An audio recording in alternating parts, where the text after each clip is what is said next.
The House will be in order. The chair lays before the House a communication from the Speaker.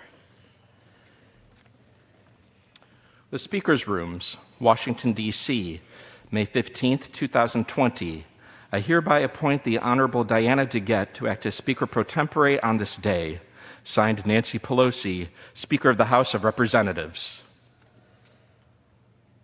The prayer will be offered by our chaplain, Father Conroy. Let us pray. Compassionate and merciful God, thank you for giving us another day. Send down your Spirit upon this chamber. May your protective energy banish all malicious elements, and your healing presence inspire the members of this people's house to recognize and accept the awesome responsibility that is theirs in this difficult time. Continue to bless all those whose life's work is in bringing your healing to all those stricken by the coronavirus. Finally, on this Peace Officers Memorial Day, we give you thanks for the men and women in blue who stand watch every day throughout our nation and for us here at the Capitol. May all Americans be inspired to similarly be of service to one another, that our common weal might be guaranteed. May everything done today be for your greater honor and glory. Amen. Amen. Pursuant to Section 7A of House Resolution 891, the Journal of the Last Day's Proceedings is approved. The Pledge of Allegiance will be led by the gentleman from Texas, Mr. Burgess. Yes. Please join me in a pledge to our flag and our country. I pledge allegiance to the flag of the United States of America and to the republic for which it stands, one nation, under God, indivisible, with liberty and justice for all. Chair lays before the House a communication.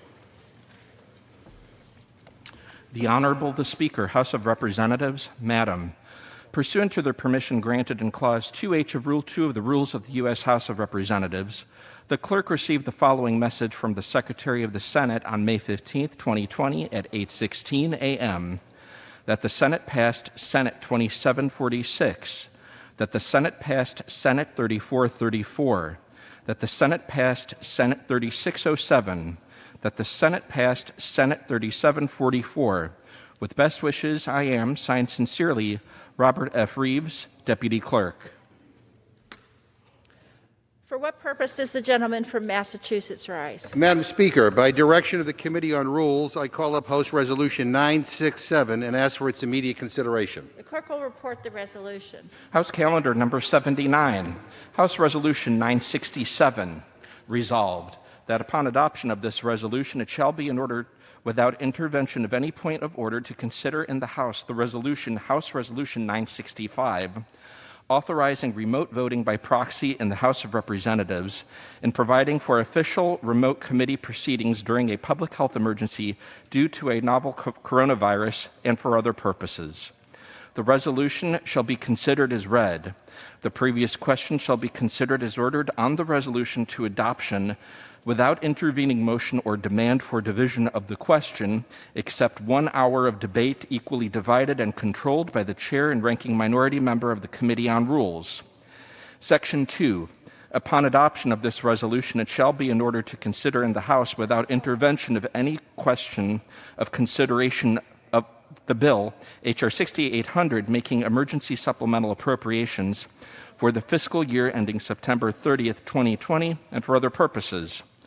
All points of order against consideration of the bill are waived. The amendment printed in the report of the Committee on Rules accompanying this resolution shall be considered as adopted. The bill, as amended, shall be considered as read. All points of order against provisions in the bill as amended are waived. Clause 2E of Rule 21 shall not apply during consideration of the bill. The previous question shall be considered as ordered on the bill as amended and on any further amendment thereto to final passage without intervening motion except 1. 2 hours of debate equally divided and controlled by the chair and ranking minority member of the Committee on Appropriations, and 2. one motion to recommit with or without instructions. Section 3, until completion of proceedings enabled by the first two sections of this resolution, A, the chair may decline to entertain any intervening motion except as expressly provided herein, resolution, question, or notice, and B, the chair may decline to entertain the question of consideration.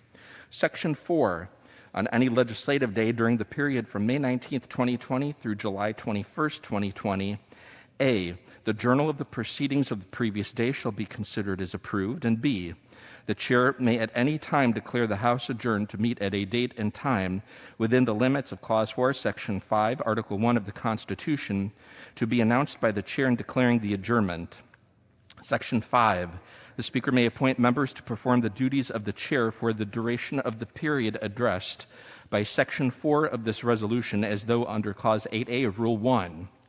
Section 6, each day during the period addressed by Section 4 of this resolution shall not constitute a calendar day for purposes of Section 7 of the War Powers Resolution 50 United States Code 1546. Section 7, each day during the period addressed by Section 4 of this resolution shall not constitute a legislative day for purposes of Clause 7 of Rule 13. Section 8, each day during the period addressed by Section 4 of this resolution shall not constitute a calendar or legislative day for the purposes of Clause 7C1 of Rule 22. Section 9, each day during the period addressed by Section 4 of this resolution shall not constitute a legislative day for purposes of Clause 7 of Rule 15. Section 10, it shall be in order without intervention of any point of order to consider concurrent resolutions providing for adjournment during the month of July 2020. Section 11, it shall be in order at any time through the calendar day of July 19th, 2020, for the Speaker to entertain motions that the House suspend the rules as though under Clause 1 of Rule 15. The Speaker or her designee shall consult with the minority leader or his designee on the designation of any matter for consideration pursuant to this section. Section 12, the requirement of Clause 6A of Rule 13 for a two-thirds vote to consider a report from the Committee on Rules on the same day it is presented to the House is waived with respect to any resolution reported through the legislative day of July 21st, 2020. The gentleman from Massachusetts is recognized for 1 hour. Madam Speaker, for the purposes of debate only, I yield the customary 30 minutes to the gentleman from Oklahoma, Mr. Cole, pending which I yield myself such time as I may consume. During consideration of this resolution, all time is yielded for the purposes of debate only, and I ask unanimous consent that all members be given 5 legislative days to revise and extend their remarks. Without objection. Madam Speaker, on Thursday, yesterday, the Rules Committee met and reported a rule, House Resolution 967, providing for consideration of House Resolution 965, authorizing remote voting by proxy in the House of Representatives, and providing for official remote committee proceedings during a public health emergency due to a novel coronavirus resolution, and H.R. 6800, the HEROES Act. Madam Speaker, the Rules Committee met for over 9 hours, and while there are strong disagreements between Democrats and Republicans on these matters, I want to say that the proceedings were civil, and I appreciate that very much, and I want to thank the ranking member, Mr. Cole, for the tone that he set, not only yesterday, but in all of our hearings on issues where we have common ground and on issues where we disagree. The rule provides for consideration of H.Res. 965 under a closed rule, provides 1 hour of debate equally divided and controlled by the chair and ranking minority member of the Committee on Rules, and provides that upon adoption of the rule, it shall be in order without intervention of any point of order to consider the resolution. The rule further provides for consideration of H.R. 6800 under a closed rule, self-executes a manager's amendment from Chairwoman Lowy, provides 2 hours of debate equally divided and controlled by the chair and ranking minority member of the Committee on Appropriations, and 1 motion to recommit with or without instructions.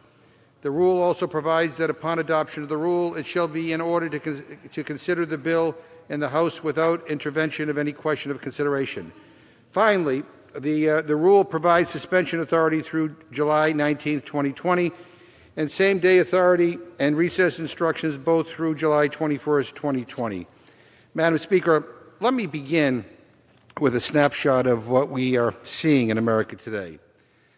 A novel coronavirus that has infected more than 1.4 million people in this country and has taken the lives of close to 90,000 Americans already. More than 20 million jobs lost in the last month. Communities asked to stay home. Businesses closed. An unemployment rate that stands at 14% and growing. Lines for food banks that stretch for miles. And first responders working to the bone to save lives. People are struggling, Madam Speaker. We haven't seen numbers like this since the Great Depression. This situation demands a whole-of-government response that matches the challenges that we face. I'm proud that this Congress has come together on multiple bills that provide trillions of dollars in emergency aid. We knew then that although those bills were a large investment, they were just the first step in our response. This rule will allow for consideration of the HEROES Act, a comprehensive response to further help the American people. This bill is named after the teachers, healthcare workers, and first responders that keep us all safe. It puts these heroes front and center by providing more than $1 trillion for states and localities to give them the pay that they have earned. The bill also establishes a Heroes Fund totaling $200 billion so that the essential workers who have risked their lives during this pandemic get the hazard pay that they deserve. There's another $75 billion for coronavirus testing, treatment, and tracing. There is support here for workers, renters, homeowners, and small businesses. This legislation also protects our democracy by providing resources to ensure safe federal elections, an accurate census count, and a postal service that can continue its vital work. I am especially proud to see provisions here to fight the growing hunger crisis in America. That includes many of the ideas behind the bipartisan Bicameral FEED Act and a separate 15% increase in the maximum benefit under SNAP, our nation's premier anti-hunger program. More than 40 million people relied on this program even before this pandemic hit. So when people say they want to get back to normal, I want to get back to better than normal, because having 40 million people in this country hungry even before this pandemic is unconscionable. We need to do better. Today, we see lines for food banks across the country that go for miles and miles. Parking lots are so full at some of these places that they look like some kind of gathering for a major sporting event. But instead, it is people just trying to secure their next meal. This is happening in the richest country on the face of the earth, a country whose president, by the way, was trying to weaken the SNAP program and slash its benefits before COVID-19 hit. If he succeeded, that would have thrown millions and millions of poor people off the program. People are suffering, Madam Speaker. But just this week, Senate Majority Leader Mitch McConnell called this bill a messaging exercise. I don't give a damn about sending a message, Madam Speaker. I want to send help to those in desperate need. As we act on this bill today, we are also moving forward as part of this rule with temporary changes to ensure that Congress can continue legislating throughout the COVID-19 pandemic. That includes enabling virtual committee proceedings and remote voting on the House floor during this emergency. I don't suggest these changes lightly. I still believe that we do our best work in person and side by side, but we must temporarily embrace technology during this unprecedented time, the same way local governments and countries around the world have, so we can continue legislating as safely as possible. Madam Speaker, the status quo has become dangerous and unacceptable. We must act. Let's meet this moment.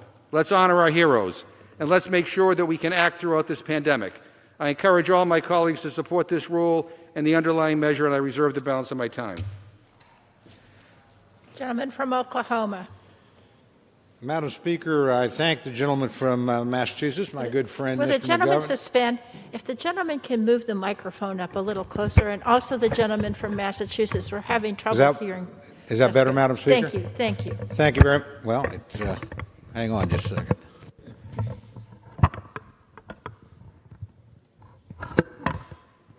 Maybe not. I think I got it. Thank you, Madam Speaker. Madam Speaker, I thank my good friend, the gentleman from Massachusetts, Mr. McGovern, for yielding me the customary 30 minutes, and I yield myself such time as I may consume. Madam Speaker, we're here today to consider a rule that provides for consideration of two items. Today's rule establishes a process for consideration of H.R. 6800, what the majority is calling the HEROES Act, but what is better described as an 1,800-page, $3 trillion Democratic list of policy priorities.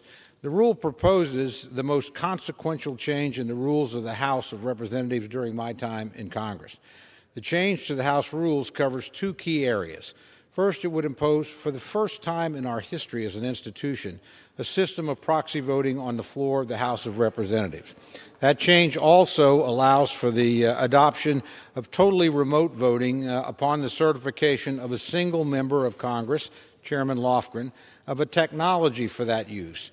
Second, it would also allow committees to operate remotely and approve legislation remotely.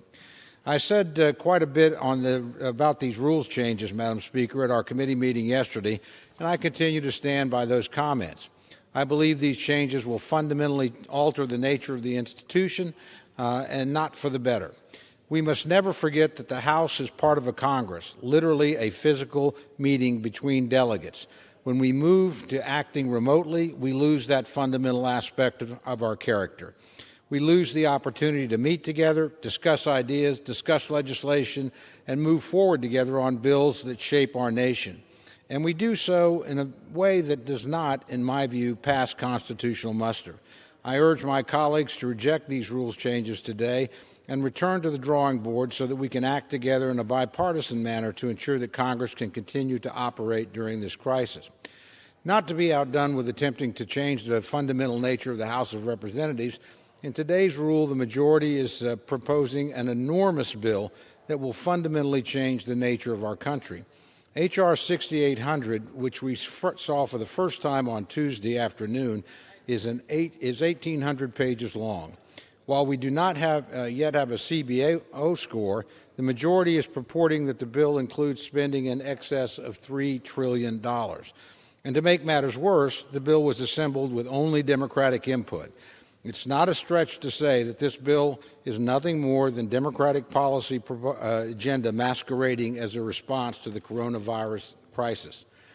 It goes without saying, Madam Speaker, that this bill is going nowhere and is going nowhere fast. The Senate will not consider this bill. The President will not sign it into law.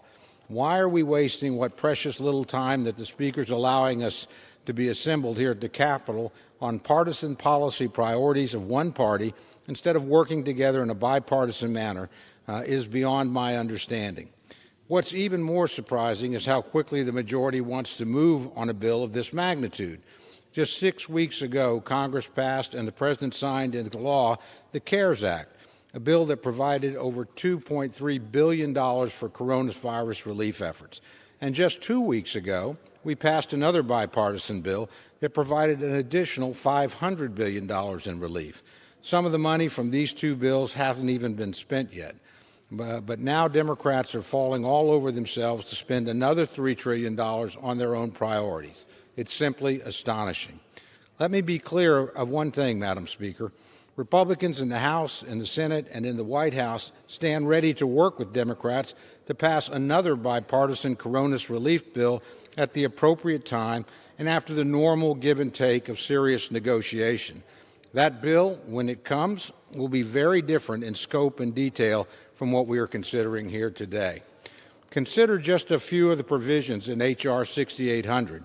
$3 trillion in spending, nearly $10,000 for every American, a controversial bailout of multi-employer pension plans, forgiving $10,000 of student loan debt per person, federalizing the national election system, changing credit scoring models and banning debt collection, requiring nationwide vote by mail and same-day registration. I could go on and on and on.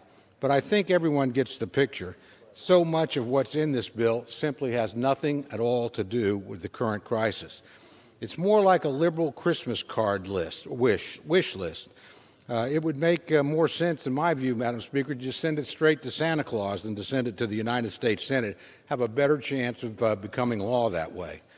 Madam Speaker, this doesn't make sense. If the majority actually wants to help Americans, there are plenty of bipartisan ways to do so.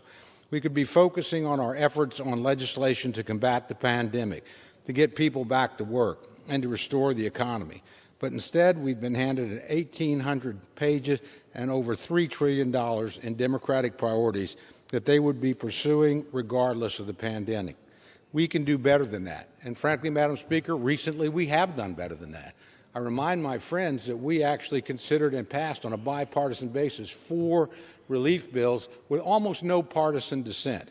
Those bills were negotiated before they ever arrived on the floor of this body. We should return to that method and that system. It yielded real results for the American people. What we've got today will not. With that, Madam Speaker, I urge opposition to the rule, and I reserve the balance of my time. Gentleman reserves. Gentleman from Massachusetts. Yeah, Madam Speaker, H-Res 965 was mentioned, and some questions were raised about constitutional issues. Madam Speaker, we've consulted with several constitutional scholars, Erwin Chemerinsky, the renowned constitutional expert and dean of Berkeley School of Law, Deborah Pearlstein, constitutional law professor from Cardozo School of Law, and former clerk to Supreme Court Justice John Paul Stevens, Sai Prakash, a constitutional law professor from the University of Virginia, and former clerk to the late Supreme Court Justice Anton Scalia, all of whom have found that the House has the constitutional authority to institute remote voting by proxy. Madam Speaker, at this point I would like to yield 2 minutes to the distinguished gentleman from California and also a member of the Rules Committee again, Mrs. Matsui. Gentlelady is recognized for 2 minutes. Thank you. Madam Speaker, I rise today in support of the rule. The public health challenge this country faces is unprecedented in modern American life, and we have an obligation to respond in kind. The administration's response to this pandemic and implementation of bipartisan legislation providing trillions of dollars in support require meaningful oversight. As our public health experts continue to recommend social distancing, this rule will allow the House to execute its constitutional obligations in a way that respects their advice and limits the spread of COVID-19. I also would here to support the HEROES Act. The additional funding included in this bill are needed immediately. The HEROES Act builds upon the progress of our previous bills by providing nearly $1 trillion for state and local governments to pay healthcare workers, police, fire, teachers, transit workers, and other essential personnel. It also increases flexibility in the PPP to help small businesses use money in a way that makes sense for them. I've heard from restaurants and small businesses across Sacramento that these changes are needed, and I'm glad that this bill responds directly to their concerns. And to contain the virus, the HEROES Act provides additional resources for testing, tracing, and isolation, and ensures every American has access to free coronavirus treatment, covers the cost of COBRA premiums for 9 months, and opens up special enrollment periods for ACA exchanges and Medicare. As we come to fully appreciate the scale and severity of this pandemic, it is clear that additional support is necessary to prevent more deaths and job losses.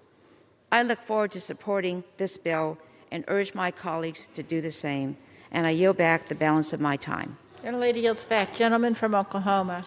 Thank you, Madam Speaker. Madam Speaker, I ask unanimous consent to insert into the record 2 articles from distinguished constitutional scholars at the Congressional Institute that do raise questions about the constitutionality of the proposed rules changes. Without objection. Thank you very much, Madam Speaker. With that, I'd like to yield 3 minutes to my good friend, the distinguished gentleman from Texas, Dr. Burgess, member of both the Rules Committee and the Energy and Commerce Committee. Gentleman is recognized for 3 minutes. I thank the gentleman for yielding. Today's rule contains a resolution that will really fundamentally change the proceedings of this House of Representatives.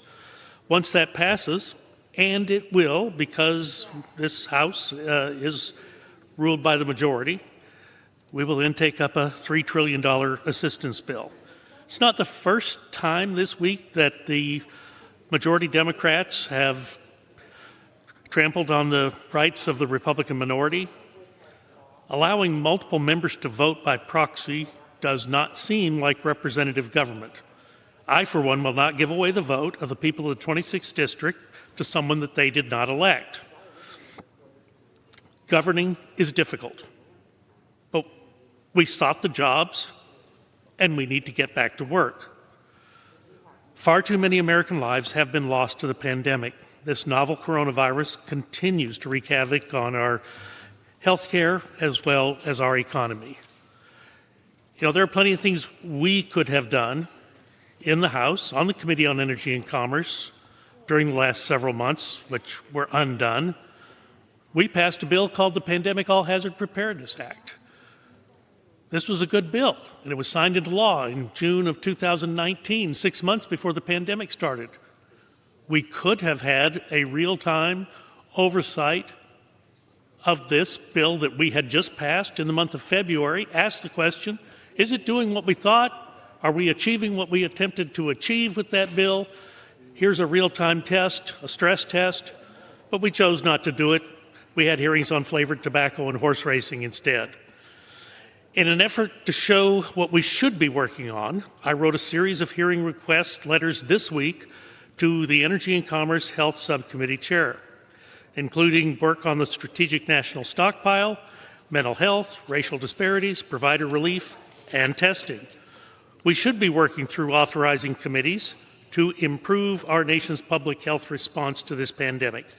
State testing capacity has gotten substantially better, but we must reflect on what went wrong, so we must and make sure that it does not happen again in the future. I frankly do not understand what happened at the Centers for Disease Control and Prevention in the month of February of this year. We've never really asked the question at the committee level. We should have. If we don't understand what went wrong, how do we prevent it from happening again? If the virus makes a resurgence, if some other virus makes an appearance.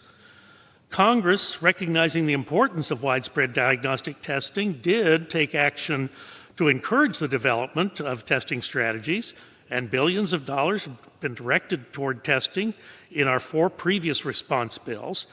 But now we're poised to push $3 trillion of taxpayer money out the door, and we should evaluate. We should have the evaluation of what is the current state of our response and our recovery, including our testing strategy. We have to get this right for the American people. I yield back to the gentleman. Gentleman from Massachusetts. Yeah, Madam Speaker, let me just say it's absolutely ridiculous for anybody to suggest that under the process that we're advocating that somehow you're giving away your vote. There is no discretion at all involved in the process that we are putting forward. My colleague sat through hours of hearings yesterday. I would maybe suggest that he reread the bill. And Madam Speaker, I'd also like to ask unanimous consent to insert into the record a letter from law professor Deborah Pearlstein in response to Mr. Mark Strand's article, which my ranking member just submitted for the record. And you know, I will go into this later in much more detail when we take up the resolution. But I would urge my colleagues to read the response. At this point, I yield 2 minutes to the gentlewoman from Florida, Ms. Shalala. Gentleman is recognized for 2 minutes. Thank you, Madam Speaker. I rise today in support of the rule in the underlying bills.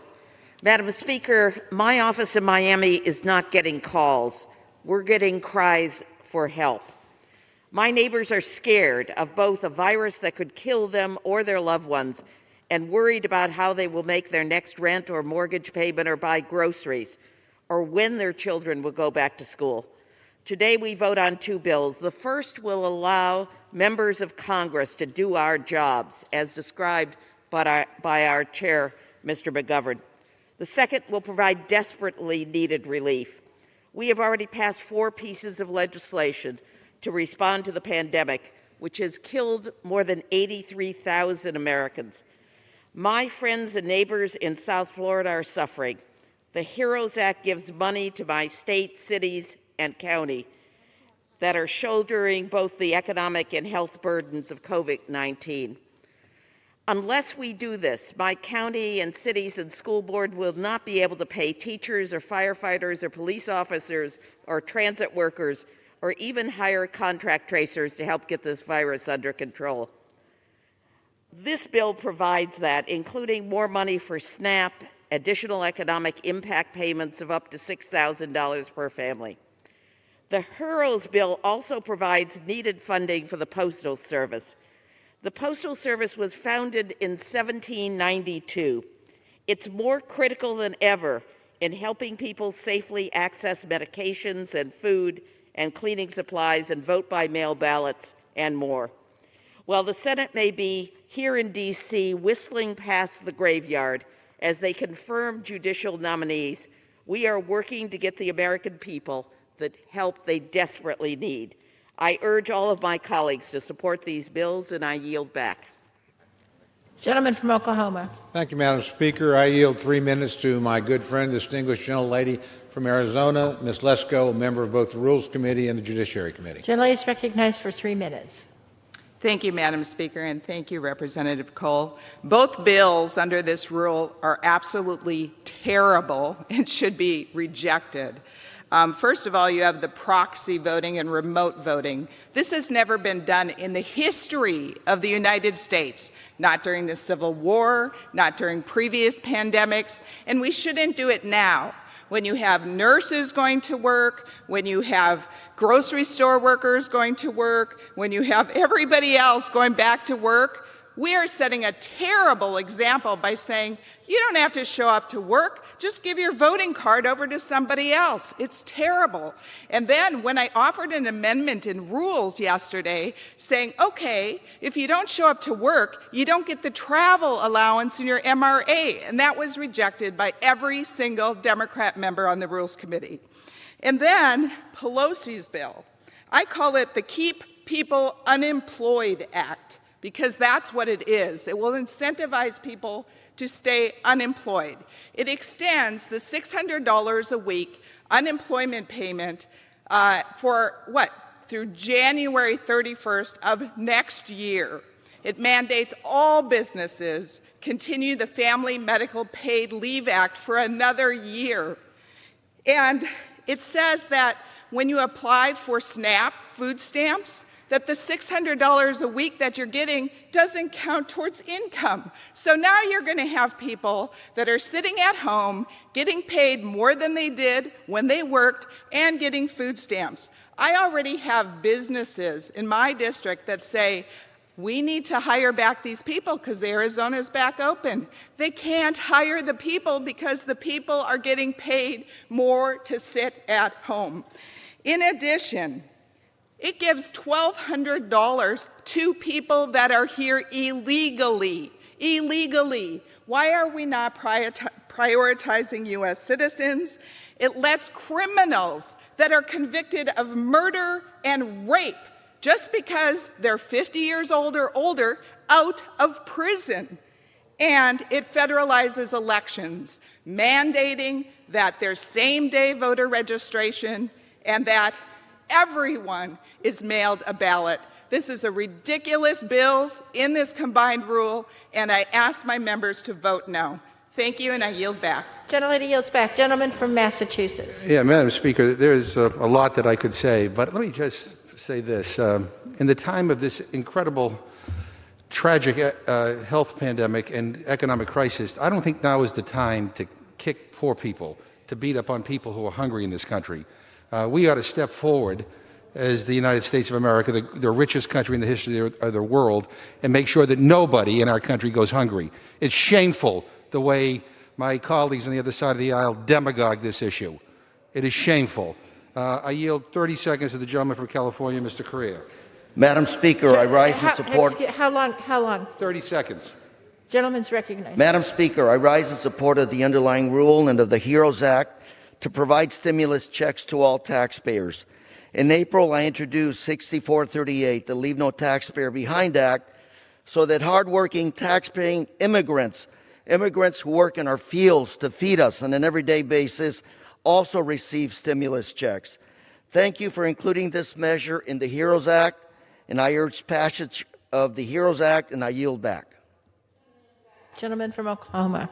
Thank you, Madam Speaker. I yield 4 minutes to my good friend, the distinguished ranking member of the Administration Committee, Mr. Davis of Illinois. Gentleman's recognized for 4 minutes. Thank you, Madam Speaker, and thank you to Ranking Member Cole. I rise today to speak in opposition to the underlying legislation on HRES 965. The process that has led to this debate is unacceptable. After a previous failed attempt to bring similar rules change package to the floor last month, I was hopeful that the work of a bipartisan task force to reopen the House would result in genuine willingness toward bipartisan solutions. I was optimistic that our Democratic majority would partner with us to help this body adapt to the coronavirus pandemic. We Republicans on that task force offered a realistic framework to make responsible, measured, and thorough reforms to get the whole House working again. That plan was dismissed out of hand by the Democratic majority with no alternative. It was not until Wednesday morning, just 2 days ago, with the release of HRES 965, that we saw any semblance of a plan, and in no way was it a product of bipartisanship or greater member input. The majority's unwillingness to work in a collaborative way was reinforced yesterday at the Rules Committee hearing when not one common sense amendment offered by the minority was accepted. Common sense amendments like requiring the technology used by the House to be certified by the CAO, rejected. Requiring technical support during virtual committee activity, rejected. Allowing the entire House of Representatives to weigh in on the type of remote voting this body follows, rejected. Not only is this resolution completely partisan, it's being rushed to the floor while there are still an unacceptable amount of unanswered questions, both on the specifics of the processes authorized and the rules changes and the technology to support it. I know that this morning at 6 a.m. we were provided a copy of the regulations that the Rules Committee plans on issuing.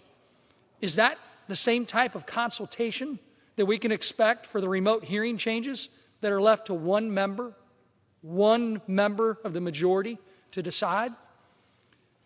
The House is on the receiving end of 1.6 billion unauthorized scans on our network per month.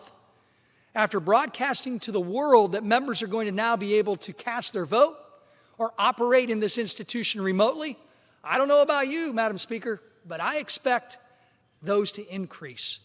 What further reduces my confidence in these sweeping changes that will not have their stated effect is the feedback from virtual committee roundtables that have already been attempted by every committee. There have been instances, the majority staff kicking participants off video conferences because they had not RSVP'd.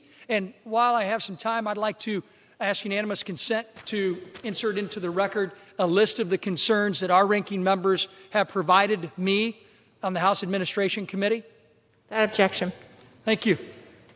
Members' personal information on these roundtables already have been viewed publicly. Members being dropped from platforms because of poor connections. Members being unable to participate in web-based events due to poor internet connections in rural areas. And the list goes on. I mention these examples not to say that all virtual proceedings cannot or should not be authorized, but I share these issues as further proof that the crawl, walk, run approach is necessary to make virtual proceedings, make sure that they're done successfully. In closing, I'd like to reiterate what I shared to the Rules Committee hearing yesterday. I want to encourage all of us to take a step back. I want to make sure that we don't have precedent that is set that will create a brand new process. We're not here simply debating an outdated rule, Madam Speaker. We are here debating what kind of institution we want the People's House to be and the example that we want to set for the American people and the rest of the world. If we vote to adopt HRES 965, we are setting a new precedent that will forever change the processes that we are used to in the House of Representatives. It opens a Pandora's box. It provides constitutional risks. And in times of crisis, America should trust their leaders. Vote no on HRES 965. I yield back. Gentleman from Massachusetts. Yeah, Madam Speaker, I'm disappointed with the gentleman's statement. He referred to a failed attempt 3 weeks ago to deal with the issue of remote voting. There's no failed attempt. We pulled the bill to have discussions with the Republicans about how we can move forward. That's why we did this. And then the gentleman refers to all these amendments that were brought up in the Rules Committee, common sense amendments. Yeah, amendments on everything, including abortion, immigration, airline travel. But the gentleman knows full well that many of the suggestions that the Republicans offered during our negotiations we took into account and are part of this proposal. So I don't know what the gentleman is talking about, but I will tell you this. That kind of attitude, that commentary, doesn't bode well for future negotiations. At this time, I yield 1 minute to the gentleman from California, Mr. Sherman. Gentleman's recognized for 1 minute. Thank you. In all of our bills, virtually all the money goes to bandage the economic wounds. We need a greater focus on beating the disease. Workers need paid sick days so they'll stay home if they're sick, even if they work for an employer with under 50 or over 500 employees. The Defense Production Act needs to be amended so it can provide for the licensing of new technology, and inventors need to be well compensated if they invent something useful to attack the COVID virus. We've provided money for testing, but only 1/4% of the money we provide in this bill or prior bills has gone for therapeutics, prophylaxis, and vaccines. The clinical medical researchers of this country are sitting at home because virtually all non-COVID medical research has been suspended. Let's put them to work. Let's learn more of the basic facts of COVID, and let's test every reasonable combination of generic compounds at every stage of the disease. Yes, for a while we can bind our economic wounds, but ultimately we need to beat the disease. I yield back. Gentleman yields back. Gentleman from Oklahoma. Thank you, Madam Speaker. I yield 3 minutes to my good friend, distinguished gentleman from Ohio, the ranking member of the Judiciary Committee, Mr. Jordan. I thank the Gentleman's recognized for 3 minutes. I thank the gentleman. Madam Speaker, 3 weeks ago, the Attorney General of the United States said this: the Constitution is not suspended during a crisis. Amen to that. And guess who agreed with him? Or at least she used to agree with him. Last month, April 9th, the Speaker of the House said there is a constitutional requirement we vote in person. But oh, how that has changed. Today, we are, in fact, suspending the Constitution. We're allowing proxies to establish a quorum and do the business of the American people. The Supreme Court's been very clear in this. In the Ballin decision, the court said members have to be present. Quote, the Constitution requires the presence of a majority, and when that majority is present, the power of the House arises. You got to be there. You got to be here. You got to be here to do the business of the people. You can't phone it in. You can't mail it in.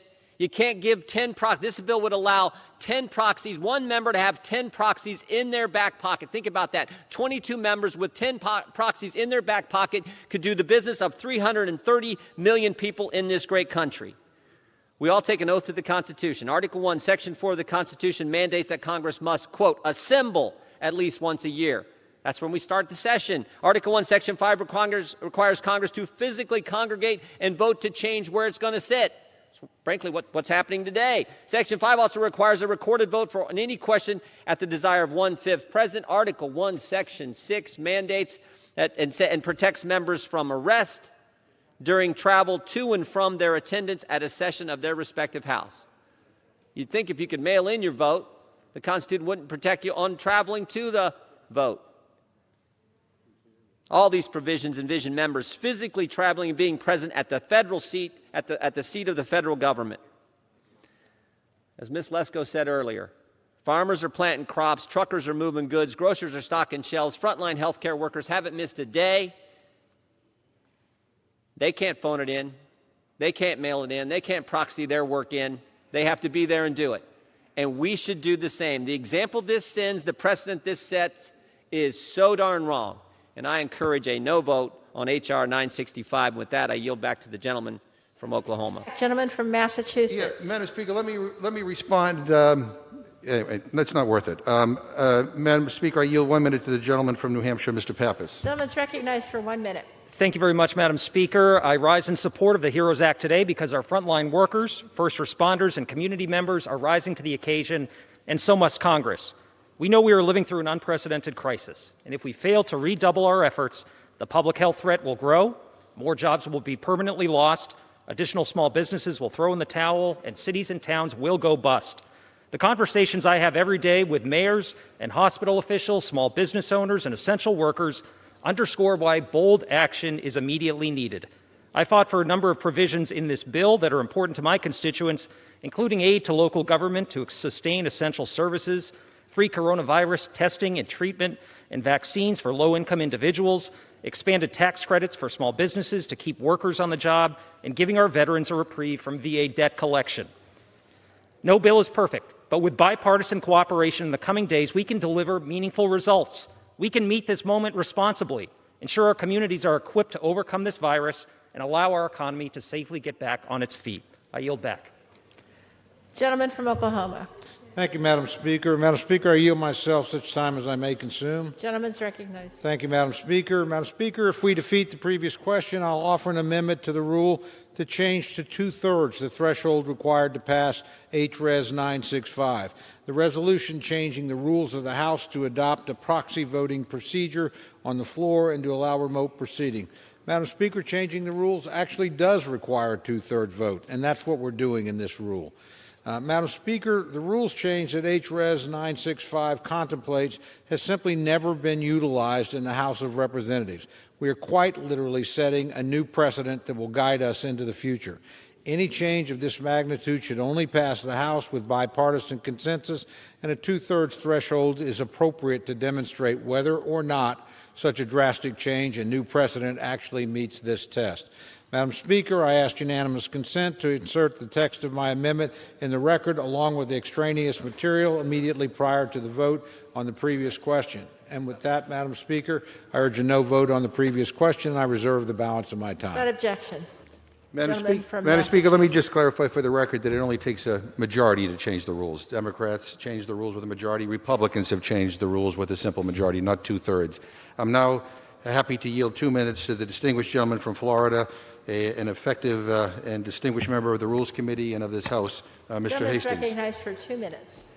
Thank you very much, Mrs. Chairman. Madam Speaker, we convene today to pass a desperately needed relief package that will provide nearly $3 trillion in economic relief to frontline workers and families, and I'm proud to speak in favor of the rule and in strong support of the underlying legislation, the HEROES Act.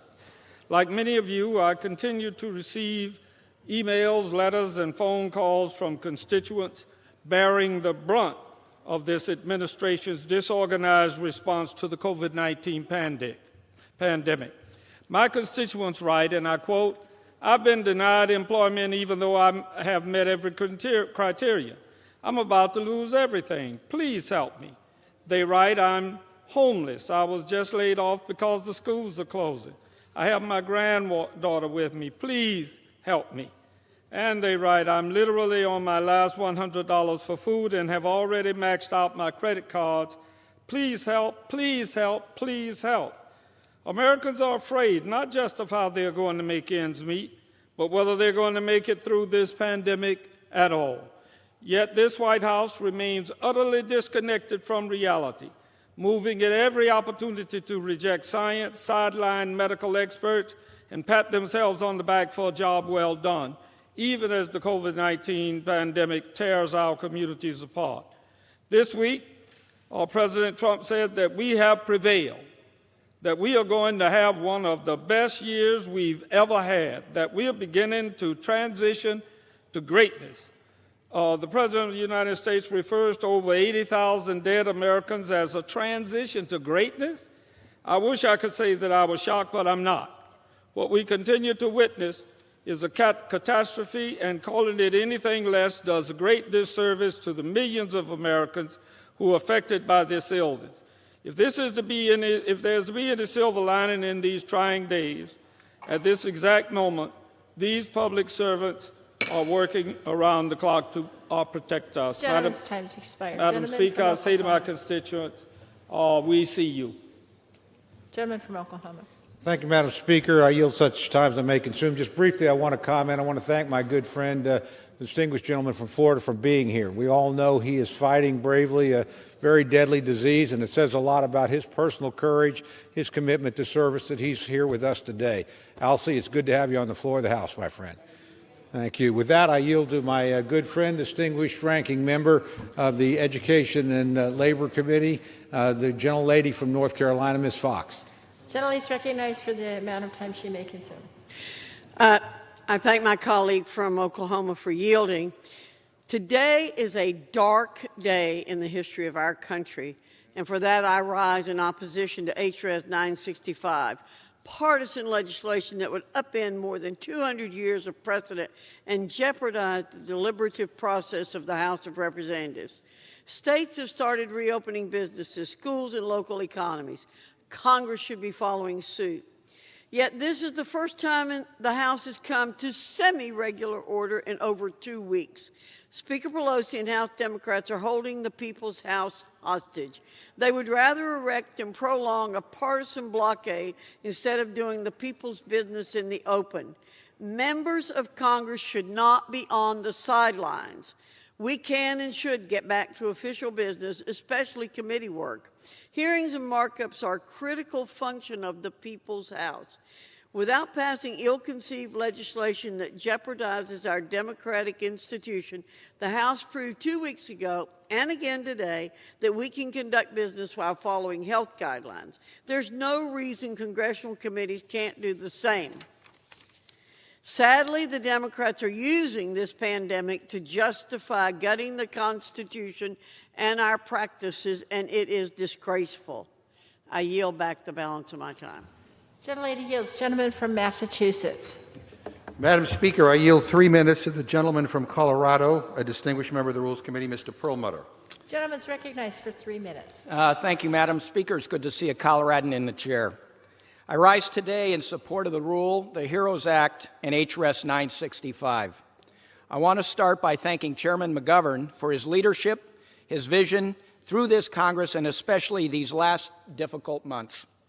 COVID-19 has affected every corner of our country and the world. The impact of this virus and the blow to our economy is massive, and Congress must act with force and speed. While some of my colleagues may argue we're spending too much money, these packages are a fraction of the losses we've suffered in this country and around the world. I'm proud the HEROES Act includes a provision I introduced with Representative Joe Morelli to provide $500 billion for states to help them to respond to the crisis, to avoid harmful cuts to law enforcement, firefighters, teachers, healthcare, and others, at a time when we can least afford it. The HEROES Act also includes $375 billion provision from fellow Coloradan Joe Neguse for local, county, and municipal governments so they can maintain critical services.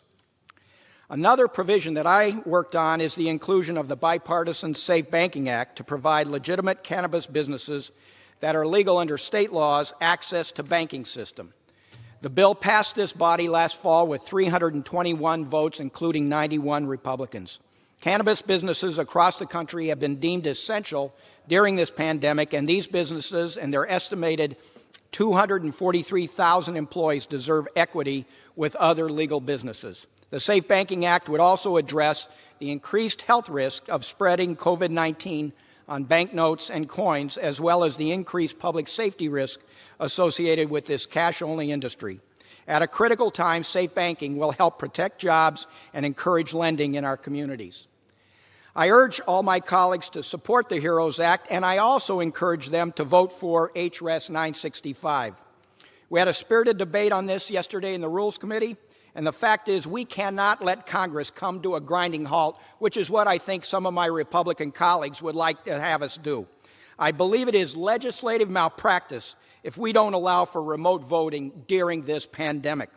Mr. McGovern has acknowledged this is a first step, and I hope we continue discussions and eventually work on a permanent change to the House rules to ensure Congress operates with speed through future emergencies. And with that, I yield back. Gentleman yields back. Gentleman from Oklahoma. Thank you, Madam Speaker. I yield 5 minutes to my good friend, distinguished member of the Rules Committee, Mr. Woodall of Georgia. Gentleman's recognized for 5 minutes. I thank the Speaker and I thank my chairman for yielding. These are strange times. I saw my friend Alcee Hastings on the floor. I wanted to sit down beside him and whisper in his ear like we would have done when we'd gathered last year. Wanted to grab his hand and tell him I'd been praying for him, and now he's gone. Back off the House floor, back into social distancing. No one denies that these are unusual times, even dire times that require substantial response. And in many ways, what we're doing here today isn't unusual. We have a majority in the U.S. House of Representatives that will, in fact, jam through on an almost party line vote its agenda. And that's not unusual. We have a majority in the House that's going to implement its ideas for rules changes in the House, even without a minority amendment. That's not altogether unusual. But I've listened to colleague after colleague come to the House floor and talk about the unusual times that I would argue require an unusual response. I feel a little empty today in what I usually enjoy as a Rules Committee debate. I know how the Rules Committee goes, Madam Speaker. There are 9 members of the majority and 4 members of the minority. The majority wins every vote, and not by a little, by a lot. Your job as a minority member on the Rules Committee is to lose, and you go up there and you lose every day. And that's often the way the House is when we're trying to put together a House position that's going to go into negotiation. But I've heard the sense of urgency that I know each one of my colleagues on both sides of the aisle believe, and our sense of urgency today doesn't allow us time to push a messaging bill across the floor. Madam Speaker, this is the single largest borrow and spend bill the country has ever seen, and it included not one Republican amendment. Not one. The single largest rules change the House of Representatives have seen in any of our lifetimes, and the underlying rules change includes not one Republican amendment, not one. I listened to my chairman, for whom I have great respect for, and candidly, the small nature of the Rules Committee, we're able to develop relationships that the entire institution is not able to develop. I wish everybody on the House floor knew the gentleman from Massachusetts as I believe I know the gentleman from Massachusetts.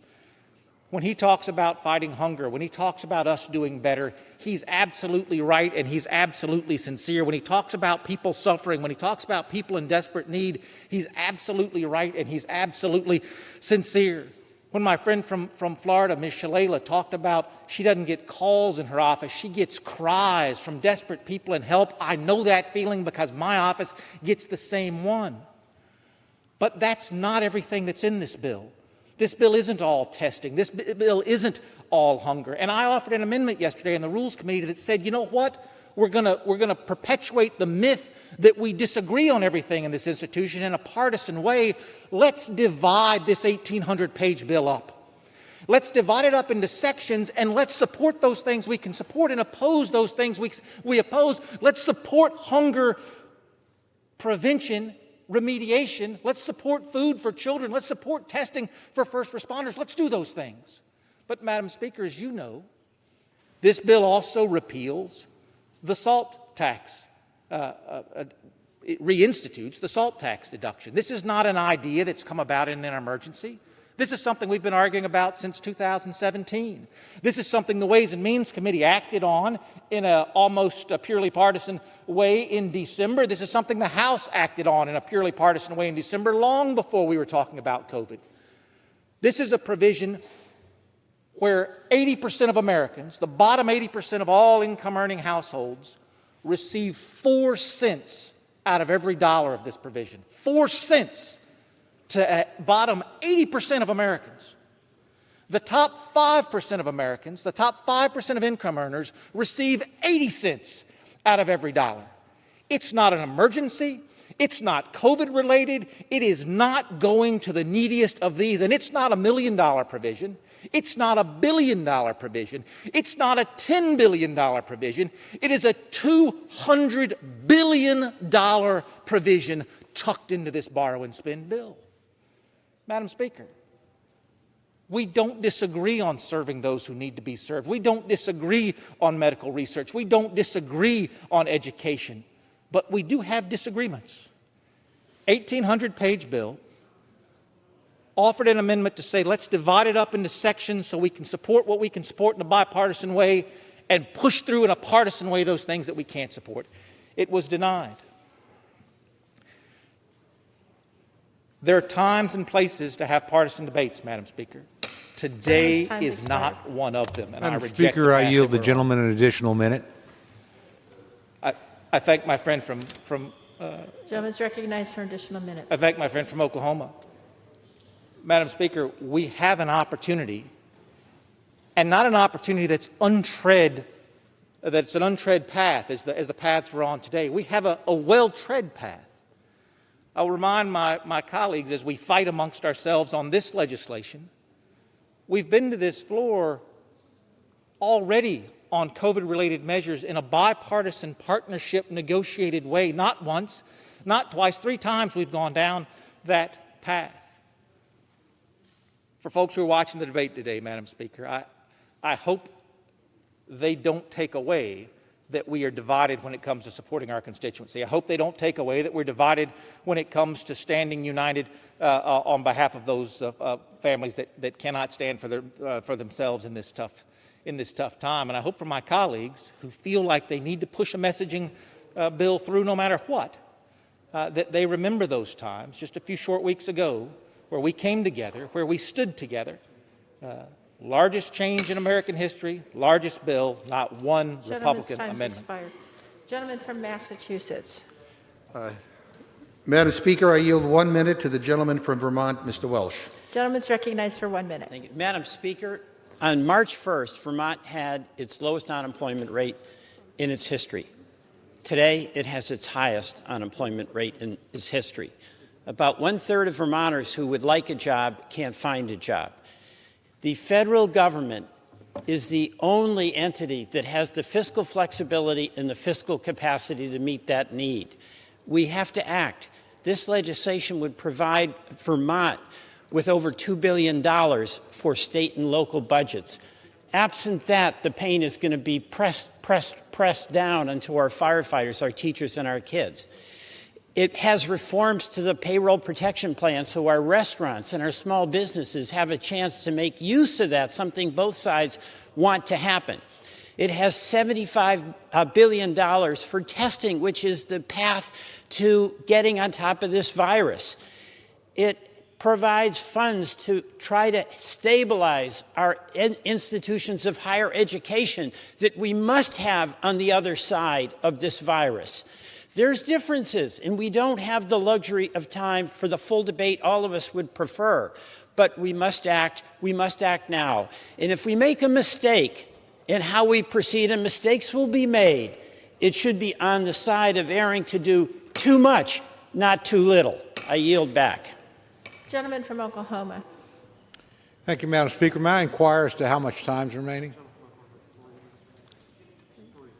Gentleman from Oklahoma has 3 minutes remaining. Gentleman from Massachusetts has 9 minutes remaining.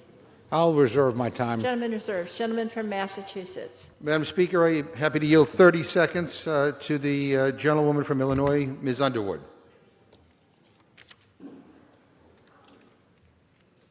Gentlelady is recognized for 30 seconds. Thank you, Madam Speaker. I rise in support of the HEROES Act, which meets urgent needs we are facing in Northern Illinois. This legislation invests in the testing, tracing, and treatment we need to safely reopen our communities. It supports the essential workers whose sacrifices and dedication are keeping us safe. It provides direct funding that will make a critical difference for smaller communities. I am so proud it also includes my bill to eliminate out-of-pocket costs for veterans and to help survivors of domestic violence. This bill is not perfect. We have more work to do, such as ensuring affordable health care coverage for the tens of millions of Americans who find it too expensive. But the HEROES Act will provide relief to all of our communities, and we must pass it today. I yield back. Gentleman from Oklahoma. Madam Speaker, I continue to reserve my time. Gentleman reserves. Gentleman from Massachusetts. Madam Speaker, I yield 3 minutes to the distinguished gentleman from Maryland and a member of the Rules Committee, Mr. Raskin. Gentleman's recognized for 3 minutes. Madam Speaker, thank you very much. I want to start by saluting Chairman McGovern, who's done such a sensational job under adverse circumstances, bringing us a new rule so that we can maintain the continuity of the U.S. Congress. We're bringing a rule forward today to allow for a very narrow exception to allow for proxy voting in the coronavirus emergency when members cannot get back to Washington, so we can continue the absolutely vital and central work of Congress. And that work continues today with the HEROES Act, which will put trillions of dollars into the heroes of America, the firefighters and the cops the teachers, the frontline health workers, the emergency responders, the people who actually make America run. That's what the HEROES Act is all about. We hear a lot in Congress about how much people love the states and the cities and the towns. Now is the chance to show it. Let's put our money where our mouth is and support Americans who are struggling with this crisis brought by the coronavirus and the mismanagement of the disease from the very beginning, the mismanagement of our efforts to fight it. America, as Dr. Bright said yesterday, does not have a plan. We need massive testing. We need vigilant contact tracing.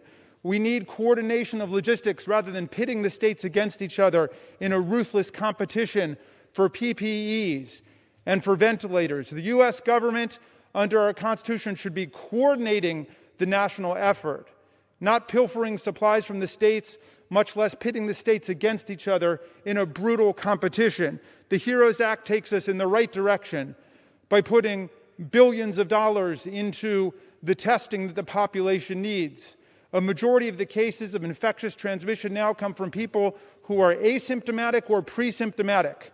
The only way to deal with the disease and to put the coronavirus on the run is to do mass testing, diligent contact tracing, and we've got lots of people who can do it because more than 35 million Americans have been thrown out of work in this process. Let's put millions of people to work being contact tracers. Let's unify as a country. Let's show that America has the capacity and the strength to operate under our system of federalism, to put money into the states and the counties and the cities to work together to stop the disease and to win this major public health battle. The HEROES Act is the way to go. I yield back. Gentleman yields back. Gentleman from Oklahoma. Thank you, Madam Speaker. I continue to reserve my time. Gentleman reserves. Gentleman from Massachusetts. Madam Speaker, I'm happy to yield 1 minute to the gentlewoman from Ohio, Ms. Beatty. Gentlelady is recognized for 1 minute. Thank you, Chairman McGovern. I rise for this big and bold for the people legislation. We have been called back again into this great chamber because we can't quit living because the world placed us here in unprecedented times, not in control of this virus and events happening to us. But to bring bold and big legislation for the people, to speak to the human conditions by creating a heroes fund, to give frontline workers the hazard pay they deserve, to make significant investments in state and local governments, direct payments to family, fair elections, housing, testing, contact tracing, and other priorities I proudly support. The bill also includes language that I have championed to put a moratorium on consumers' debt collection, to open up forgivable loans to more nonprofits, ban the box for small business loans, and to make sure that the smallest businesses can get a PPP loan, only to name a few. I challenge my colleagues to join us and vote for this big and bold bill. Americans deserve every penny of it, and I yield back. Gentleman from Oklahoma. Thank you, Madam Speaker. I continue to reserve my time. Gentleman reserves. Gentleman from Massachusetts. I think, Madam Speaker, we were waiting for one other speaker, but I don't think he has arrived, so I think we will be prepared to close. Gentleman from Oklahoma. Thank you, Madam Speaker. I want to thank my good friend from Massachusetts for a spirited debate. We certainly had one yesterday. We had one again today. I know we'll have one in a few minutes. But in closing, Madam Speaker, I urge opposition to the rule. I oppose both the change in House rules that's being proposed today, and I oppose the massive and unwarranted 1,800-page, $3 trillion Democratic wish list that the majority is proposing as well. The rules changes this resolution proposes will fundamentally change the nature of the institution. I know that's not the intent of my friends, but I think that's the impact of the rule. I'm deeply concerned with how these changes will actually work in place, and I'm concerned that we're doing so without regard to the fact that a change like this is likely to lead to litigation and may place in jeopardy legislation that we pass in a bipartisan manner. After reaching a bipartisan agreement on $2.5 trillion in spending over the last 6 weeks, The majority is now seeking to spend $3 trillion more, regardless of the actual needs of the nation, and frankly, without any input from the Republican side of the aisle. My friends talk about the urgency of the moment. I agree. This is an urgent moment. But I also agree that we're going to have to work in a bipartisan fashion to actually pass something. So if this makes my friends feel better, that's fine. And if the intent is to set out a negotiating position, I guess that's legitimate. But if you think this is going to end up as law, you're sadly mistaken. The Senate has already said it will not take up the bill. The President's already said that if it reached his desk, he would veto it. So let's do what we've done 4 times in a row, sit down, work together, craft a bipartisan bill. We've proven we've done it, and can do it again. I'm just mystified why my friends have felt the need to inject a clearly partisan bill and think this is going to move us down the road in the right direction. It's not. You're going to cement a lot of members in on both sides of the aisle to positions that will make it more difficult to reach a common agreement when that's the appropriate thing to do. This really is an exercise in legislative futility. H.R. 6800 will never become law. Democrats know that, and they're not going to be able to jam it through. So you can come down here and talk about it as much as you want. There's certainly some parts of it I could support, but as a package, it's going nowhere, and it's not moving us toward a solution. I implore my colleagues to return to what they've done in the previous 4 bills, where we worked together, brought a product that was bipartisan to the floor, and passed it overwhelmingly with almost no dissent. That was the formula for success.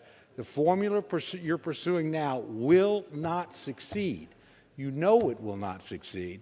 I've never been convinced as to why, deliberately launching out something that you know won't pass is useful. Both sides do it, by the way, from time to time. We've certainly done it, so I don't want to suggest this is strictly a partisan exercise, but it will not succeed. Urge rejection of the rule. Yield back my time. Gentleman from Massachusetts. Yeah, Madam Speaker, I yield myself the remaining time. Gentleman's recognized. Madam Speaker, let me begin by again thanking my colleague from Oklahoma, Mr. Cole, for the tone he set in the Rules Committee debate yesterday, and for his friendship, and for always trying to be constructive. Madam Speaker, I began this debate by speaking about the challenge we face today. And make no mistake, the list is long. But I have no doubt the American people can rise to these challenges. They are resilient and have shown again and again a perseverance that is no match for even a global pandemic. The question, quite frankly, is whether our elected officials are up to these challenges, whether we are willing to rise above knee-jerk partisanship of the moment and put what is best for our country and this institution first, ahead of the next great soundbite and before the next election. In all my time here, I have seen us do that again and again, whether we face war or terrorism or a natural disaster. I was proud of the way we came together on prior coronavirus bills, too. But I worry that something is changing on the other side. It's deeply concerning to see the President throw up his hands and essentially say, enough. He's declared victory on testing, despite it being out of reach for most Americans. The Senate Majority Leader has essentially said he's hitting pause on doing anything else related to this pandemic for the time being. And there are some on the other side in this chamber who want to conduct business as usual around here, as if nothing has changed. I mean, we hear today on the floor, some members get up and downplay this pandemic, like it's no big deal. It's like we're living in the twilight zone. We are at the start of this pandemic, Madam Speaker, not the end. And if we run into our respective partisan corners now, what example are we setting? Things could get worse in the fall. And what then? Madam Speaker, we need to act, and we need to act boldly and immediately. And that includes passing this rule. It means passing the HEROES Act, and it means making these temporary changes to allow for virtual committee proceedings and remote floor voting during this pandemic. This is what the moment requires. With that, Madam Speaker, I yield back the balance of my time, and I move the previous question on the resolution. question occurs on ordering the previous question on the resolution. Those in favor say aye. Opposed, no. In the opinion of the chair, the ayes have it. Madam Speaker. Gentleman from Oklahoma. Thank you, Madam Speaker. On that, I would request the yeas and nays. The yeas and nays are requested. Those favoring a vote by the yeas and nays will rise. A sufficient number having risen, the yeas and nays are ordered. Members will record their votes by electronic device. This will be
The vote being 219 in the affirmative and 182 in the negative.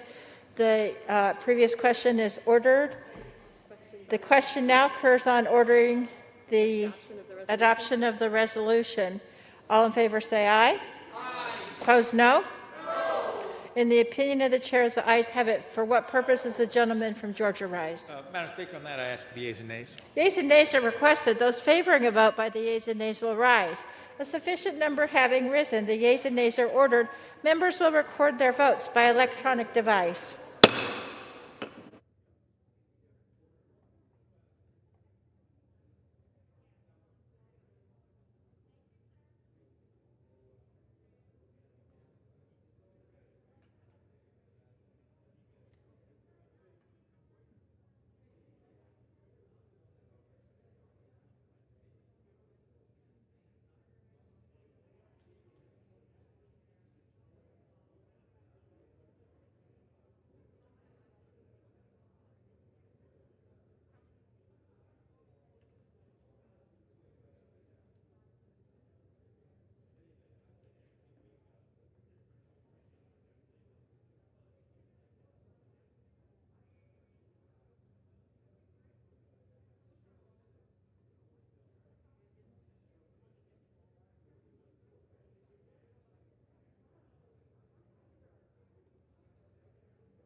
On this vote, the yeas are 207, the nays are 199. The bill is passed. I'm sorry, the resolution is adopted. Without objection, the motion to reconsider is laid on the table. Pursuant to Clause 12A of Rule 1, the Chair declares the House in recess for a period of less than 15 minutes.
What purpose does the gentleman from Massachusetts seek recognition? Mr. Speaker, pursuant to the House Resolution 967, I call up House Resolution 965 and ask for its immediate consideration. The clerk will report the title of the resolution. House Calendar number 78, House Resolution 965, resolution authorizing remote voting by proxy in the House of Representatives and providing for official remote committee proceedings during a public health emergency due to a novel coronavirus and for other purposes. Pursuant to House Resolution 967, the resolution is considered read. The resolution shall be debatable for 1 hour, equally divided and contested and controlled by the chair and ranking minority member of the Committee on Rules. The gentleman from Massachusetts, Mr. McGovern, and the gentleman from Oklahoma, Mr. Cole, each will control 30 minutes. The chair now recognizes the gentleman from Massachusetts, Mr. McGovern. Thank you. Mr. Speaker, I ask unanimous consent that all members be given 5 legislative days to revise and extend their remarks. Without objection. Mr. Speaker, we are in the midst of a pandemic, the likes of which the world hasn't seen in more than 100 years. The question before us today is a simple one. Will this institution, which has adapted to challenges and technology time and time again throughout its history, adapt so that we can continue legislating during this public health emergency? Medical experts have told us that COVID-19 is up to three times more contagious than the flu. That means in a normal cycle of this virus, just one person with coronavirus could kick off a snowball effect that leads up to 59,000 new infections. Now think about that. And then think about the way we normally operate here. Members travel frequently from their home states, some of which are coronavirus hotspots, to convene together here in the Capitol complex. Then we travel back home at the end of the week. And we repeat this process month after month after month. Along the way, we come in contact with fellow travelers, colleagues, the general public, press, and the hundreds and hundreds of people who help make this House operate. There is no telling who among us or who among them could have compromised immune systems, pre-existing conditions, or other heightened risks for illness. But we know just how easy this virus spreads among those with strong immune systems. That is why the choices that each one of us makes are especially important. Not just about protecting members of Congress, this is about protecting all of those who come in contact with us. Now, any of us could have the virus and not even know it. We could be asymptomatic, but carriers nonetheless. Convening Congress must not turn into a super spreader event. Technology has changed considerably over the last 231 years. There are now tools available that make temporary committee proceedings and remote voting on the House floor possible. Not forever, just temporarily during this emergency. Now, some on the other side seem to think that temporarily embracing technology during this pandemic is a radical idea. Well, let me say this loud and clear to my colleagues, Mr. Speaker. If anyone tells you you'd be giving away your vote with remote voting by proxy, this is just a lie, plain and simple. It's just not true. What would be radical is if this House did nothing. If we made members decide between spreading a deadly virus or legislating for the American people. That's a false choice. We can and we should do both. At least 16 states, 10 countries, and the European Parliament have all implemented some form of remote procedures to safely conduct official proceedings during this pandemic. With this resolution, this House can finally join them. Now, let me repeat, we are not suggesting permanent changes.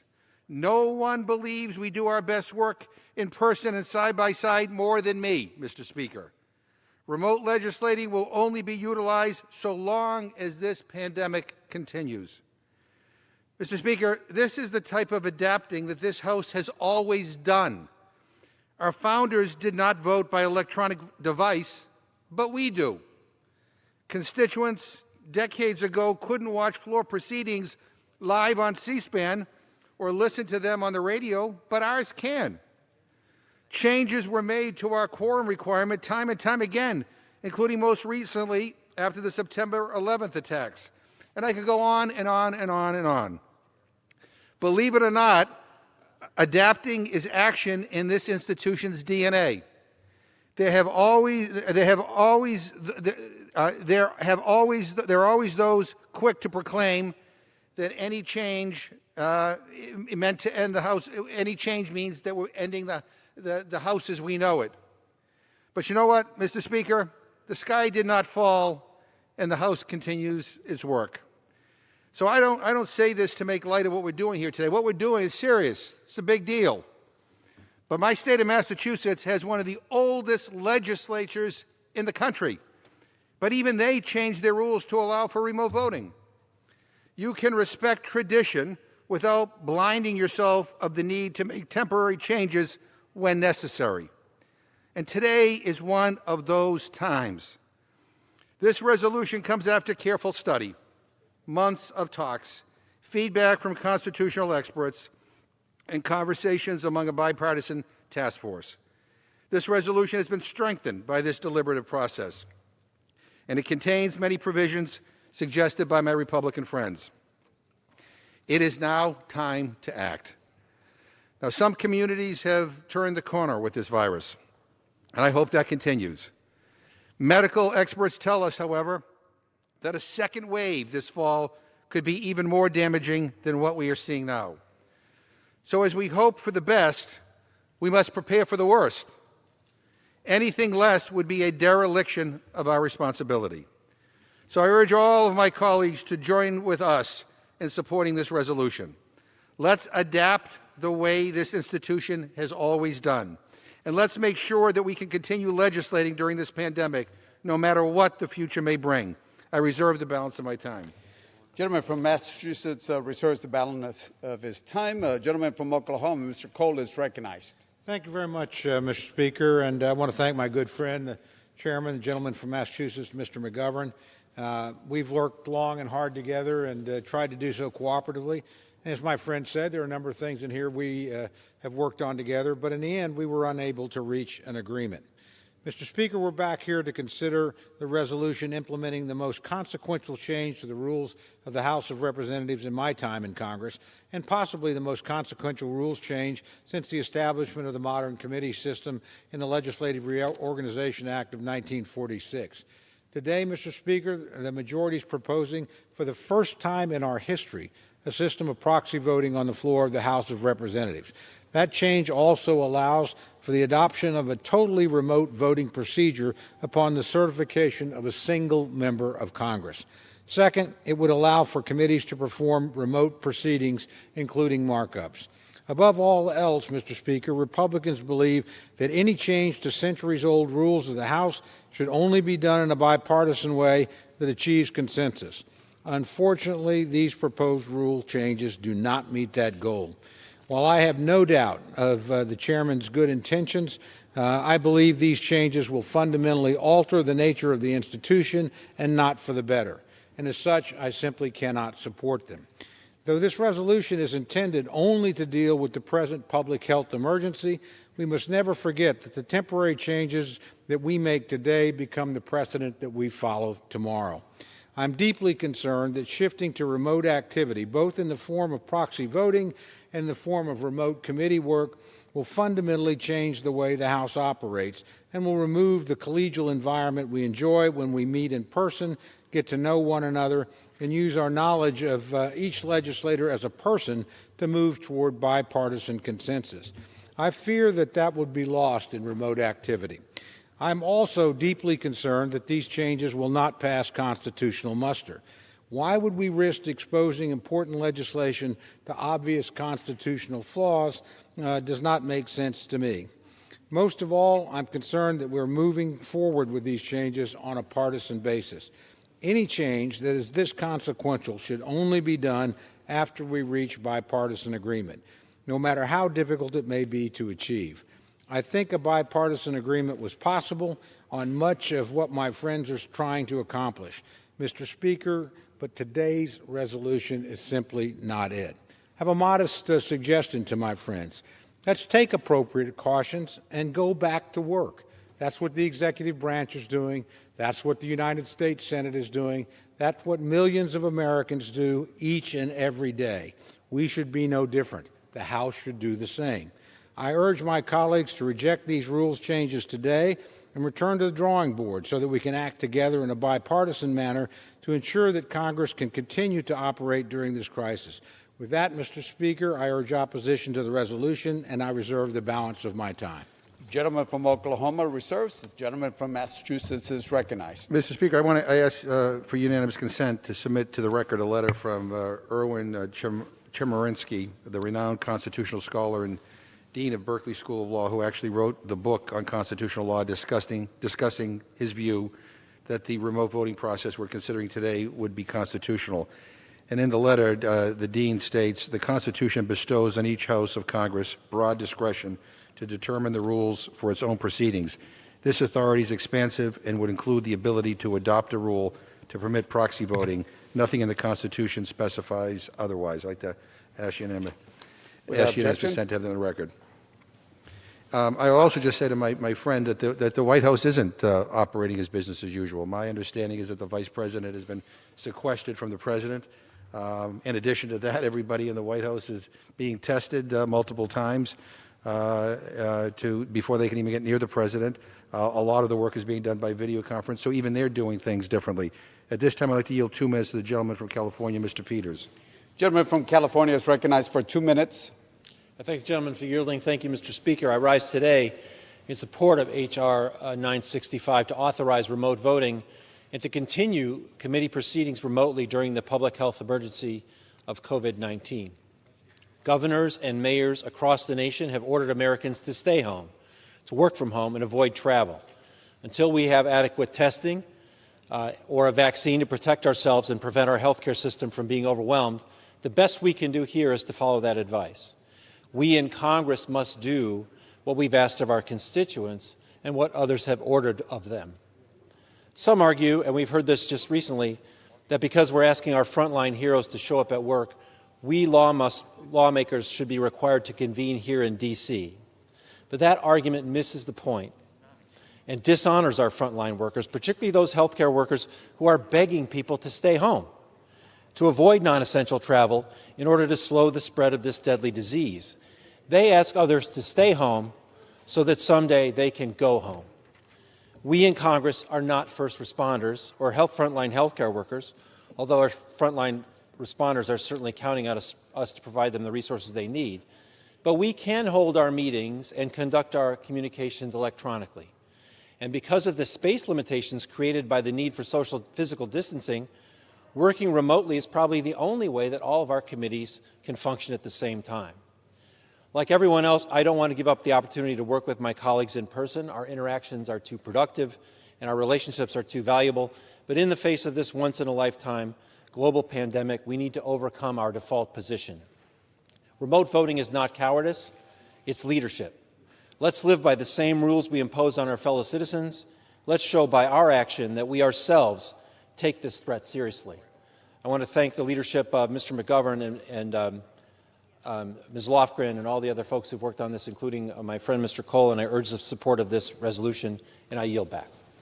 Gentleman from California yields back. Gentleman from Massachusetts reserves. Gentleman from Oklahoma, Mr. Cole is recognized. Thank you, Mr. Speaker. I yield 2 minutes to my good friend, the distinguished ranking member of the House Armed Services Committee from the great state of Texas, Mr. Thornberry. Gentleman from Texas is recognized.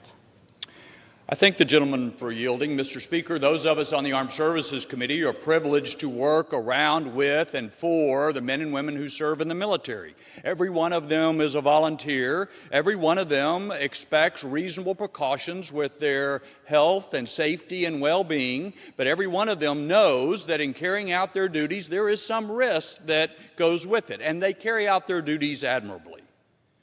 What a contrast to what we are seeing with this resolution. I think one of the proudest times I've had in this House over the last 25 years has been on 9/11 and the days thereafter.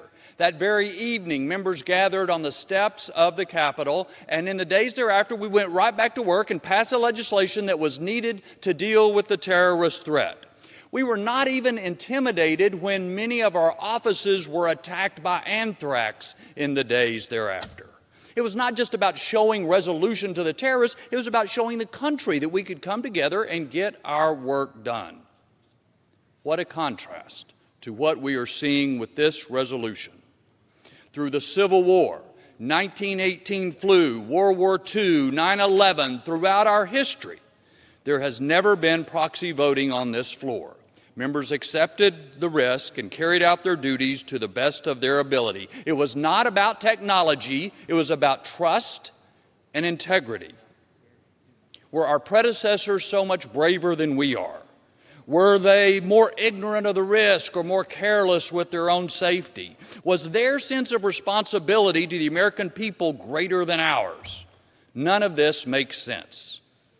But what makes the least sense of all, Mr. Speaker, is that any member of either party would support a resolution that allows any of us to vacate, even temporarily, the trust placed in us by voters and undermine the very foundation of this representative democracy. Our history is better than that. The voters deserve better than that. To me, Mr. Speaker, it is sad, rather despicable, and one of the darkest days in this institution. I yield back. Gentleman's time has expired. Gentleman from Oklahoma reserves. Gentleman from Massachusetts is recognized. Thank you, Mr. Speaker. Let me just say to the gentleman who just spoke, I'm not intimidated, and I'm not afraid. None of us are here. This isn't about any of that. This is about doing what is sensible, what is in the public health interest. This is not about us. It's about the people you all come in contact with. Those who walk around and don't wear masks, somehow as a display of how unafraid they may be, may be carriers who are asymptomatic, spreading this disease. This is a public health crisis. This is different than what happened on 9/11. This is a public health crisis that is somebody who is carrying this disease can spread it, in a very aggressive way. So please spare me the self-righteous kind of indignation over this. We're supposed to follow the medical advice. We're supposed to practice social distancing. And yet the Rules Committee, which is the smallest committee in the Congress, had a meet in the Ways and Means Committee. And we took up the whole committee. Now we have 21 standing committees. I don't know how many subcommittees. Where does the Armed Services Committee meet? Where does the Transportation Committee meet? Maybe they can meet on the House floor, maybe one committee at a time. The bottom line is, if we're going to follow the medical advice, that we should not paralyze this institution. With that, I yield 1.5 minutes to the gentleman from New Jersey, a distinguished member of this chamber and a co-chair of the Problem Solvers, Mr. Gottheimer. Gentleman from New Jersey is recognized for 1.5 minutes. Thank you, Mr. Speaker. I rise today as Congress adapts for this pandemic so that we can represent our constituents and shape legislation during this crisis and do so safely in line with CDC guidelines. This resolution includes remote committee participation and proxy voting, which are essential reforms during this pandemic and key to giving the American public the accountability and transparency they deserve. I'm hoping remote floor debate and voting are next, and this paves the way. The Supreme Court is doing it, and so can we. State legislators, including Oklahoma and in my state of New Jersey, and legislators around the world are doing it. We are behind here, and it's time we step up. There's nothing extreme about working this way and adapting during an emergency, just like all Americans have. I'm very grateful to Chairman McGovern, my good friend, a true statesman and institutionalist, and Representative Lofgren, who's done an incredible job, for working with us in the Problem Solvers Caucus with Democrats and Republicans as we've continued making strides toward a truly remote system. This debate and work is key for my district in North Jersey, which is at the epicenter of this crisis. Today's bill also includes full reinstatement of the SALT deduction, giving New Jersey a long-needed tax cut, something I've been fighting for years. It also helps small businesses that can make ends meet, for workers who are unsure they'll get another paycheck, and for every single for every single county and community, so they can support teachers, cops, EMS, and firefighters. But it starts with making sure our system is built so we can do it, and today's proposal does just that. We should all support this legislation to defend this institution, to protect it, and to ensure that accountability and transparency and this institution lives on forever in the greatest country in the world. I know we'll get through this together if we put country ahead of party. I yield back. Gentleman's time has expired. Gentleman from Massachusetts reserves. Gentleman from Oklahoma is recognized. Thank you, Mr. Speaker. I yield 1 minute to my good friend, the distinguished member from Minnesota, Mr. Hagedorn. Gentleman from Minnesota is recognized. Thank you. I believe this is a bad idea for this institution and a terrible example for the nation. I recommend a no vote. You know, it's ironic that as our nation opens up and people go back to work safely and responsibly into their jobs, the House is making a move to shut down for all intents and purposes. You know, tens of millions of Americans throughout this outbreak, this pandemic, have been out delivering and producing our energy, our food, helping with, of course, people in hospitals, policing our neighborhoods. They've been doing their jobs, and we should be doing our jobs in person moving forward. You know, some might question why a member of Congress like myself, who's dealing with stage 4 cancer, getting treatment the last year at the Mayo Clinic, why I would be the one passionately wanting everyone to travel and work in this chamber, work in our committees. And it's because it's a bad idea for this House. It's a bad idea that we don't do our jobs in person. We're setting a terrible example. Personally, though, I can tell you this. This is the job that I signed up for. This is the job that I asked the people of southern Minnesota to do. And this is the job that I want to do. It's an honor to serve them. I think we should do it in person, work in committee in person, and do our jobs, and we can do it safely and responsibly. I recommend a no vote. Thank you. Gentleman's time has expired. Gentleman from Oklahoma reserves. Gentleman from Massachusetts is recognized. Thank you, Mr. Speaker. The gentleman should be happy to know that under the proposal we have, he can come here anytime he wants. He can be in his committee. He can be on this floor and debate. But the bottom line is for those who are in circumstances where that is impossible, it provides an opportunity for them to participate as well. With that, I will now yield 2 minutes to the gentlewoman from Michigan, Ms. Stevens. Gentlewoman from Michigan is recognized for 2 minutes. Thank you, Mr. Speaker. I rise today to discuss the activity of the House Science, Space, and Technology Committee as we work through extraordinary circumstances to deliver for the American people. The Science Committee, under the leadership of Chairwoman Johnson and Ranking Member Lucas, has been holding briefings on topics such as infrastructure, energy jobs, vaccine developments, through the great technologies available to us over the World Wide Web. Each has been bipartisan. One important focus has been our domestic manufacturing role in retooling production lines to make the medical supplies needed to respond to the ongoing health crisis. This has been of particular importance for the Subcommittee of Research and Technology, of which I chair along with Ranking Member Baird.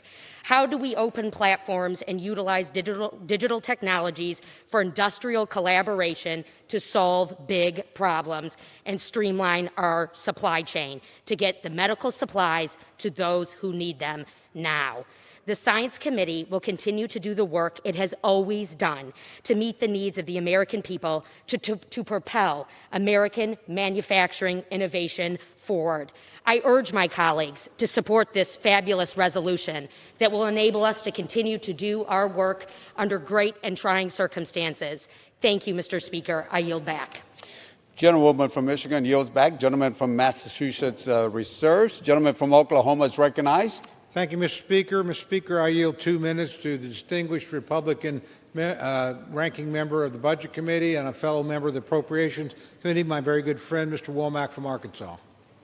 Gentleman from Arkansas is recognized. Mr. Womack. Thank you, Mr. Speaker, and I thank the gentleman from Oklahoma for yielding time. Born from the people, the work of Congress is an integral part of our nation. Or is it? Judging from the legislation that's before us right now, I'm not so sure.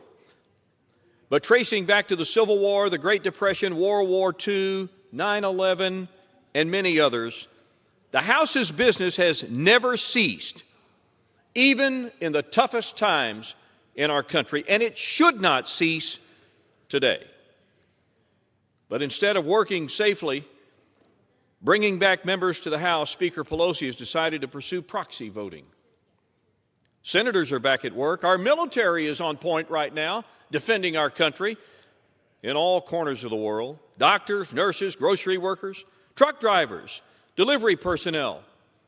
They're showing up every day. They are not shirking from their duty. Shouldn't the House lead by example? New House procedures might very well be necessary, but any change to the centuries-old rules that could fundamentally alter this institution should never be done without bipartisan support. And we're not seeing that. This proposal runs counter to the Constitution, and it marginalizes, in my strong opinion, Mr. Speaker, the lawmaking process. We need transparency, accountability, not procedures that further centralize the decision-making of our country into the hands of a select few. We must get back to regular order, and this is not the path back to regular order. And I yield back the balance of my time. Gentleman from Arkansas yields back the balance of his time. Gentleman from Oklahoma reserves. Gentleman from Massachusetts is recognized. I'm happy to provide the gentleman who just spoke with kind of the history of the House of Representatives as to how voting rules have changed repeatedly. But this radical idea that we are talking about here today, just look to the United States Senate. I mean, they just held a hearing in their HELP committee where some people were present and some were remote. The chair and ranking member were remote. And the administration witnesses were brought in through video conferencing. I mean, the Senate can do it. Maybe my friends are afraid of technology. We'll get you the help. We'll get you the help to make it comfortable for you. But the bottom line is the Senate could do it, and it's okay for the United States Senate. Why is it not okay for the House of Representatives? I yield 1 minute to the gentleman from California, Mr. McNerney. Gentleman from California is recognized for a minute and a half. Well, One minute. Gentleman. One Mr. minute. Speaker, I rise in support of HRS 965. Today, there are more than 1.45 million confirmed COVID-19 cases and more than 86,000 related deaths in the United States, and these numbers continue to increase. Our job in Congress is to provide help and leadership in this crisis. It's critical that we continue serving our constituents, but requiring members of Congress to travel back and forth to Washington to vote and participate in official business in person during this pandemic puts the health of our constituents and ourselves at greater risk. All this traveling by so many members of Congress will worsen the crisis we are working to mitigate. If you don't agree with the rule changes, I urge you to reconsider. If you care about the health of your constituents, if you care about the health of yourself, your colleagues, and your staff, and if you really want to mitigate this crisis, then support the temporary rule vote and vote yes on HRS 965. I yield back. Gentleman from California yields back. Gentleman from Massachusetts reserves. Gentleman from Oklahoma, Mr. Cole, is recognized. Thank you very much, Mr. Speaker. I yield 1 minute to my very good friend from the great state of California, Mr. McClintock. Gentleman from California is recognized. Thank you, Mr. Speaker. The word Congress literally means the act of coming together and meeting. The Constitution calls for representatives to attend, to assemble, and to meet. Congress is a deliberative body, and by its very nature, that requires the people's representatives to interact with each other, both through formal proceedings as well as through the countless informal conversations that are the unique product of coming together and meeting. Fulfilling that duty, Congress has met throughout every war and pandemic that has come before us. We expect grocery clerks to show up at 4 in the morning to restock the shelves, but the House of Representatives is going to phone it in? Each of us is the proxy for our constituents. They expect us to speak and vote for them and answer to them, and not hand off that trust to someone entirely unaccountable because we're too lazy or too scared to show up for work. Good God, what are we doing to our country? Gentleman from California yields. Gentleman from Oklahoma reserves. Gentleman from Massachusetts is recognized. Mr. Speaker, it's obvious that the gentleman who just spoke didn't read the bill. Nobody is asking anybody to hand off their ability to cast a vote here. There's no discretion involved. If he reads the bill, he'll figure that out. I also ask unanimous consent to submit to the record a May 5th opinion piece published in The Hill from Sig Prakash, a constitutional law professor from the University of Virginia and former clerk to the late Supreme Court Justice Antonin Scalia. In his piece, the professor says, and I quote, "The more general point is that if legislators are monitoring proceedings in Congress online and can vote remotely, they are in attendance and can be present for quorums. What is good for the President and the Supreme Court must be good for Congress." I ask that be put in the record. And at this point, I yield 1 minute to the gentleman from Tennessee, Mr. Cohen. Thank Gentleman you, from McGovern. Tennessee is recognized. Mr. Cohen. Thank you, sir. I've been listening to the debate, and I've been really amazed at what I've heard from the other side. They say the military goes into battle or is ready to go, and they don't let these things bother them. The military doesn't have a great majority of their members who are 65 years of age and older. And when they do have members that are 65 years in age and older, and they have more morbidity systems or past incidents that make them more likely to get a disease, they don't send them into battle. They take care of them. They don't put them out there in harm's way. Some people talked about the Senate. Well, Lamar Alexander came up and he got exposed to coronavirus from a staff member. So he had to go back to Maryville. Rand Paul came up, got exposed, took a test, still swam in the Senate pool, and exposed everybody over there to COVID and came back positive. So it's not about the Senate. This makes good sense. One of our best epidemiologists said the best place you can find to get the coronavirus is indoors in an enclosed room with a lot of people and a lot of talk. That's the definition of Congress. Washington is a hotspot. It's under a stay-at-home order, and you're not supposed to meet in groups of more than 10 people. We're more than 10, and if they expand it, we'll be up to the level of 50, which is maybe the next level. So we're just protecting our members and protecting their loved ones and protecting their constituents. This is a good law. It gives people a chance to vote. We have members who are going through chemotherapy now. The great John Lewis is going through chemotherapy. That means he cannot come up here and vote. That should not be the facts.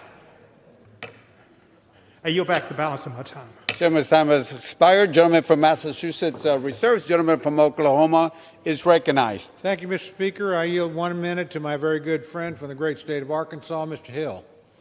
Gentleman from Arkansas is recognized for 1 minute.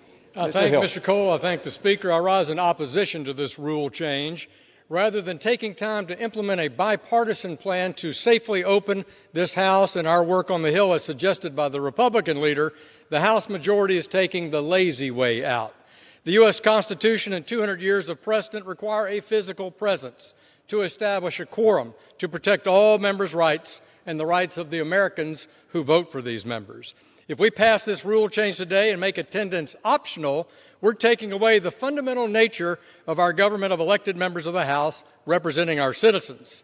Since the first Congress, through it all, bad roads, bad weather, invasion and the burning of this very Capitol, Civil War and Depression, members have assembled to do the people's business. Our founders intended that legislating be hard but fair. Our founders compelled the people's representatives to assemble, to collaborate, to find a way forward. This rule will only make it harder to find that consensus during these times. I urge all my colleagues to reject this unnecessary change to the House rules, and I yield back the balance of my time. Gentleman yields back. Gentleman from Oklahoma reserves. Gentleman from Massachusetts is recognized. Mr. Speaker, let me remind my colleagues what the minority leader did suggest, and that is that all of us get preferential treatment in terms of testing, that we all be tested regularly when we come back here like they do in the White House, that even though our constituents can't get tested, even though our hospital workers and those who work in homeless shelters and in food pantries, they can't get tested. First responders can't get all tested. The minority leader suggested that, you're all so special here that you should move to the front of the line. Well, I don't know what people in your districts think, but my constituents think that's tone deaf. That, quite frankly, we don't deserve preferential treatment. And that is what he suggested. I now yield 3 minutes to the gentleman from Maryland, the distinguished member of the Rules Committee, Mr. Raskin. Gentleman from Maryland, Mr. Raskin is recognized. Thank you, Mr. Chairman. Thank you, Mr. Speaker. Mr. Chairman, I want to salute you for your determination to keep American government going through this period, and that's what this resolution is about, the continuity of Congress and the continuity of government. We're here to keep the great American experiment in democratic self-government alive through the pandemic, through the crisis. The first sentence of the Constitution, the preamble says, "We the people, in order to form a more perfect union, establish justice, ensure domestic tranquility, provide for the common defense, promote the general welfare, and preserve to ourselves and our posterity the blessings of liberty. Do hereby ordain and establish the Constitution of the United States." And the very next sentence vests all legislative power in us, in Article 1, in the Congress, and gives us the right to determine the rules of our own proceedings. That's what the Supreme Court calls a political question. It cannot be second-guessed by the Senate. It cannot be second-guessed by the President. It cannot be second-guessed even by the Supreme Court. It's up to us what our rules of proceeding are going to be. I've watched the debate, and one can only regard with amazement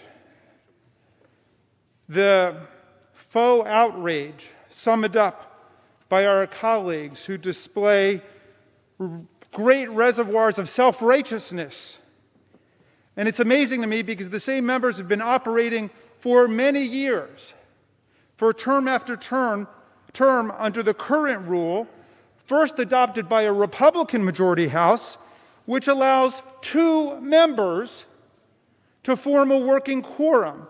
I repeat, the current rule, which this body has ratified repeatedly, was adopted by a Republican majority, allowing 2 members to constitute a working quorum. So how can anyone who has blithely accepted that state of affairs when it would have been very easy, there was no pandemic and no plague let loose on the land, with 86,000 people dead and tens of millions of unemployed, to do something about it? They did nothing about it. But now they want to suddenly turn on a proposal necessary to guarantee the continuity of the U.S. government, in which the numerical quorum majority rule is scrupulously observed through the well-known and well-accepted proxy system. This rule preserves the vote and the voice of each and every member of the House. Unlike the 2-member quorum rule, which was put into place by a Republican majority, our rule is based on effectuating the will and the vote of every member. The proxies must be cast in strict accordance with the will of the member, with no discretion and no room for judgment. Mr. Speaker, I expect to be a proxy because I live about a half an hour away from here. I will cast the proxy vote exactly as given to me. And if I were to decide I know better than the person I'm voting for, that should be the subject of ethical proceedings. I am nothing more than a letter carrier. This is what the Congress needs to do. The American people expect nothing less from us. Let's keep the government of the United States in business. I yield back. Gentleman's time has expired. Gentleman from Massachusetts reserves. Gentleman from Oklahoma, Mr. Cole is recognized. Thank you very much, Mr. Speaker. I yield 1 minute to my great friend, the distinguished member from Texas, Mr. Gohmert. Gentleman from Texas is recognized for 1 minute. Thank you, Mr. Speaker. And let me just read from the Constitution. Thank you very much. Article 1, Section 5. Each House shall be the judge of the elections, returns, and qualifications of its own members, and a majority of each shall constitute a quorum. You can't pass a bill on this floor with proxies and have it upheld unless you change the Constitution.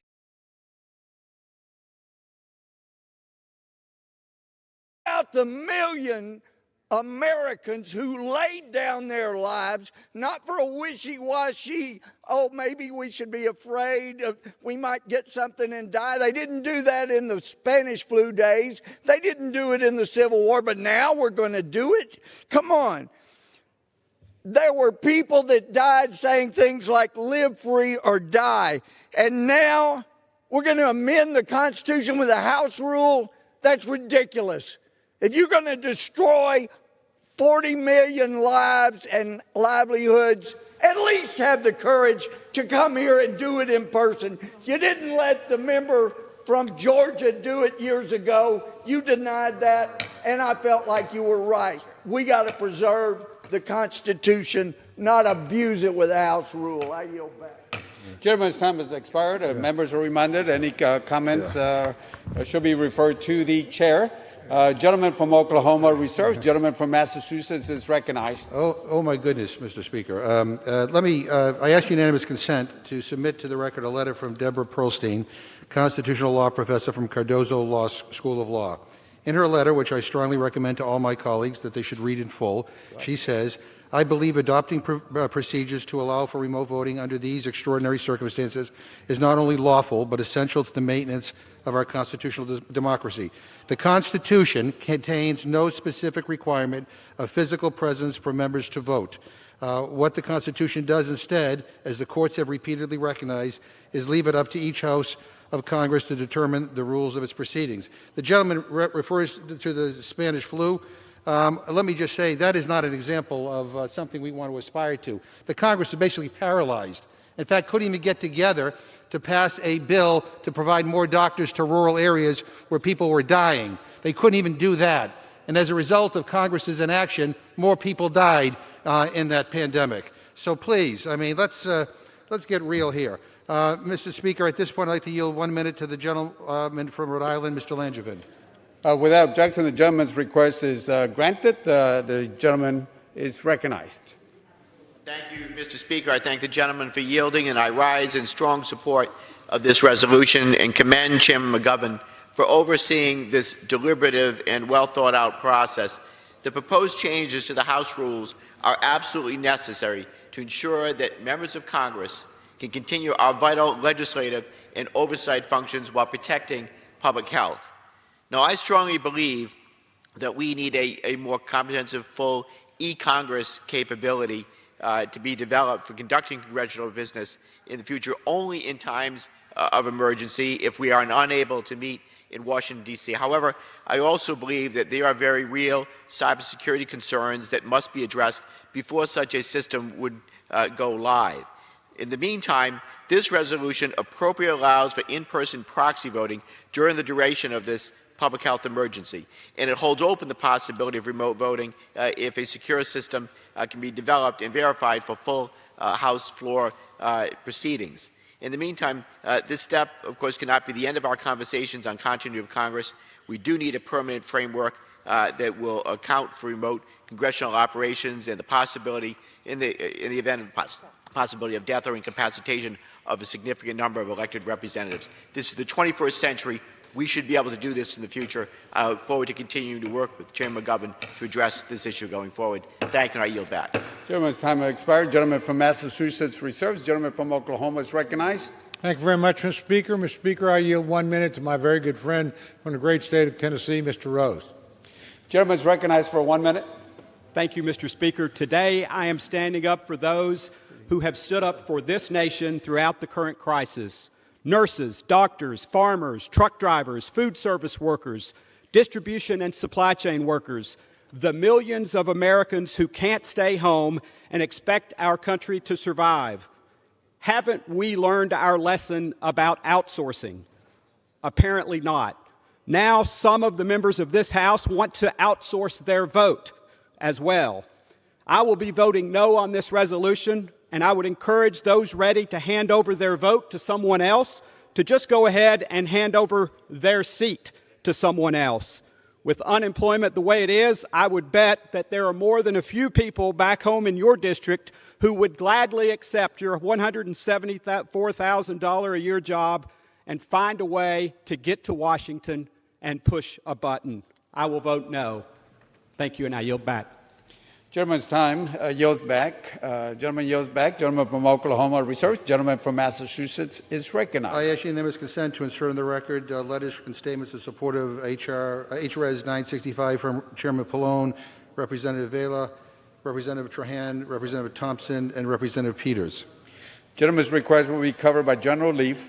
And I'm glad that the gentleman who previously spoke says he wants to stand up for nurses, doctors, and teachers. He has a chance to do that in the next bill we're going to talk about, because there is money in there to provide them more assistance in terms of testing and treatment and tracing, and more money there for PPE. But my guess is the gentleman is going to vote no on that. But the same people out here who are talking about being brave and standing up with our first responders are the same people whose leader has said that his proposal is to prioritize members of Congress ahead of all of our constituents in terms of testing so we can operate here. Well, I don't want to have anything to do with that.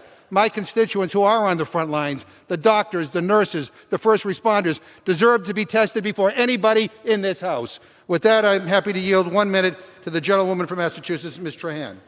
Gentlewoman from Massachusetts is recognized for 1 minute. Thank you, Mr. Chairman. Mr. Speaker, this public health crisis has been devastating. Nearly 1.5 million Americans have contracted COVID-19, and tragically, more than 85,000 people have died. We've asked small business owners and workers in our districts to close up shop and stay home for months to do their part to slow the spread of this virus. Across the country, workplaces are innovating and figuring out how to operate while keeping pace with common sense public health guidelines. Like them, Congress has an obligation to do the same. This moment requires us to lead by example, to show that in the face of a highly infectious disease, we can change how we do business and still get our constituents the much-needed relief they desperately need, while also conducting proper oversight. I support this rule change to temporarily allow committees to conduct meetings remotely and to provide my colleagues with the opportunity to make their constituents' voices heard. This is the 21st century. We have an opportunity to show that we can use the tools at our disposal to continue congressional operations at full capacity while also practicing what we preach. This is common sense, and I'd urge my colleagues to support this change as well. Thank you, and I yield back. Gentleman from Massachusetts yields back. Gentleman from Massachusetts, Mr. McGovern, reserved. Gentleman from Oklahoma is recognized. Thank you very much, Mr. Speaker. I yield 1 minute to my very good friend from the great state of Texas, Mr. Roy. Gentleman from Texas is recognized. Thank you, Mr. Speaker. I thank my friend from Oklahoma. I just asked my colleagues here, what are we doing? We have 40 million Americans out of work, approaching 40 million. We have serious problems we've got to address, and we're going to pass a bill tonight that's a clear political bill filled with political promises from my colleagues on the other side of the aisle that has no chance of being passed in its current form. And why aren't we debating and doing the job of this body? We have no debate. My friend from Maryland, Chairman Raskin, we served together working to try to protect the Constitution. And he says that we have this rule in here for a quorum can be 2 people. I agree, that's a problem. I don't care who's in charge of this body. We shouldn't operate that way. The American people want us to do our job and debate and work. And look, the Constitution is pretty clear about what constitutes a quorum. You can trot out all various words from some professors around the country that say otherwise, but a quorum means presence. We should be here debating. It matters. It matters that we look each other in the eye. It matters that we're here talking to each other. When there are 40 million Americans without jobs while we sit here in Congress and don't do ours, we're not doing our job. While truckers carry food products, while people go to grocery stores, while first responders do their job, why aren't we doing ours? I would posit that the Constitution contemplates our physically being here, looking each other in the eye to do our job. If we want to have debates about committee work being remote or virtual, okay. But the actual act of voting, our solemn duty to represent hundreds of thousands of people who put their trust in us to do our job, we're supposed to be here. We're supposed to work with each other. I've got a bipartisan bill right now that would help solve the problems, the PPP Flexibility Act, with my friend Dean Phillips from Minnesota. Let's debate and vote on it. Let's offer amendments. Let's actually have a debate in this body. It's supposed to be the people's house. The people's house. It's our job. Gentleman's time has expired. This is not constitutional. Mr. Cole reserves. Gentleman from Massachusetts is recognized. Yeah, the gentleman will be happy to know he'll have 2 hours of debate on how to help our constituents. I have a feeling he's going to vote no. He's going to vote no to help our teachers, our first responders. He's going to vote no to help states, cities, and towns. That's unfortunate, but we're going to move it forward. I ask unanimous consent to insert in the record letters and statements in support of this bill from Representatives Kildee, Perlmutter, Levin, Lowenthal, and Lawrence, Representative Sanchez, Representative Jeffries, Representative Langevin, Representative Custer, Representative Cardenas, and Representative Pocan. Gentleman's request is covered by General Leaf. And I now yield 2 minutes to the gentleman from Texas, Ms. Jackson Lee. 2 minutes. Gentleman from Texas, Ms. Lee, is recognized for 2 minutes.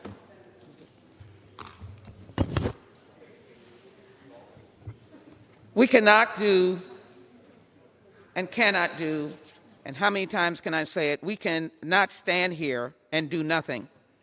The Constitution has no provision that prohibits this body from doing something and to avoid a catastrophe of not being able to govern this nation. My friends who were here during the heinous tragedy of 9/11, remember that we had a continuity committee and put in provision the rules under Republican leadership of what would constitute a quorum. But let me say this, my friends, no one is telling you not to be present. But what it does say is that we're prepared, we will not panic. We're prepared in case a catastrophic resurgence of COVID-19 comes in the fall, as the scientists have said. And no proxy is going to dominate this floor. A proxy is directed by the member, and they must specifically on each vote tell you what to do. Those directions are specific. At the same time, no member is prohibited, as I said, from coming to this floor. Eleanor Roosevelt said, "One thing I believe profoundly, we make our own history." That is what we are doing. We're making our history so that we can serve the American public. Do you think truck drivers and first responders want us to collapse and not pass a bill that will provide for them so they will not be furloughed and fired? They want us to do our job. Thomas Paine said, "Times that try men's souls." This is a constitutional process. It allows for us to proceed and govern this nation without an interruption. We have seen members who are COVID-19 positive.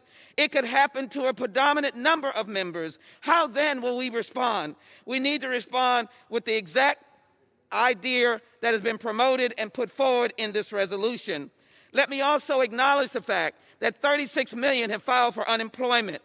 85,000 have died, projected 134,000 that have died. That is why we have done prison dollars. That is why we put the heroes money in, so that we don't have people seeking to eat. And I'd like to add this to the record, Mr. Chairman. City staring down $169 million budget gap. We need rural, city, local, and state funding, and $15 million in rental assistance going in 90 minutes. We need to do this resolution and pass the heroes legislation now. I yield back. Gentleman from Massachusetts reserves. Gentleman from Oklahoma is recognized. Thank you very much, Mr. Speaker. I yield 1 minute to my very good friend, former Rules Committee member, great Dan Newhouse from the great state of Washington. Gentleman is recognized. Mr. Speaker, Article 1, Section 5 of the United States Constitution states that only a majority can constitute a quorum in order to do business of the People's House. As a former member of the House Rules Committee, I have a deep appreciation and a commitment to the precedents and procedures of this hallowed body. But under this democratic proxy voting scheme before us today, only 22 House Democrats would need to be present in this chamber to pass any and every single bill moving forward. This is a forced consolidation of power to a select few insiders, and it simply does not reflect the values of our Constitution, our history, and our nation. The constituents of Washington's 4th Congressional District did not vote for their representative to simply defer to a proxy and shirk the duties of serving as a U.S. representative. Mr. Speaker, the American people deserve more, and I urge a no vote on this terribly ill-advised and unconstitutional resolution. I yield back the balance of my time. Gentleman yields back the balance of the time. Gentleman from Oklahoma reserves. Gentleman from Massachusetts is recognized. Mr. Speaker, I ask unanimous consent to insert in the record an April 14th AP News article entitled "Wisconsin Assembly OKs Virus Bill in First Virtual Congress." I ask unanimous consent to insert into the record a May 6 Boston Globe article entitled "For the First Time in 400 Years, Mass Lawmakers Will Vote Remotely." And I asked unanimous consent to insert to the record an April 1st Louisville Courier Journal article entitled "Kentucky House Dramatically Limits In-Person Voting on Bills Due to Coronavirus Concerns." And with that, I'll reserve my time. Gentleman reserves. Gentleman from Oklahoma is recognized. Thank you very much, Mr. Speaker. I yield 1 minute to my very good friend from the great state of Wisconsin, Mr. Groffman. Thank you. I'll try to bring up three things that are very wrong with proxy voting that I don't think have been brought up today. First of all, one of the problems we have in this building is, even though we all represent 700,000 people, there are some congressmen who are a great deal more powerful than others. and this bill will greatly increase the power of leadership. Right now, people run into each other in the halls, talk to each other in the cloakroom, question parts of the bill, and sometimes question leadership's narrative. This bill says everybody's going to be back at home, which greatly strengthens the power of leadership because people aren't around to question the bill. Secondly, it lessens bipartisanship. When we're gone, we do have conference calls with other Republicans, but I find I talk to Democrats much more when we're in this building. And by taking people out of this building, you will decrease bipartisanship as you make proxy voting the norm. And finally, you are penalizing the press. We should all be available to the press after these votes so they get a variety of perspectives. But we are going to work our way down to the point where it's the Speaker and a few other Democrats around, and the press are not going to be able to talk to us all. So it's an insult to the press. Thank you very much. Gentleman's time has expired. Gentleman from Oklahoma reserves. Gentleman from Massachusetts is recognized. Mr. Speaker, I ask unanimous consent to insert into the record an April 22nd Washington Post article entitled, UK Zoom Parliament launches with a few glitches, but shows virtual democracy may work for a while, breaking 700 years of tradition. I also ask unanimous consent to insert into the record a March 26 Politico article entitled Corona-Era European Parliament, Empty Chamber and E-Voting. And I reserve my time.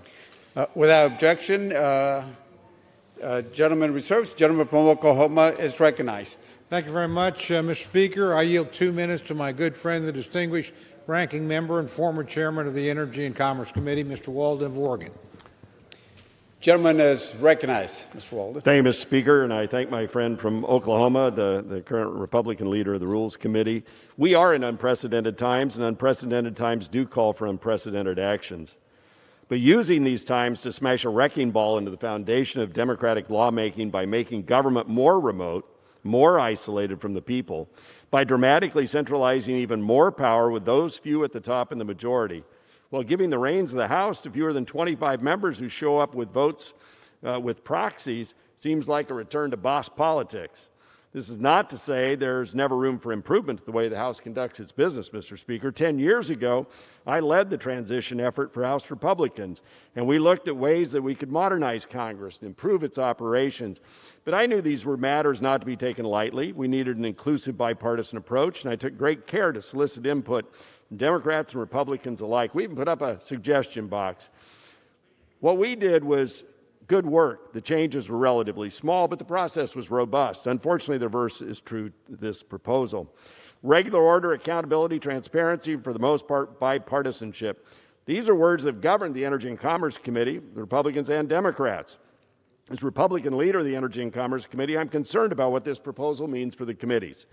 How do we preserve the rights of all members on both sides of the dais from top to bottom as we zoom through hearings and markups?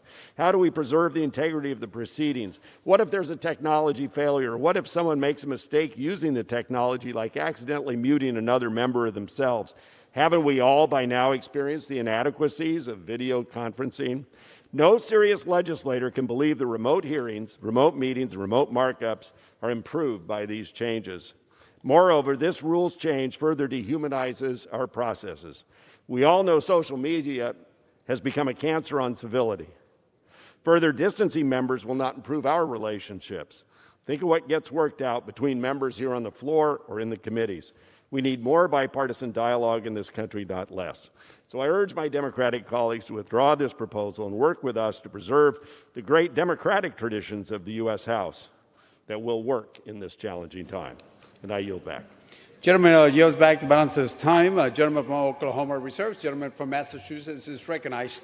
Thank you, Mr. Speaker. Mr. Speaker, I have been inserting various articles into the record showing other states and other parliaments and Congresses across the world operating remotely to prove a point that it can be done. And I don't know whether my Republican friends are just intimidated by technology. I mean, listening to some of them, I think they think bifocals are a radical idea.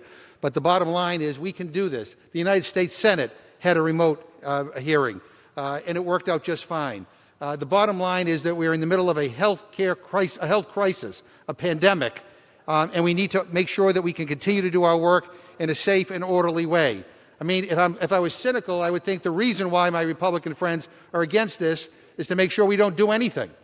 And I get it. You may not like the fact that we're trying to address the needs and the concerns of the American people. But we are going to do this, and I would urge, I hope we get a bipartisan vote on this. With that, I would like to yield 1 minute to our distinguished majority leader, Mr. Hoyer. Gentleman from Maryland is recognized. Mr. Hoyer. I thank the gentleman for yielding. Mr. Speaker, I want to remind us today of President Lincoln's words to Congress. He said this: "The dogmas of the quiet past are inadequate for the stormy present."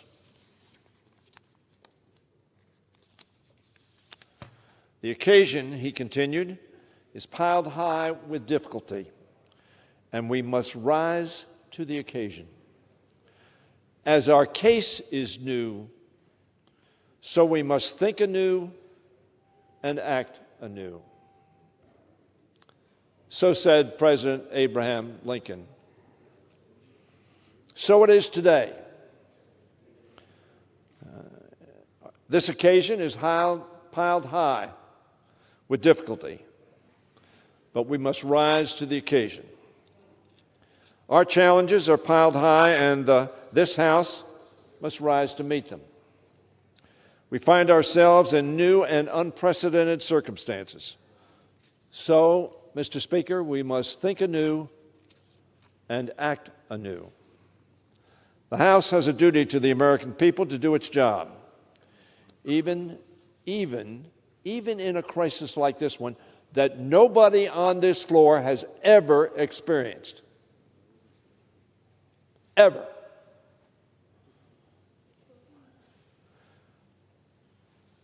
The House has a duty to the American people to do its job, especially in a crisis like this. Let me say at the outset, Mr. Speaker, that there is no substitute.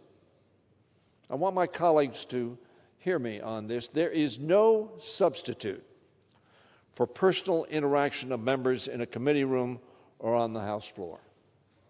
I share that view. Mr. McCarthy shares that view. Ms. Pelosi shares that view. Mr. McConnell shares that view. But when that is not possible, because it poses a mortal danger, 86,000 plus of our fellow citizens have died because they contracted COVID-19. It poses a mortal danger to the health of members, staff, press, and the public. And therefore, we must provide an alternative way to do the people's business. Now, let me say that we had a bipartisan task force. At the first task force meeting, Rodney Davis, a Republican from Illinois, said, we want the Congress to be able to work. My colleague said that cynically we could observe that perhaps for those of you who may not be able to garner a majority for what we pass, perhaps you don't want us to work. I hope that's not the case. I know the administration does not want us to do oversight, but that is our responsibility. This resolution will enable the House to conduct its work in full without risking the health and safety of Americans and communities across the country, from which members come and to which they will return. It allows committees to use remote technology to conduct hearings and mark up legislation. Technology already in use, safely and effectively by millions of Americans, including the Supreme Court. 9 people who have decided they ought to be separated and are therefore doing what has never been done in history. It's not a revolution. They're using technology to do the same thing they could do in the hearing chamber of the United States Supreme Court. Period. The United States Senate, as my colleagues, so many have observed, held a virtual hearing. The chairman was not there. He was quarantined. The witness was not there. Actually, there are multiple witnesses. They were quarantined. Now, there were, as Mr. McCarthy has suggested, members in the hearing room. So it is what Mr. McCarthy refers to as a hybrid hearing. This rule provides for that.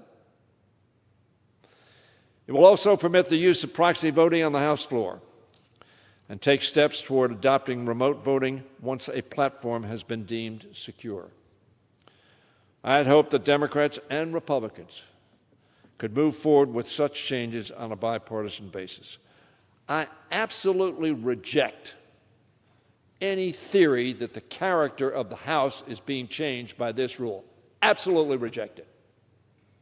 My friend is shaking his head. No, it is. Nothing changes. The same people vote. The same issues will be considered. The same witnesses will be heard. The same committee rules will be followed. The only thing that changes is the technology that is available to us. And by the way, when that board is lit up, there were some people thought that was a radical change. I ought to be able to stand on the floor and say aye or nay. And when C-SPAN was introduced, oh my, how radically that would change the House.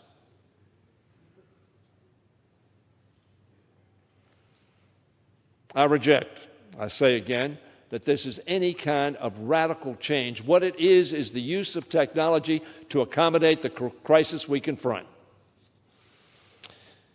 We had many productive discussions through our bipartisan task force. I want to thank Mr. Cole. I want to thank Mr. Davis. I want to thank Minority Leader McCarthy. I want to congratulate Jim McGovern, the chairman of the Rules Committee, for his fairness and for his attentiveness to everybody's position. We didn't reach agreement. I'm sorry that we didn't reach agreement. But we took a lot of the ideas that our friends on the Republican side of the aisle suggested. They were good suggestions, and we incorporated them in what we're doing.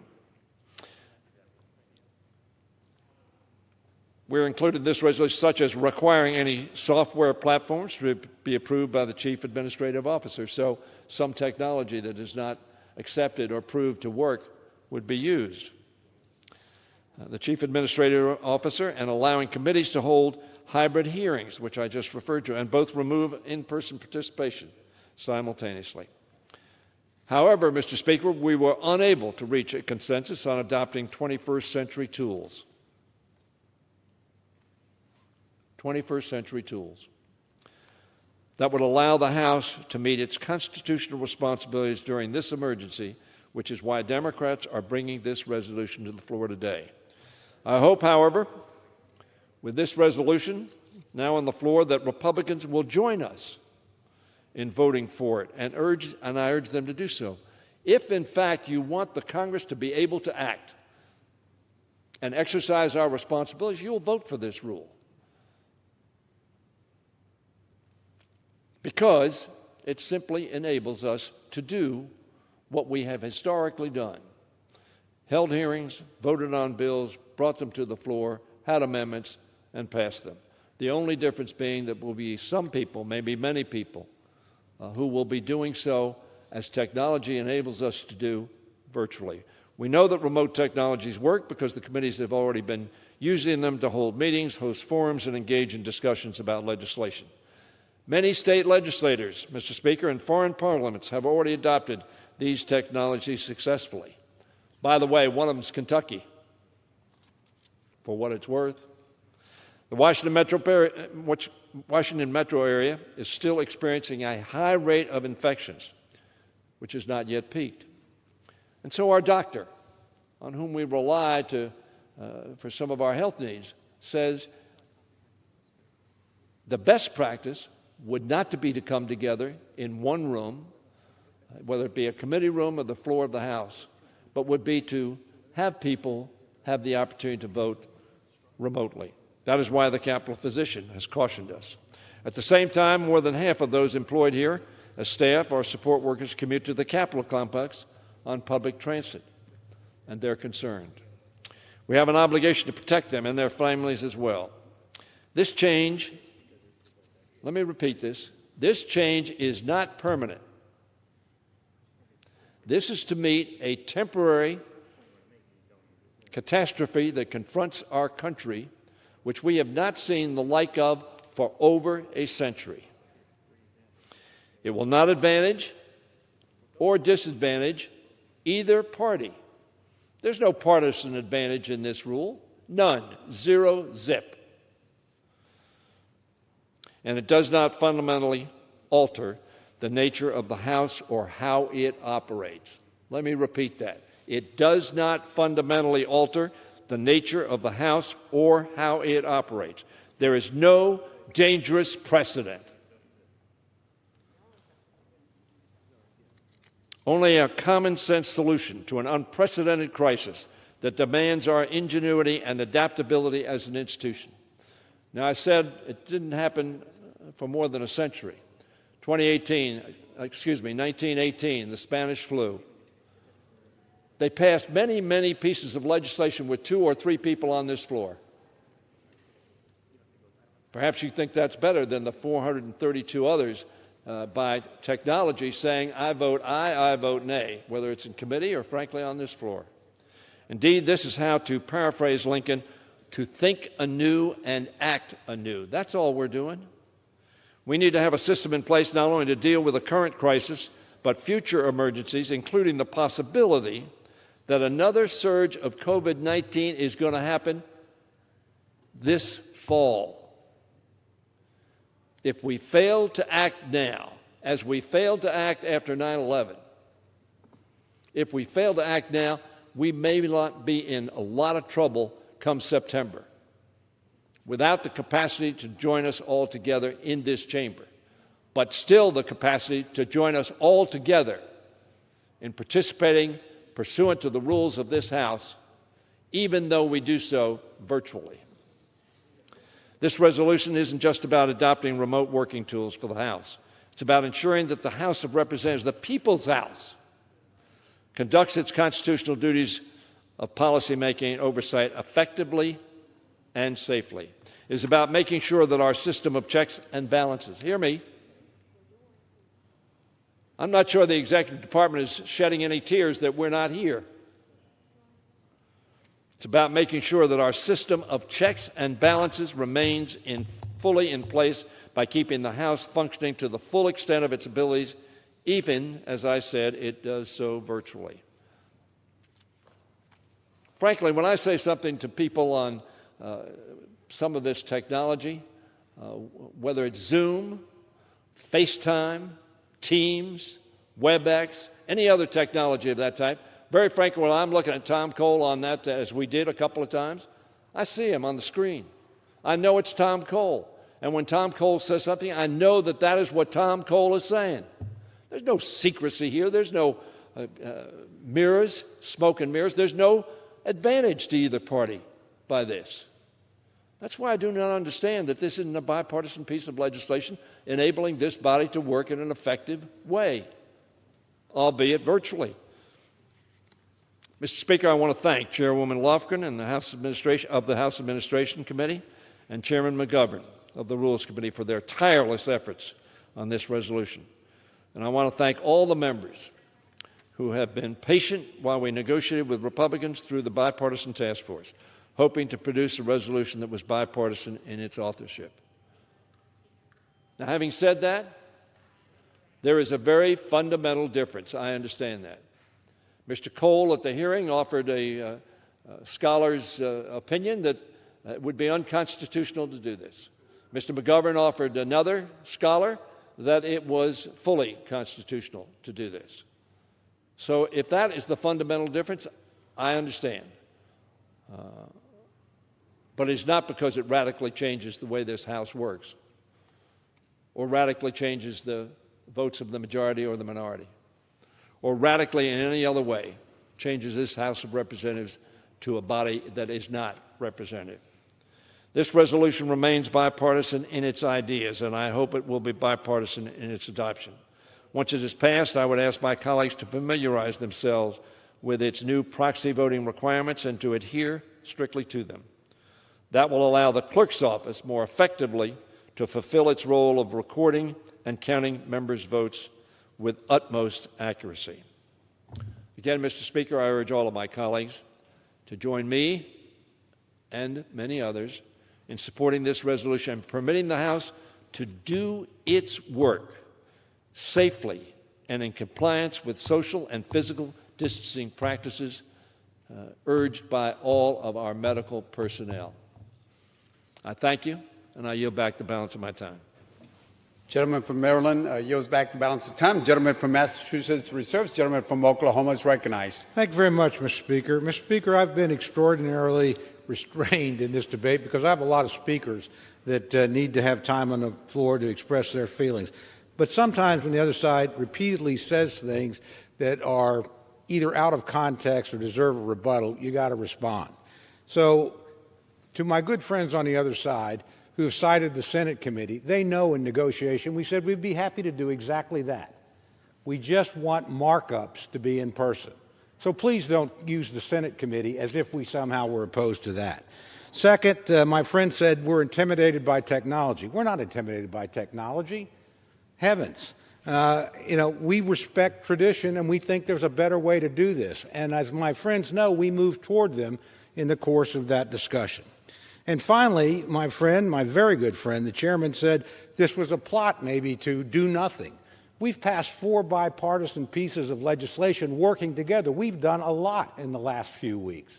And to suggest that we would deliberately sabotage the operation of the House simply because we disagree with you is wrong.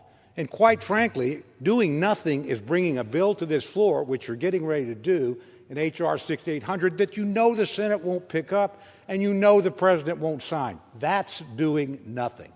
We've proven working together we can do a lot. All we asked is let's return to that. Now with that, Mr. Speaker, I yield 2 minutes to my very good friend, the distinguished member and ranking Republican member on the Homeland Security Committee from Alabama, Mr. Rogers. Gentleman from Alabama, Mr. Rogers, is recognized. Thank you, Mr. Speaker, and I thank my good friend from Oklahoma.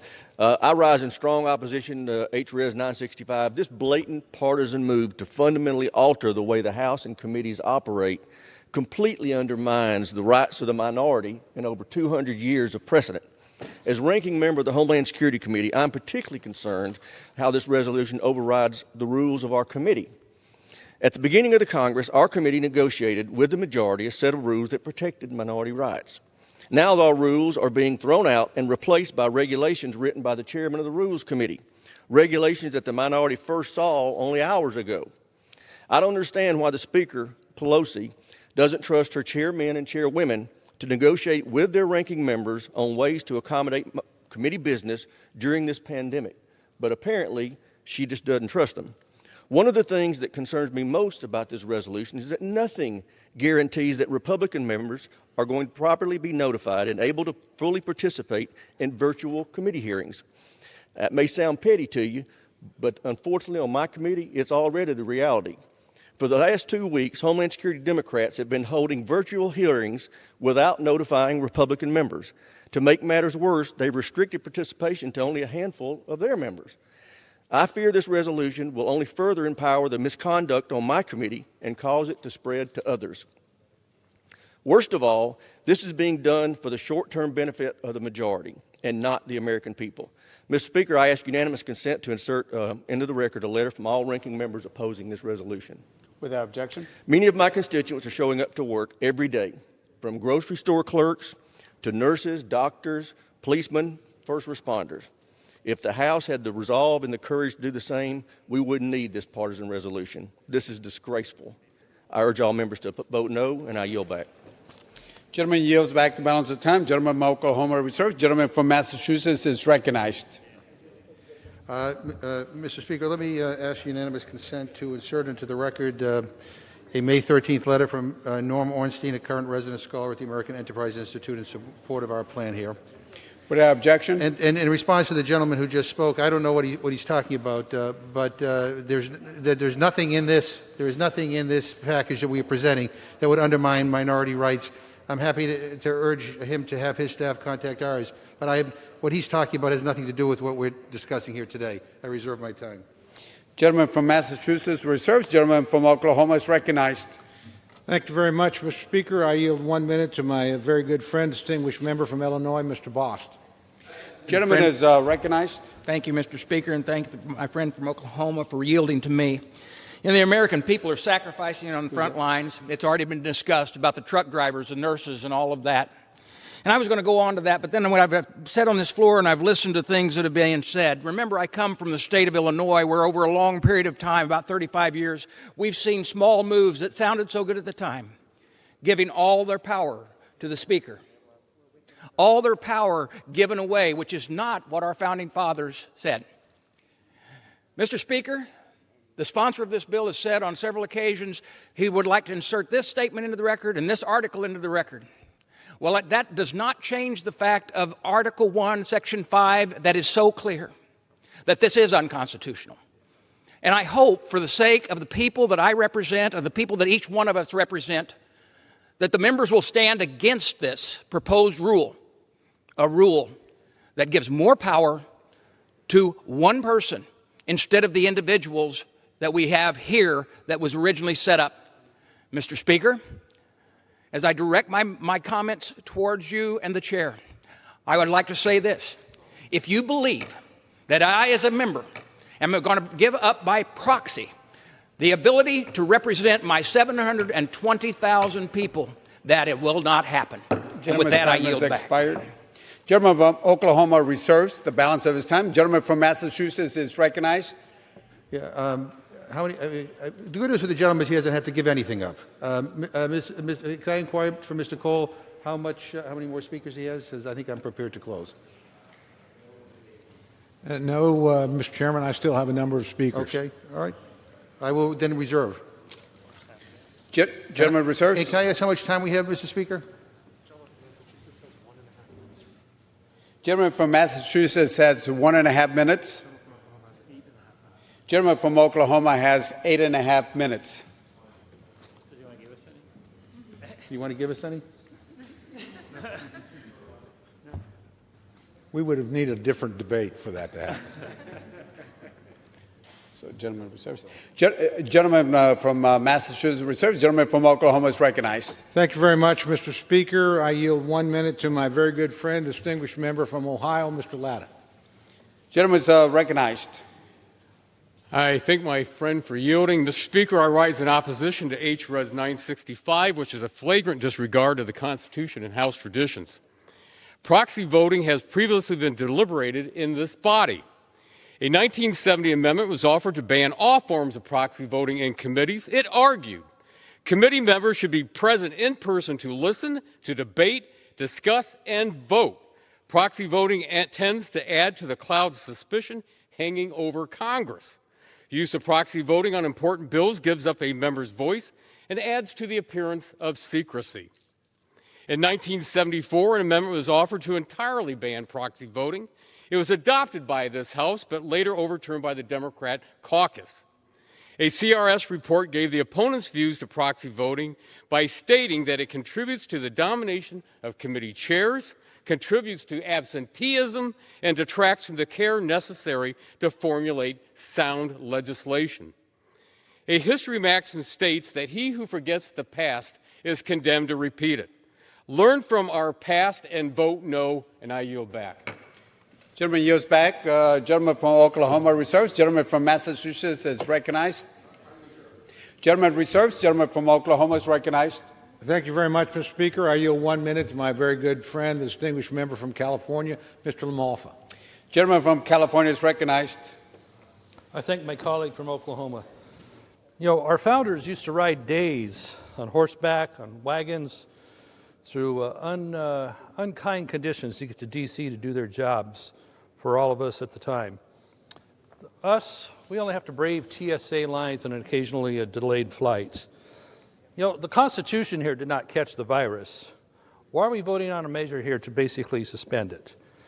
These rules have been in place since basically 1789.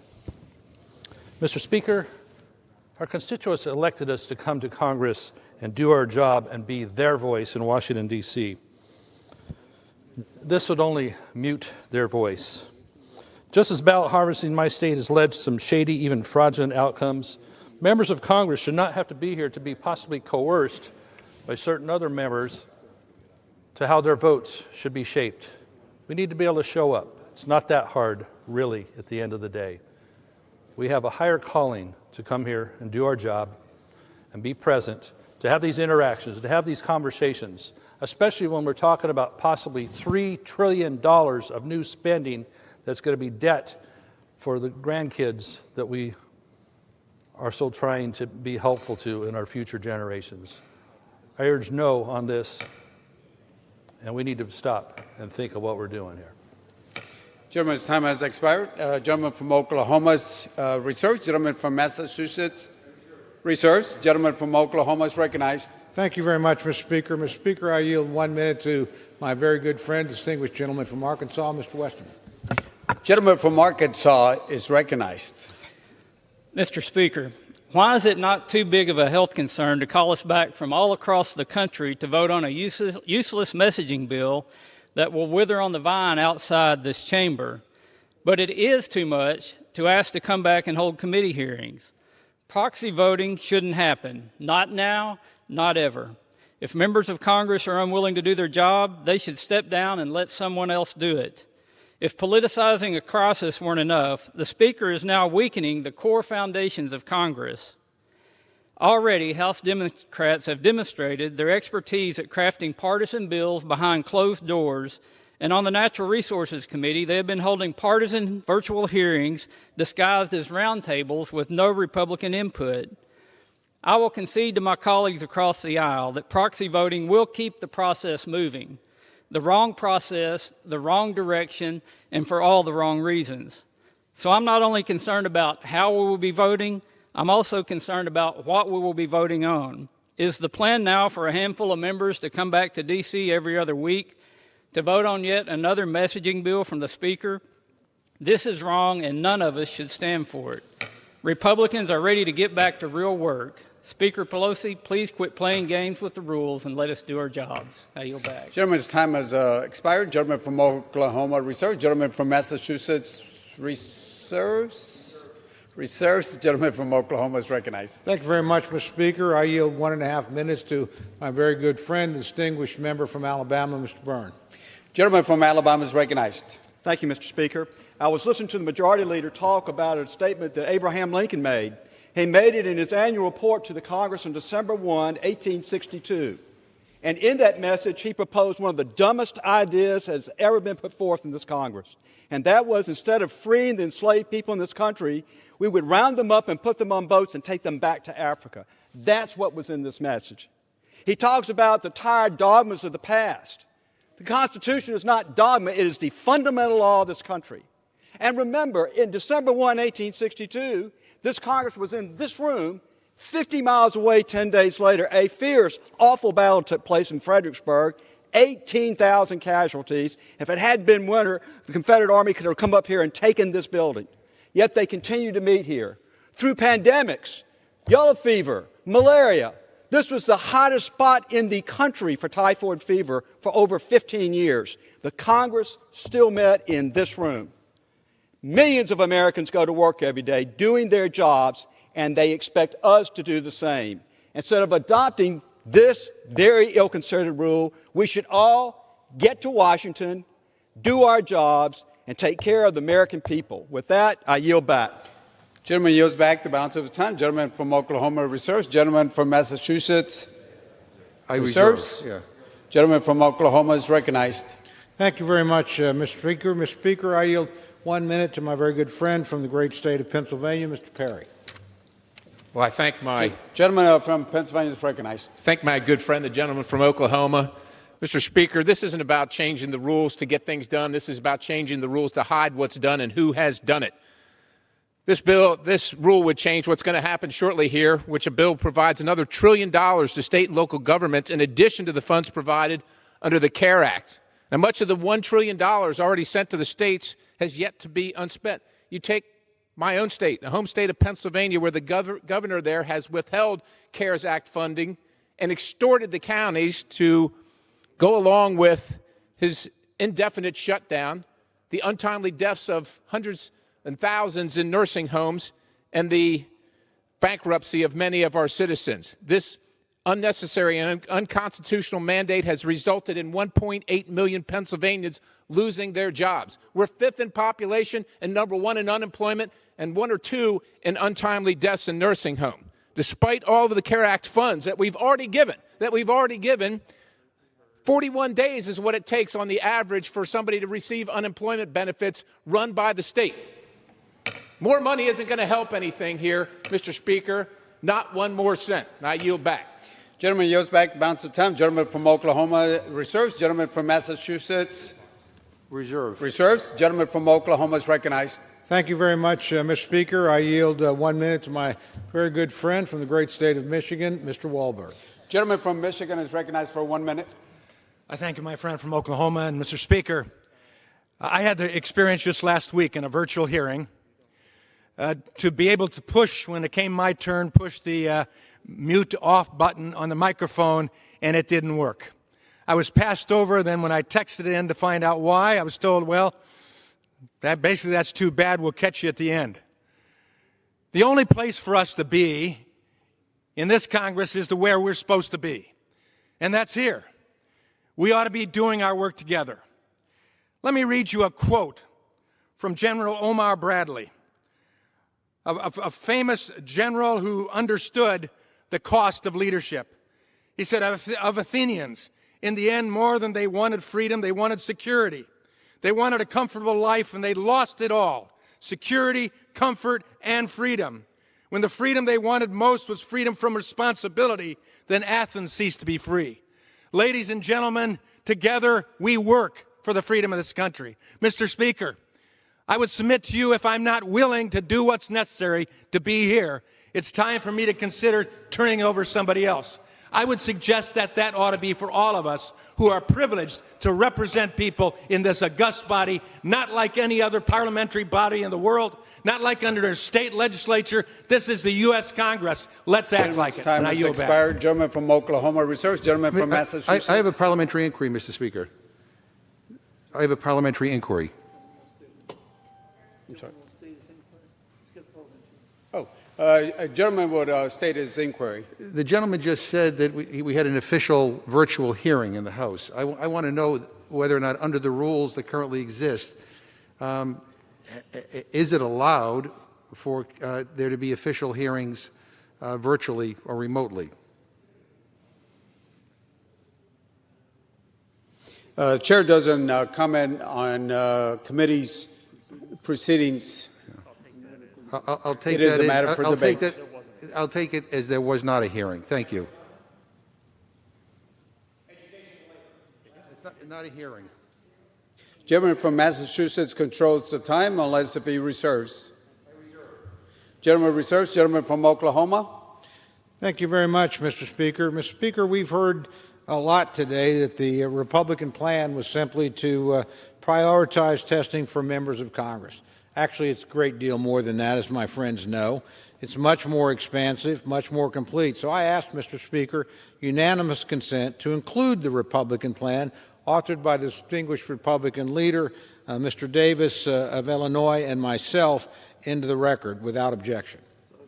Without objection. Thank you very much, Mr. Speaker. With that, Mr. Speaker, I would like to yield 1 minute to the distinguished Republican leader of the House of Representatives, Mr. McCarthy of California. Gentleman from California, Mr. McCarthy, is recognized. I thank the gentleman for yielding, and I thank him for his work, and Rodney Davis's as well. Unfortunately, it did not come to the place where we could have a bipartisan agreement. Now, Mr. Speaker, today isn't just a day for debate. It's also a day for remembrance. It is Peace Officers Memorial Day and the second to last day of Police Week.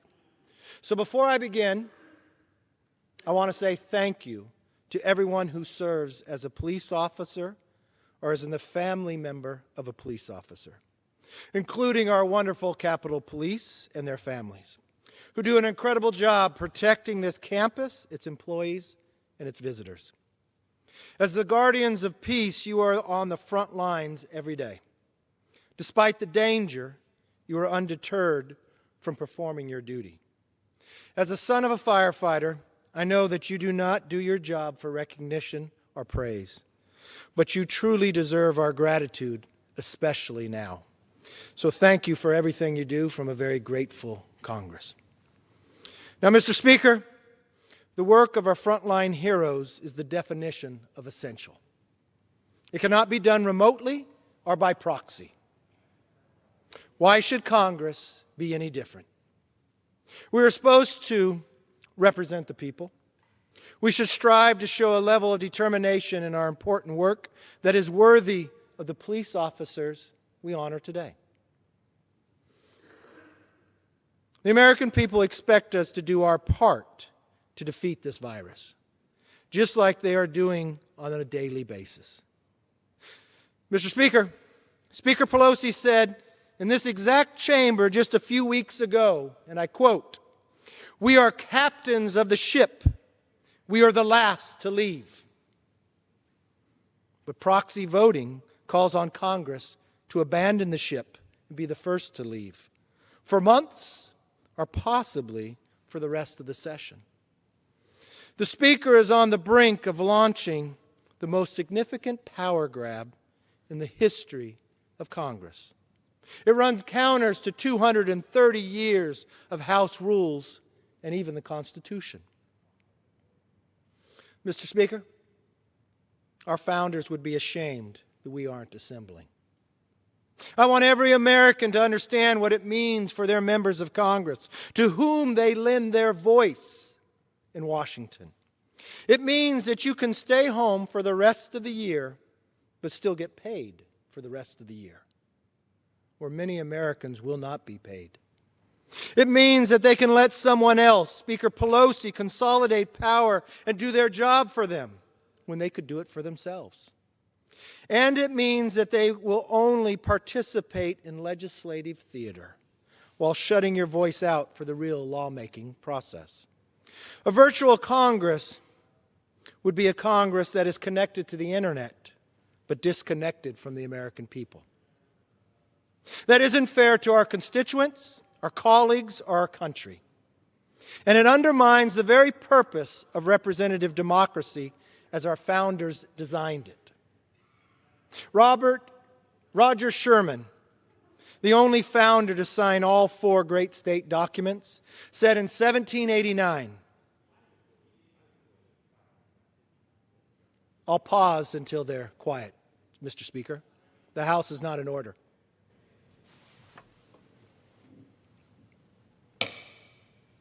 Gentleman may proceed. Thank you, Mr. Speaker. Roger Sherman, the only founder to sign all 4 great state documents, said in 1789, when the people have chosen a representative, it is his duty to meet others from different parts of the Union and consult and agree with them to such acts as are for the great benefit of the whole community. Sherman is right. Especially in a pandemic, our presence here, our Congress together matters. It matters to our constituents. It matters to our institution, and it matters to all those who will come after us. This pandemic has claimed too many lives and livelihoods already. We must now allow this great body we are charged with safeguarding to be the next casualty if you pass this bill. In fact, aren't we proving today that we don't need a virtual Congress? In the middle of this virus, the House is conducting its business while following the health guidelines. We can do that at a committee level too. Our Republican colleagues, Mr. Cole, Mr. Davis, has submitted that plan for the People's House, for the committees to work in a safe manner. It is the only side that has produced a plan. And it was a bipartisan plan to move forward. It is about more than reopening a campus. It is about restoring America's voice. We don't have to choose between the health of our capital community and the health of this institution. We can continue to work in a safe and effective manner without overturning 230 years of constitutional and legislative tradition. Remote voting should be the final and last option, not the first and only. Unfortunately, rather than allowing the most reasoned voices to prevail on this crucial matter, my friends across the aisle have surrendered to the loudest voice. Mr. Speaker, as I look at this reckless proposal, I am reminded of what the great American author James Fenimore Cooper said in 1838. He said, "The most dangerous attacks on freedom are made by the largest trustees of authority in their efforts to increase their power." Mr. Speaker, I believe that's worth hearing again. It was said in 1838, "The most dangerous attacks on freedom are made by the largest trustees of authority in their effort to increase power." Cooper was correct, and that should concern each and every one of us today. By changing the rules to increase the power of a select few, Democrats will forever alter our institution for the worst. That will be the legacy that has left this Congress. A Congress that is a voice of people that are lent the voice throughout this nation to 435 members will now shrink to 20. We were warned that the dangers of freedom will come from those who the trustees of authority. We were warned, so maybe today would never happen, but now we are witnesses of it. In a few minutes, we'll be given the opportunity to make that choice. Will your legacy be what Cooper had warned the nation about? I hope it will not. If you are okay with overturning 230 years of tradition and allowing 20 members to control Congress, then vote for this resolution. If you enjoy being cut out of the lawmaking process, then vote for this resolution. If you ran to get a title but are willing to give your vote in return, then vote for this resolution. But if you think our Congress still matters, if you think the people's voice still matters, I urge all my colleagues to vote no. I know each and every one of you will honor the police for doing their job. Each and every one of you will honor all those in the medical community for doing their job. I know you'll honor the delivery driver. You'll honor the cashier. You'll honor those who are behind the check stands at Home Depot or in the grocery store, because you think what they're doing is essential. I hope you look deep in your heart, because when you asked your constituents to vote for you because you believed the job you were running for was essential for the nation, because I believe it is, I want you to look at your vote. Because if you believe 20 should have the power, if you believe you should have the title and not do the job, if you believe you should be paid while you stay home, I think we have a difference of opinion. I believe our work is essential, and I believe we're proving we can do it. I believe the Speaker when she said just a few weeks ago that we are captains of the ship, that we will be the last to leave, not the first to abandon it like you will today. A vote for this resolution is a vote to abandon this House, to abandon the Constitution, to abandon 230 years of tradition. You'll still have your title, you'll have no power, and worst of all, your constituents will have no voice. I lend back. Gentlemen, members are reminded that any comments or statements should be directed to the chair. Gentleman from Oklahoma reserves. With that, Mr. Speaker, actually, I will yield back the balance of my time. Gentleman yields back. Gentleman yields back the balance of his time. Gentleman from Massachusetts is recognized. Mr. Speaker, the distinguished minority leader asked the question, why should we be treated differently from anyone else in this country? That's actually a very good question. And that's why we rejected his proposal and his idea that members of Congress get preferential treatment, that we move to the front of the line with regard to tests at a time when our doctors and our nurses and our teachers and volunteers in homeless shelters and in food banks can't get a test. But somehow we are so special that we should move to the front of the line. We rejected that. And quite frankly, it is one of the reasons why people have a bad feeling sometimes about Congress is when they hear those kinds of suggestions. Quite frankly, I'm ashamed that even that idea was brought forward in a serious way. I know they do this at the White House, but the idea that we would step ahead of everybody else doesn't make any sense. Mr. Speaker, to hear some of my Republican friends, you'd think this House conducts its business today in 2020 just as it did in 1798. But that's just not true. A lot has changed these last 230 years, from the way we vote to the way we count a quorum.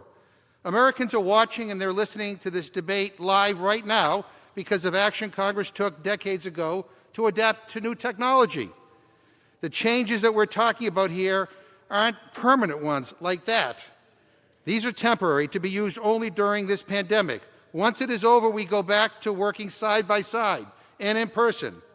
State legislatures and governments around the world have already acted to make remote voting possible.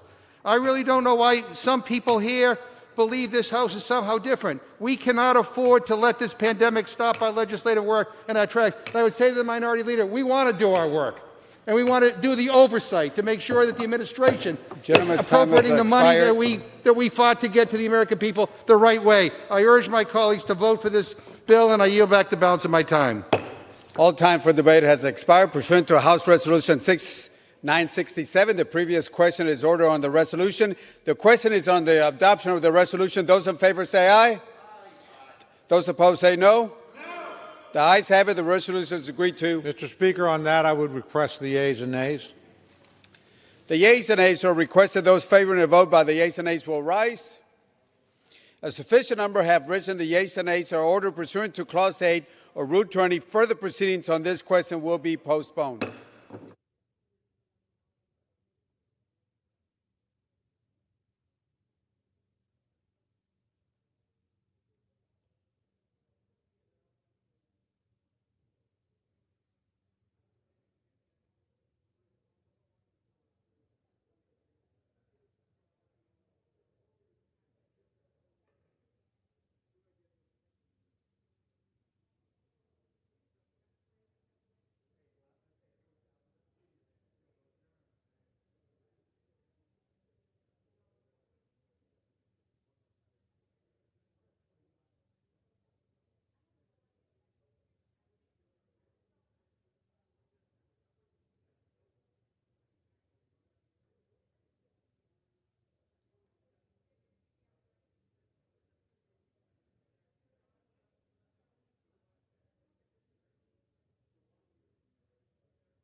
purpose does the gentlewoman from New York, Ms. Lowy, seek recognition?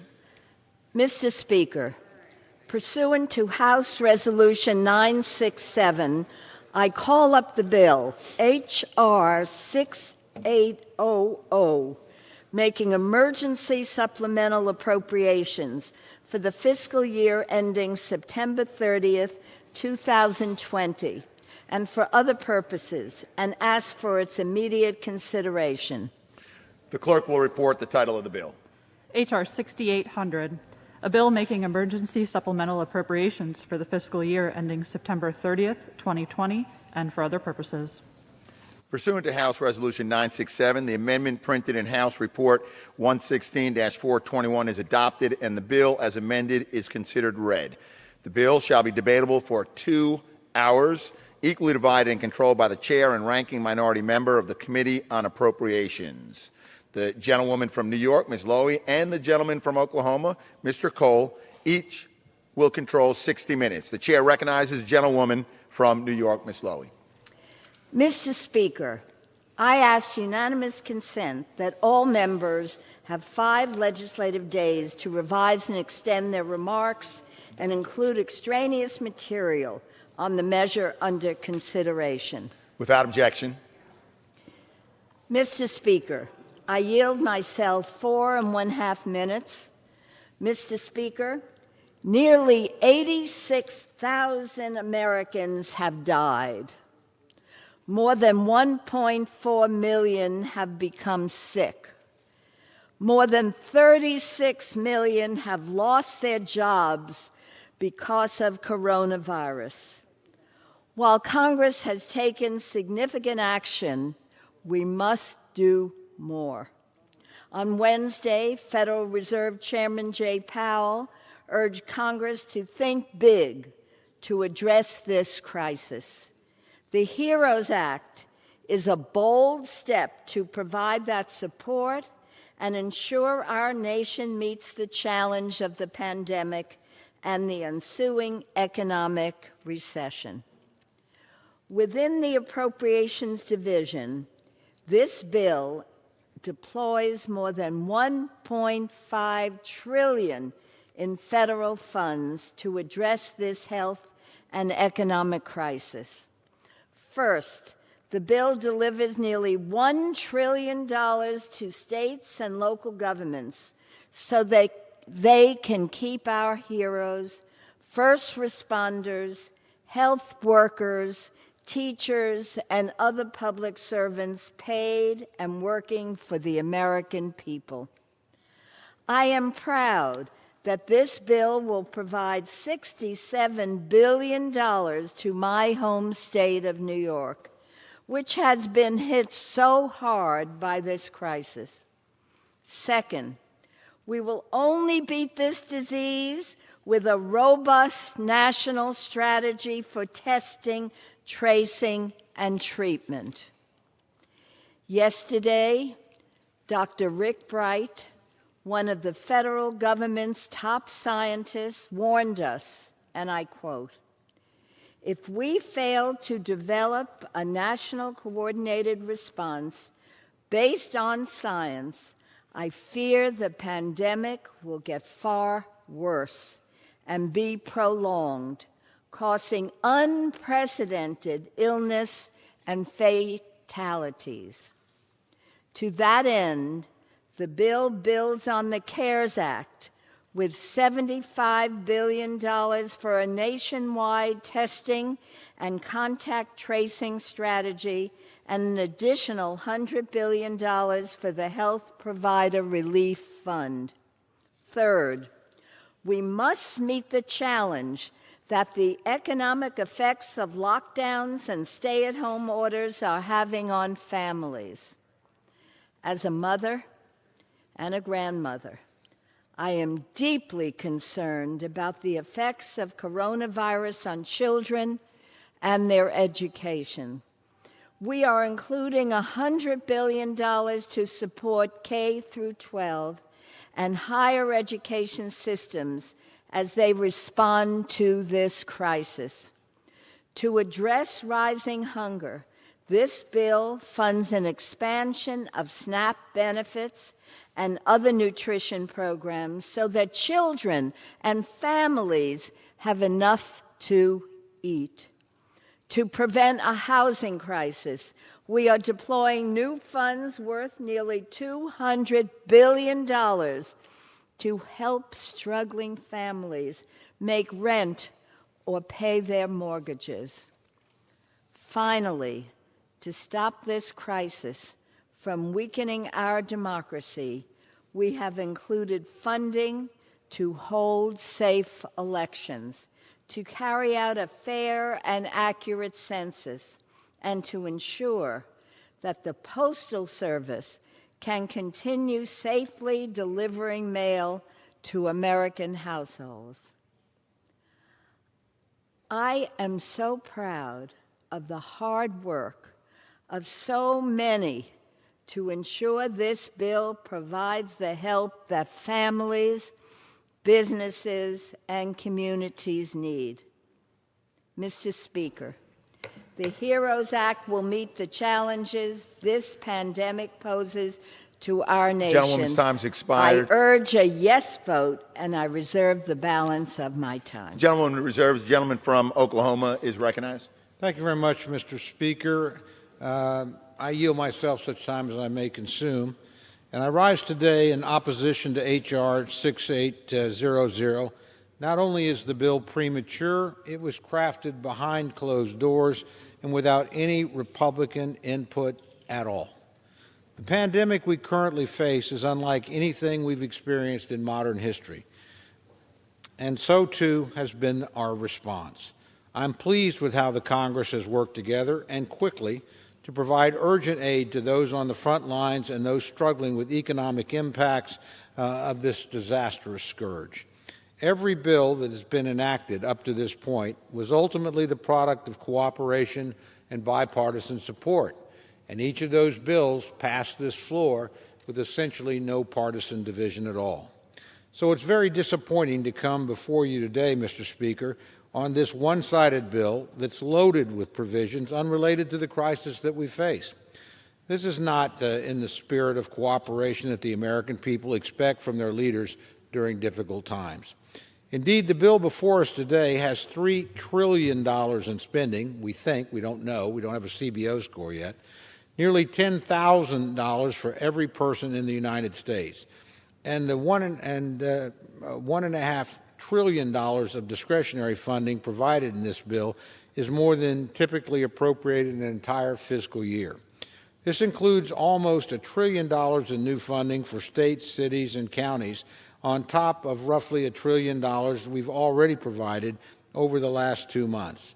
These new dollars are made available without any safeguards against funds going to jurisdictions that had financial problems long before the crisis and are unrelated to the crisis.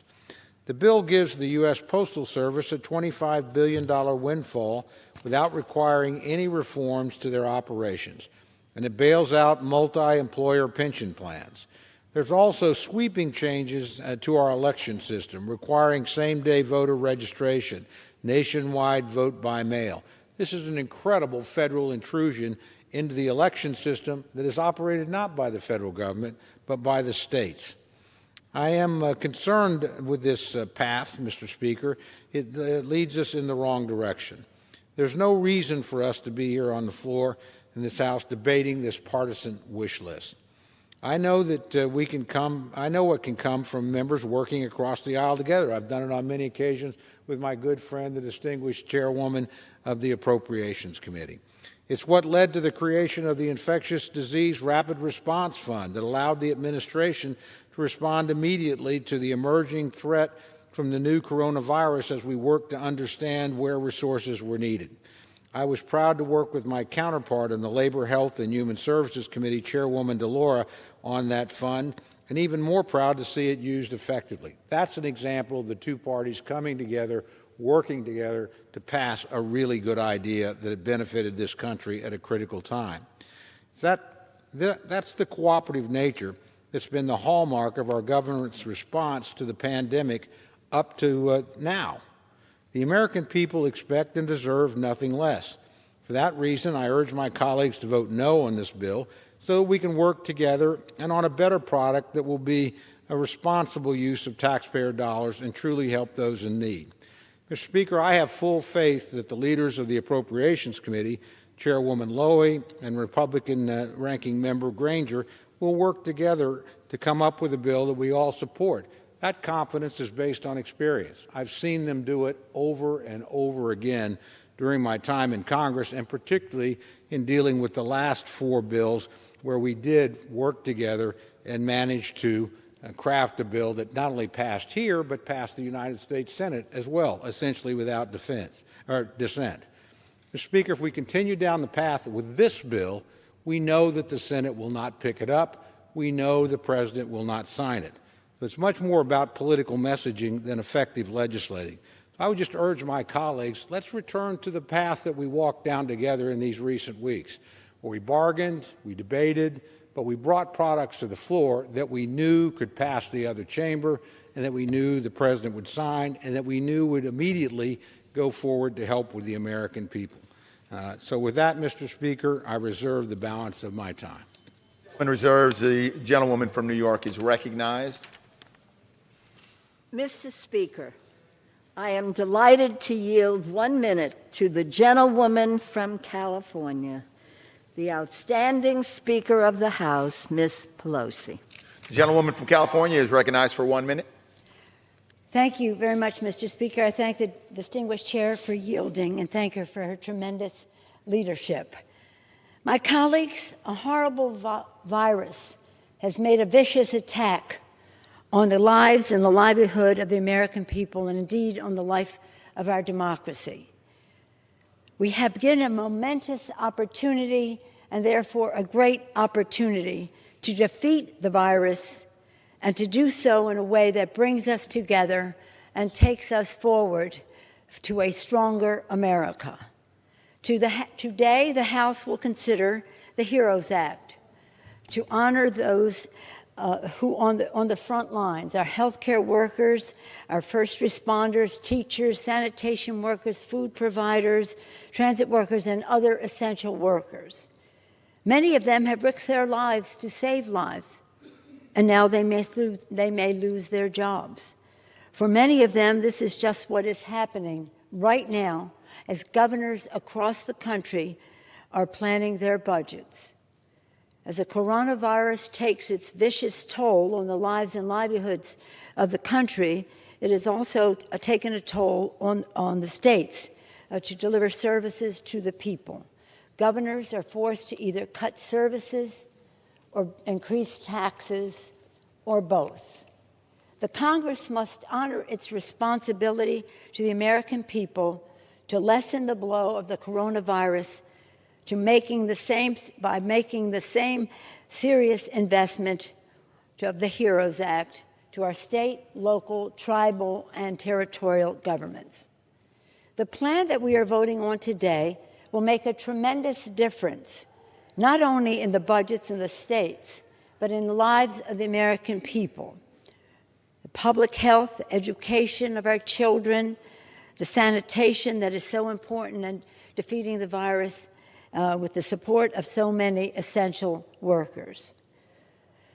Actually, the distinguished gentleman on the other side of the aisle talked about the cost of the bill. The cost to the states, localities, territories, and tribal governments is less than the cost of the Republican tax break, which gave 83% of the benefits to the top 1%. We think this is a major investment in the lives of the American people and in the budgets of our states and localities. Setting aside how we got here, we must approach this tragedy with the deepest humanity, Mr. Speaker. All of our hearts are broken by the 87,000 Americans who have lost their lives and nearly 1.5 million who have been infected by the coronavirus. The number of 36 or more million Americans who have filed for unemployment insurance is almost unimaginable. This is a moment when our fellow Americans are in deep suffering. We must have empathy for our heroes, the healthcare workers, for how exhausted they must be and how stressed they are in doing their jobs. And again, they're at risk of losing their jobs in this economy. We must also emphasize the pain of families who do not know where their next meal is coming from or how they're going to pay next month's rent. It is imperative that we address the needs of the American people with clarity as we proceed. It's always interesting to me, Mr. Speaker, to see how much patience some people have with the pain and suffering of other people, a tolerance level that is not acceptable in a great country like America with a sense of community and concern for each other. We can all agree that we must open the economy, for sure, as quickly as we can. But we must do so based on science and data. The key to opening this door is testing, tracing, treating, and social distancing. Overwhelmingly, the scientific community agrees. The HEROES Act has a strategic plan, something that has been lacking thus far, a strategic plan with a vision to end this plague, a strategic vision, a goal, a timetable, milestones, benchmarks put forth by the Energy and Commerce Committee. Mr. Pallone, thank you. And that is really important. You have to have a plan to succeed. As families are devastated by the loss of life, this legislation of money, putting money in the pockets of the American people, which is also a stimulus for the economy, is essential. They're suffering so much in so many ways.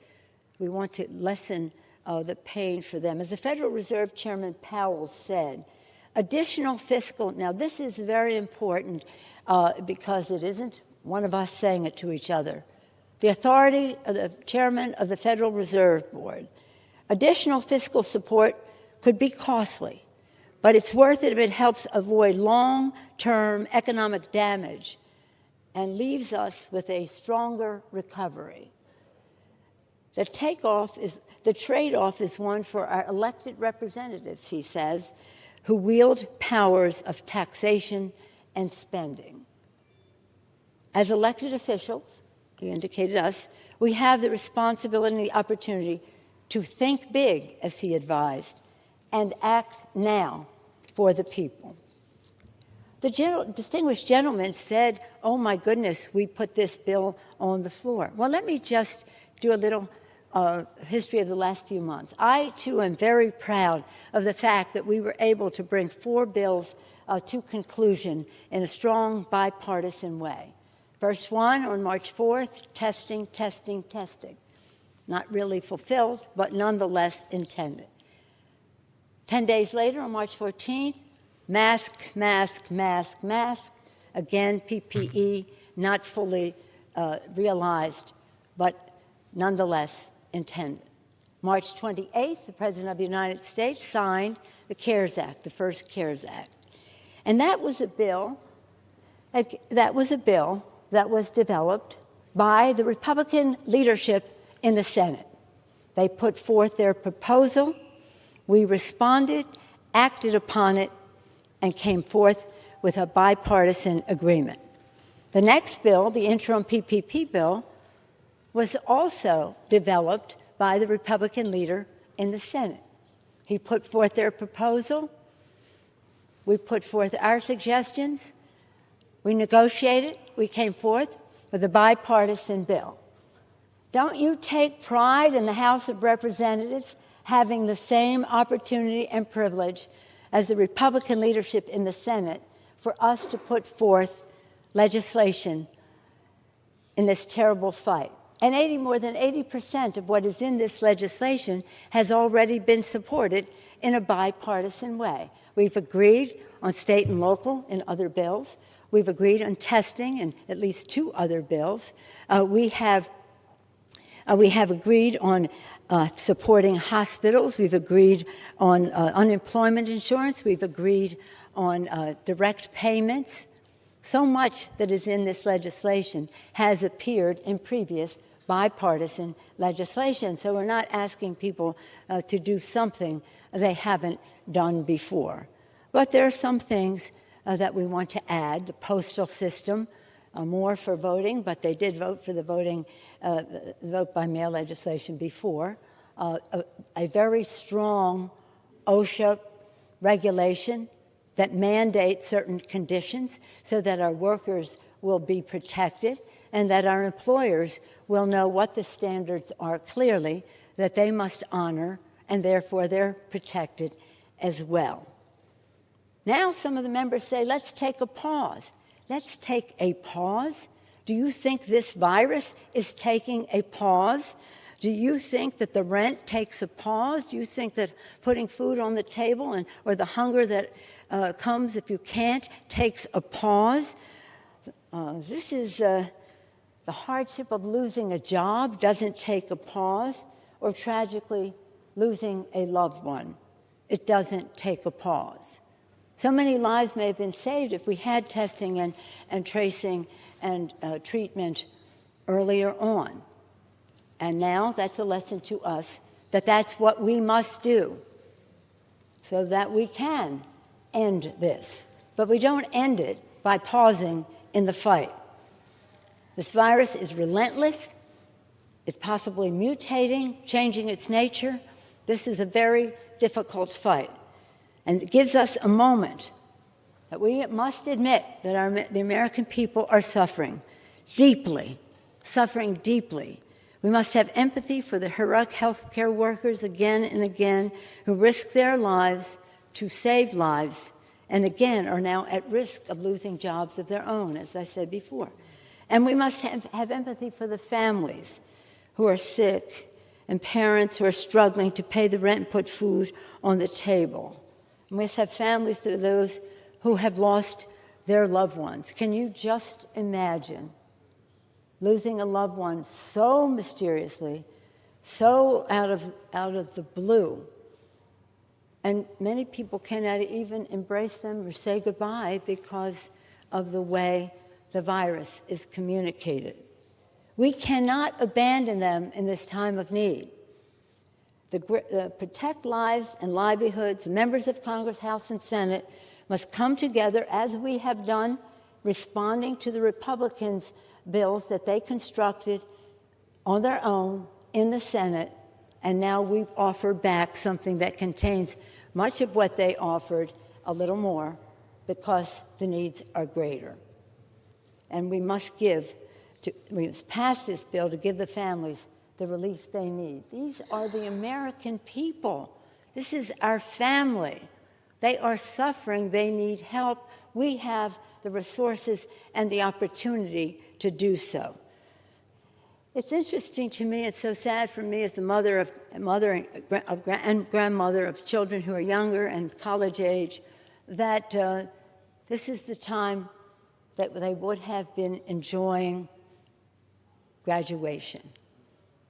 I have spoken at many, many, many graduations, watching really hundreds of thousands of students walk across that stage to see the pride in their families. Many of them the first in their families to graduate from college, to see the symbol of success and love and joy that is for those families. They will be missing that ritual, sadly, whether it's college or high school, or in my case, grade school, and even going into middle school. So here we are at a time when these young people, President Kennedy said, young people, children, are our greatest resource and our best hope for the future. They are our hope, but we must also give them hope as they go forward and by alleviating the challenge our country is facing and make the future better for them. It's always about the children and their future. I urge our colleagues to consider all of those children all over America, but also in their own states, in their own districts as they make their decision today that is so important to our country. And that is why I am so grateful, Mr. Speaker, to our distinguished chairwoman, Chair Nita Lowey of New York, as chair of the Appropriations Committee. She and many of our chairs of committees have been dazzling with their depth of knowledge of the subjects, the extent of legislative brilliance that they have brought to all of this, knowing the challenge, understanding the policy, strategically thinking about how we can best accomplish and use money. This is not a Christmas tree. There's nothing joyful about this. This is a very strategically planned piece of legislation that is tailored strictly to meet the needs of the American people regarding the coronavirus pandemic. To do anything less would not be responsible. There's more we could have done, but again, wanting to keep the cost in line. So when you talk about the cost, you have to think about the opportunity lost. The chairman of the Fed has told us to think big. It's never going to be cheaper, he said, because the cost of interest is so low. The cost of credit is so low. And I say not to act now is not only irresponsible in a humanitarian way, it is irresponsible because it's only going to cost more. More in terms of lives, livelihood, cost to the budget, cost to our democracy.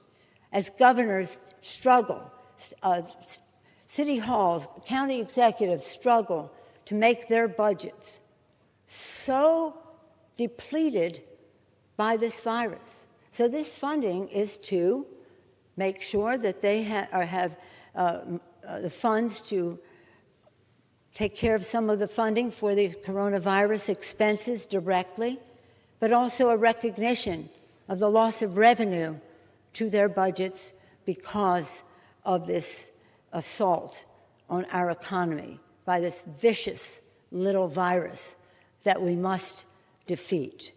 So as we do that, I thank the distinguished chairwoman for her extraordinary leadership. She has a few more bills to go, a lot of time left, a great contribution to make, but I've had the privilege of serving with her for decades, and I'm sorry to see her leave the Congress, but she leaves a tremendous legacy. You know, we all believe that a budget should be a statement of our national values. What is important to us as a nation should be reflected in our budgets and how we allocate our resources.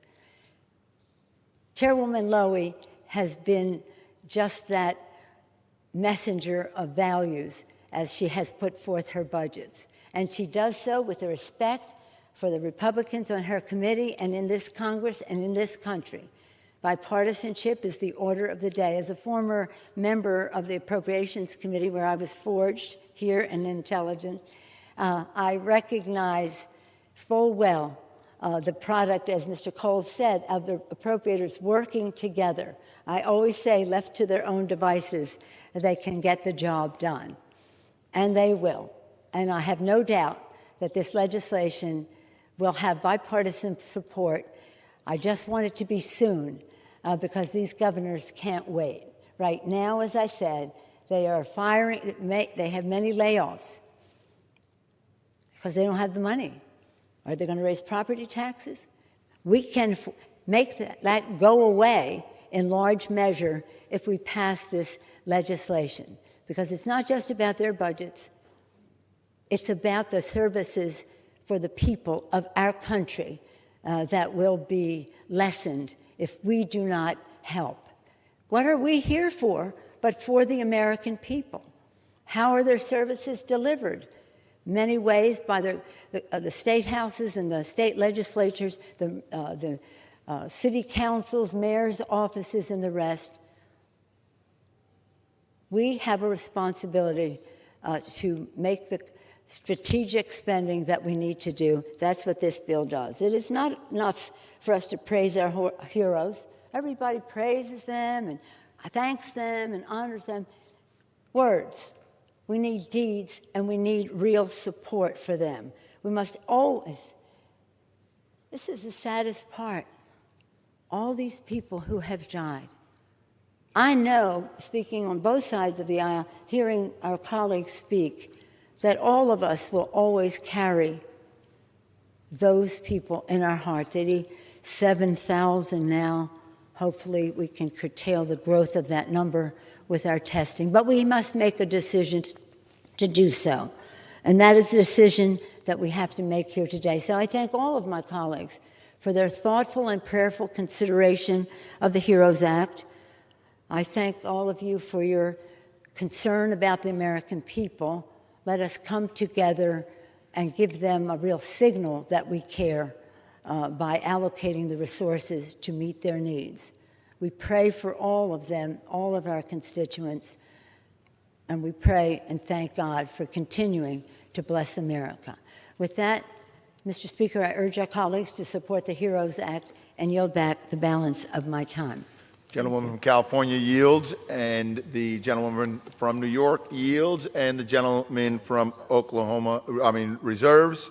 I apologize. And the gentleman from Oklahoma is recognized. Thank you very much, Mr. Speaker. And while our distinguished speaker and I may disagree on this particular bill, we certainly agree in our opinion of the chairwoman of the Appropriations Committee and her ability to bring us together.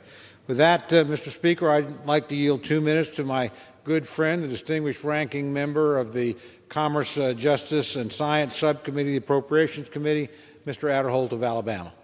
Gentleman from Alabama is recognized. Thank you, Mr. Speaker, and I thank the gentleman from Oklahoma for recognizing me. I rise today in strong opposition to this bill.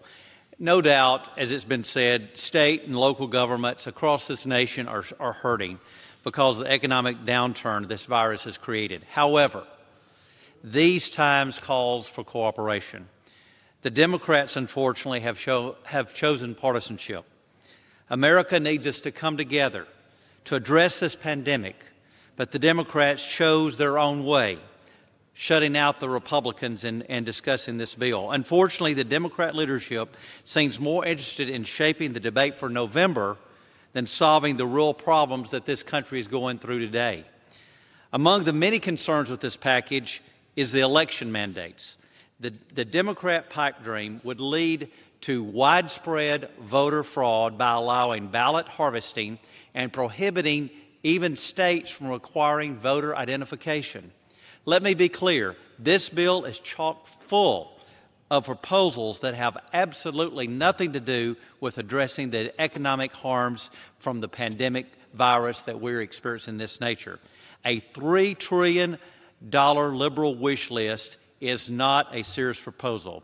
The United States of America, this country, deserves better, and I yield back the balance of my time. Gentleman from Alabama yields. Gentleman from Oklahoma reserves. Gentlewoman from New York is recognized.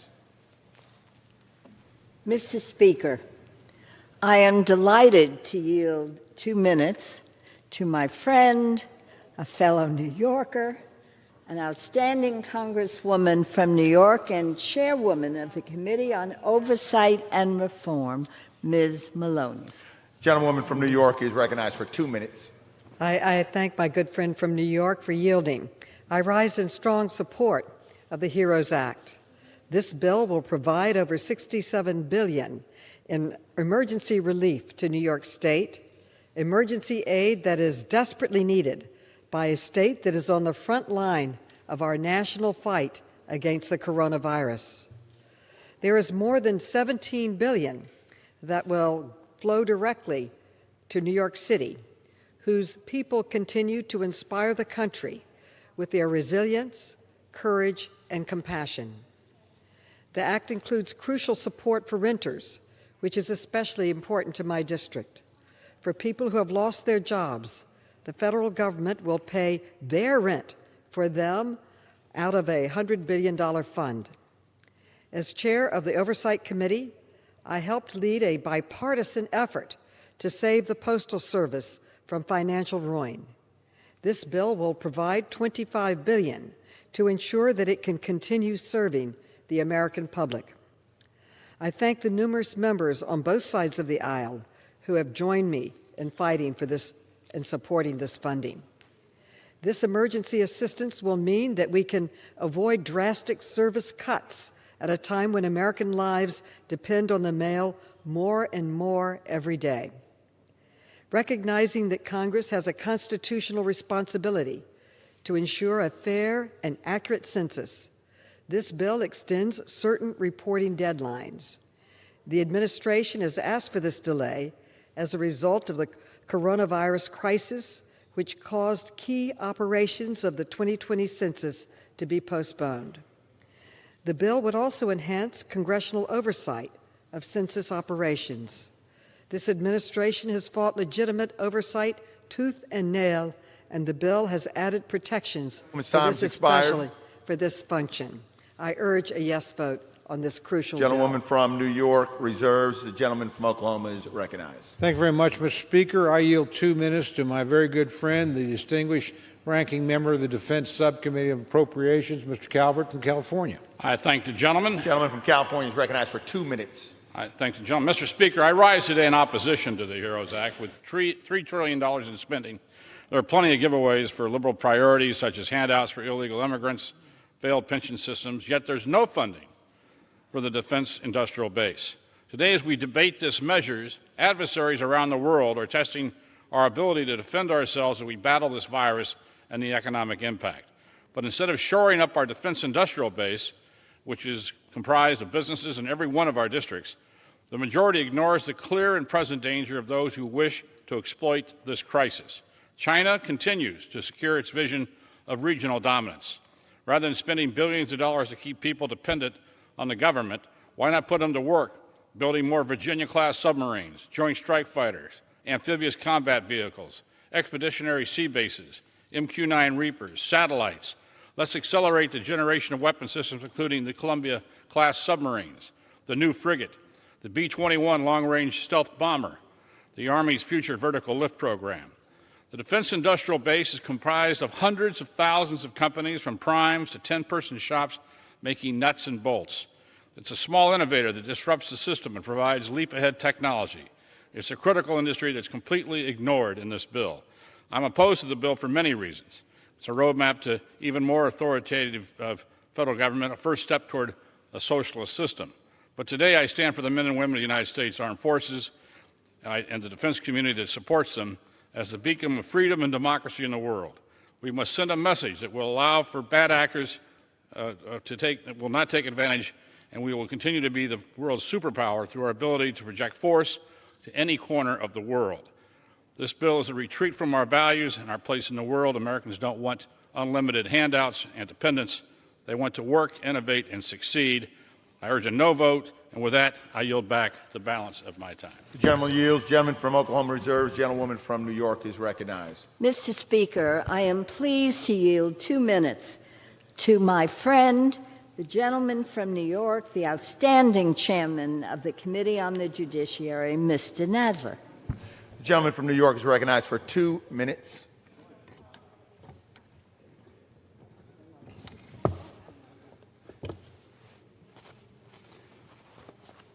I thank the gentlelady for yielding, Mr. Chairman.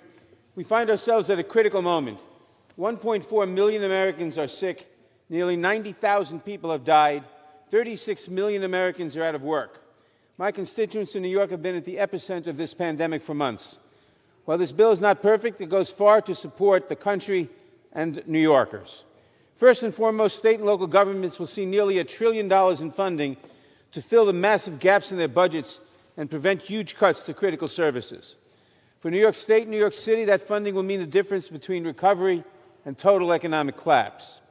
I am proud the HEROES Act includes 2 bills I introduced: the COVID-19 Correctional Facility Emergency Response Act for testing, treatment, and prevention of COVID-19 in prisons and jails, and the Public Safety Officer Pandemic Response Act, which will make sure that our brave first responders who die or become disabled get their benefits.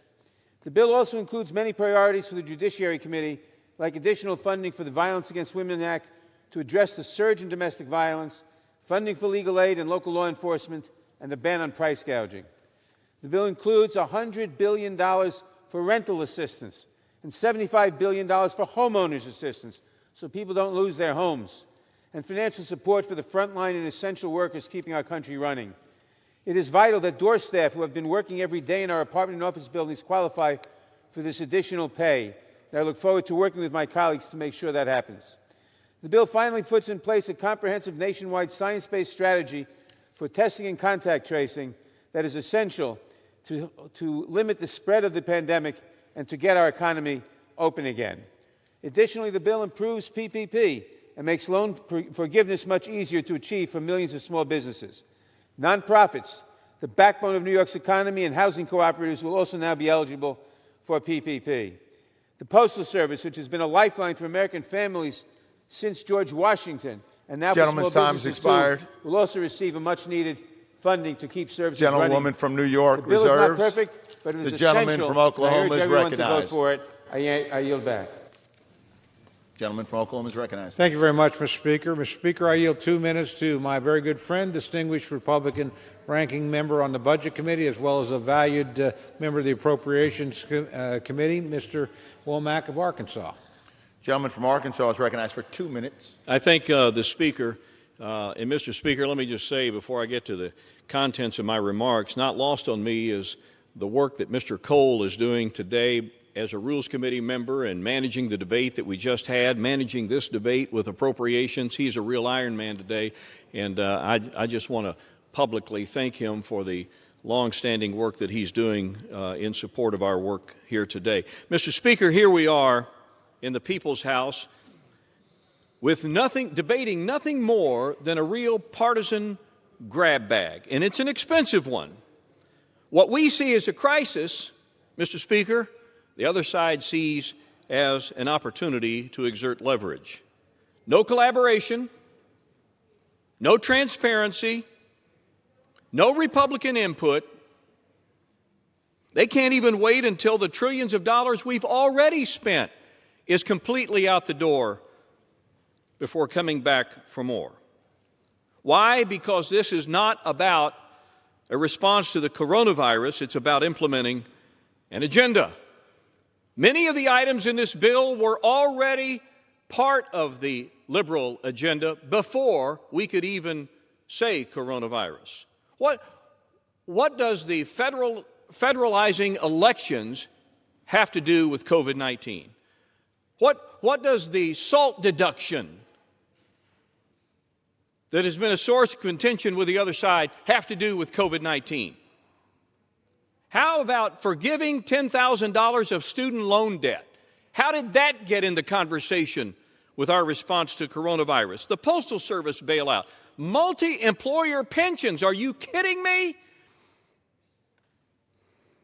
Mr. Speaker, the people deserve better. This bill is not going anywhere, and they know it, and we know it.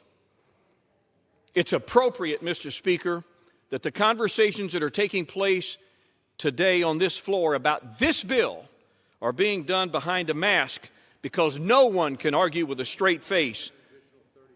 Gentleman is recognized for an additional 30 seconds. As I was about to say, it's appropriate that we're having this conversation in many respects behind a mask because there's nobody on this floor today that can argue with a straight face that many of the provisions in this bill that we're debating right now are related to coronavirus or have any sense of congressional urgency. And I yield back the balance of my time. Gentleman yields back. Gentleman from Oklahoma reserved. Gentlewoman from New York is recognized.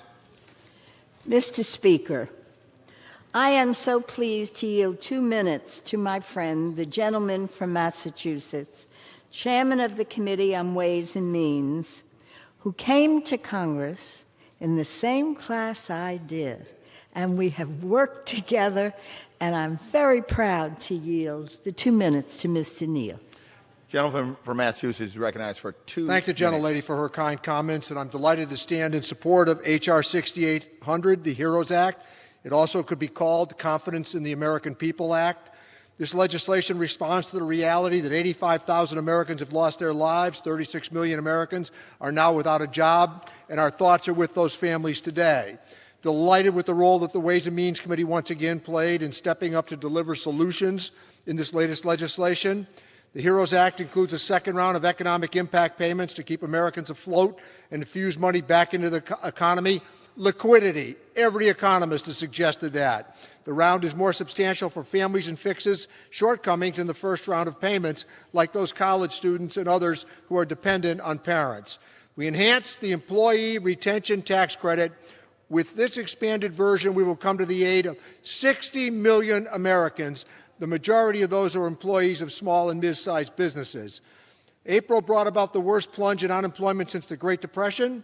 We've extended the weekly federal unemployment compensation payments through January of next year. Frontline workers who haven't stopped since this crisis began, we now know are under great pressure. We provide flexible funding to support child care and adult aid care for essential workers to help ease this burden. The Ways and Means Committee also had a role in providing provisions to address the persistent public health emergency that's gripping the nation. We led the charge to make investments in nursing home safety as these facilities have been ravaged by the virus. The bill was a team effort. Thanks to Ways and Means Committee members for their contributions, who have been working around the clock with the staff to get this legislation before us today. I sought out Jay Powell's advice on this from the day one, an early beginning. He said, and I quote just a couple of days ago, additional fiscal support could be costly, but worth it if it helps avoid long-term economic damage and leaves us with a stronger economy. This is about balance right now. This is about relief and stability, which will hasten recovery. What we're doing here today will be, in fact, a base-paced approach gentlewoman from New York, to serving the American people, and I yield back my time. Gentleman from Oklahoma is recognized. Thank you very much, Mr. Speaker. Mr. Speaker, I yield 2 minutes to my very good friend, distinguished member from Tennessee and the ranking member on the Homeland Security Committee of the Appropriations Committee, Mr. Fleischman. Gentleman from Tennessee is recognized for 2 minutes. Thank you, Ranking Member. Mr. Speaker, I rise today in strong opposition to this bill. This great chamber has passed 4 bills, 4 bipartisan, bicameral bills that the House, the Senate, Republicans, Democrats, and the White House could agree on. This bill is not that. It's $3 trillion more of unrestrained spending. When given the opportunity, the People's House does need to speak up and does need to lead, but we need to lead on economic common ground, not on bipartisan grounds that will never pass outside of this chamber. I spoke with a young man yesterday who showed me a picture of his 6-year-old daughter. I spoke with a friend yesterday at St. Mary's School in Oak Ridge, where they're having a graduation. This is not a giving, it's a taking. We are burdening the American people with over $30 trillion worth of national debt. Mr. Speaker, where does our debt go? It goes on the backs of future generations, and worse, who buys our debt? China, other countries. We are heading in the wrong direction. I plead with the majority to change this bill, come together as we have done in the past. I urge a no vote on this. I urge us to stand up and do the work for the hardworking Americans who are justly scared, justly concerned. We owe that to them. We represent them, and that is our job, and that is our calling. With that, Mr. Speaker, I yield back. The gentleman yields. Gentleman from Oklahoma reserves. Gentlewoman from New York is recognized. Mr. Speaker, I am so honored to yield 2 minutes to the outstanding chairman of the Committee on Energy and Commerce, another member of our great class, Mr. Pallone. Gentleman from New Jersey is recognized for 2 minutes. Thank you, Mr. Speaker. I rise today in strong support of the HEROES Act. Our top priority is the health and safety of the American people, and the HEROES Act lays the foundation we will need to safely reopen the economy. And contrary to my Republican colleagues, this legislation is directly related to the pandemic. Our legislation bills out national testing and contract tracing by finally requiring the Trump administration to develop comprehensive plans with clear benchmarks and timelines. We also mandate a national czar and supply chain to guarantee that medical supplies, testing equipment, and drugs, and ultimately vaccines are available to all Americans. The bill also provides states with additional increases for their Medicaid programs to ensure that Americans don't lose their health insurance. And it ensures that all COVID-19 treatments and vaccines are free of cost sharing for patients, as we did with previous legislation for testing. The HEROES Act, Mr. Chairman, protects vulnerable patients in nursing homes by providing funding for states to establish and deploy strike teams, manage outbreaks, and assist with clinical care, infection control, and staffing. And this legislation also helps families stay connected and ensures that they do not lose critical utility services. It prevents home energy and water service shutoffs and establishes a new program to provide water bill assistance for low-income households. We also prohibit telephone and broadband service providers from stopping service and provide bill assistance to low-income families and those who have lost their jobs. The HEROES Act also provides funding to schools and libraries to purchase hotspots, connected devices, and other equipment. And finally, Mr. Chairman, we go after price gougers by providing the Federal Trade Commission and state attorneys general the authority to seek civil penalties from engaging in price gouging of goods and services. Mr. Chairman, the HEROES Act is a bold next step in our process of protecting the American people and providing critical assistance during this crisis, and it's designed to try to end this pandemic ultimately. It deserves strong bipartisan support, and I yield back. The gentleman yields. The gentlewoman from New York reserves. The gentleman from Oklahoma is recognized. Thank you, Mr. Speaker. I yield 2 minutes to my very good friend, distinguished gentleman from Florida, an esteemed member of the Appropriations Committee, and today of all days, a career law enforcement officer as well, and we honor him for his service and his colleagues for their service to all of us. Mr. The gentleman from Florida is recognized for 2 minutes. I thank my friend from Oklahoma for yielding. Mr. Speaker, I rise today in opposition to this political and insincere attempt at coronavirus relief. Over the past few months, Congress came together in a bipartisan way and passed 4 major packages to combat coronavirus. But now, for whatever reason, the Speaker has decided she is done working with Republicans. Despite what you may hear from my friends on the other side of the aisle, they know this is not a serious bill. They also know that it was drafted in secret without input from the minority, and many of them are just as disappointed that there was no attempt at bipartisanship. Mr. Speaker, almost 40 million Americans are out of work, and here we are in Washington considering a bill that will never, ever become law. How do you think those unemployed Americans feel right now? I'd say that they're not interested in watching the Speaker, who is still receiving a full salary, by the way, play these political games. I do support elements of this bill. So let me be clear. I do support additional coronavirus relief for hardworking Americans. I also support sending additional relief to states and cities to help them respond to the coronavirus cost. However, I will not ask taxpayers to wipe out years of debt many of these localities incurred long before the coronavirus pandemic. Let's get back to working together and write a bill we can all support, take out federalizing the elections process, which should be left to the states, take out the early release of criminals, take out the incentives for illegal immigration, take out all of the new government programs that keep communities from reopening and keep people from getting back to work. We can do this the right way, but this isn't it. Go with it. Our constituents expect better. Gentleman's time has expired. And so should we. Gentleman With from that, Oklahoma I yield back, Mr. Speaker. reserves. Members are reminded to direct their comments to the chair. The gentlewoman from New York is recognized. Mr. Speaker, I'm very pleased to yield 2 minutes to the distinguished gentleman from Virginia, the chairman of the Committee on Education and Labor, Mr. Scott. Gentleman from Virginia is recognized for 2 minutes. Thank you, and I thank the gentlelady for yielding. Mr. Speaker, I rise in support of the HEROES Act. The bill confronts the unprecedented pandemic that we're facing by first directing significant funding to the state and local governments. Without this funding, they'll have to make devastating cuts, especially in education, public safety, and basic services.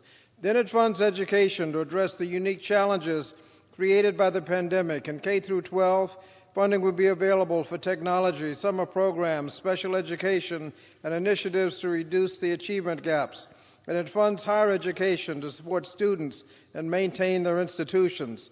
It provides relief for student loans, continuing the present relief from payments as well as interest accrual, and extending that relief to virtually all student loans, both federal and private. That relief goes to virtually all student loans. And then we target additional relief to students most in need of relief. Mr. Speaker, this bill supports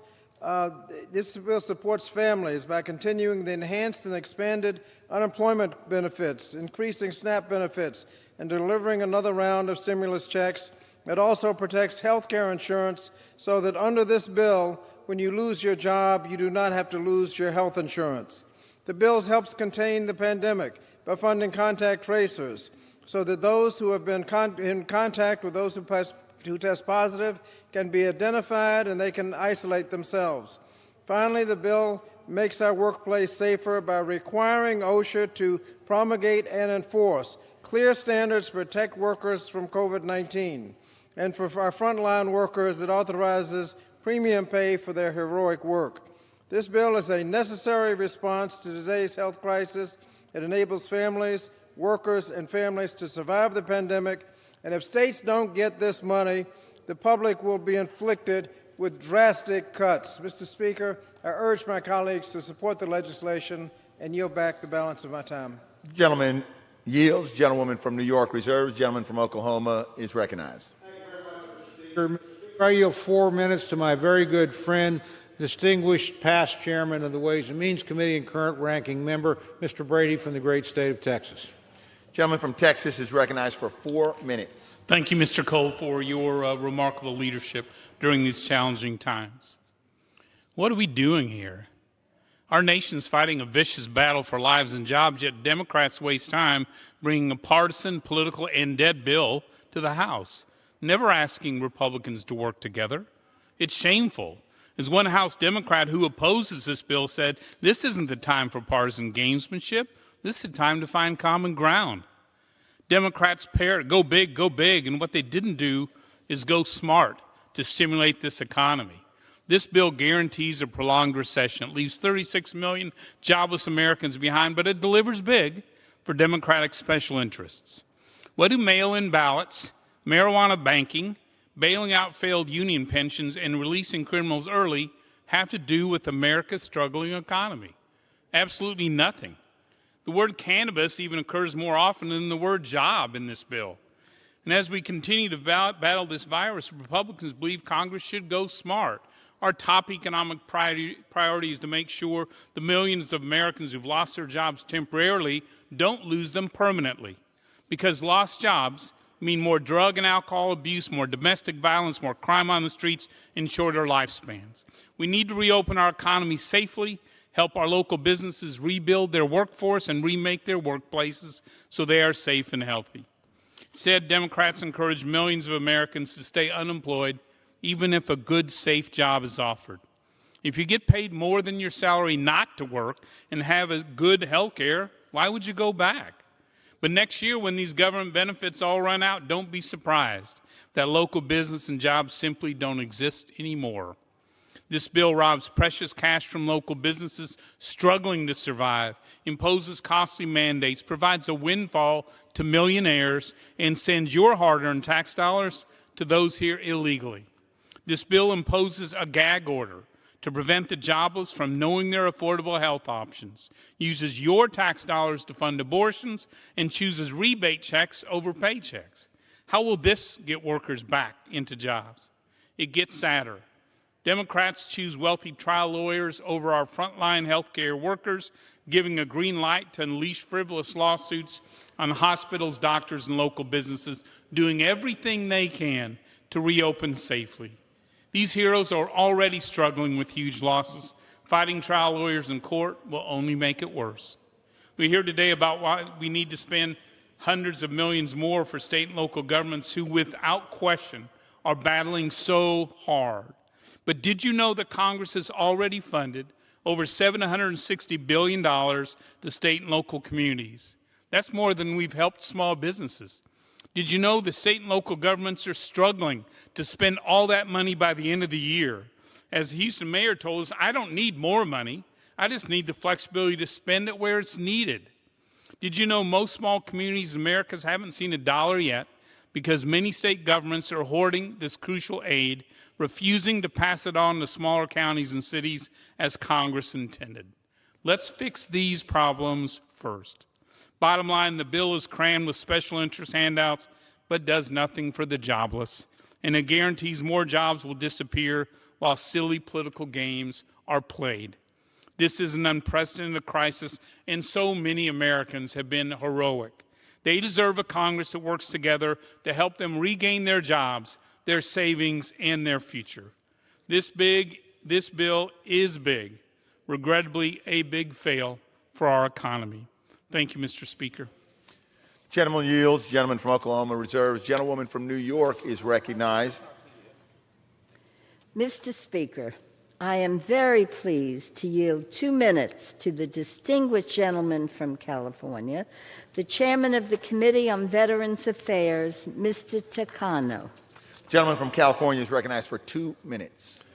Thank you, Mr. Speaker. The public health emergency our country is facing requires immediate, bold action. That's why I rise today in support of H.R. 6800, the HEROES Act. The HEROES Act will provide families, workers, and veterans in our communities with the support they urgently need during this pandemic. As chairman of the House Committee on Veterans Affairs, I'm proud that this bill includes essential provisions to meet veterans' needs. The HEROES Act authorizes VA health care for all veterans who have lost their health insurance due to the pandemic, including legislation introduced by Subcommittee Chair Representative Pappas to streamline the payment of emergency care claims to community providers. As a result of COVID-19, veterans are facing financial hardships due to job losses, while vital services are strained, leaving vulnerable veterans without support. This bill includes provisions sponsored by Subcommittee Chair Representative Levin, enabling VA to provide greater support for homeless veterans and their children. It also includes legislation from Representative Allred, increasing aid and attendance support by 25% for veterans and caregivers. Those who need assistance with daily activities must not be forgotten. In addition to these strong veteran provisions, the HEROES Act responds to the dire economic and healthcare challenge our nation is facing. It provides $1 trillion in funding to support states and local governments in their response to this pandemic so that they can continue their essential services.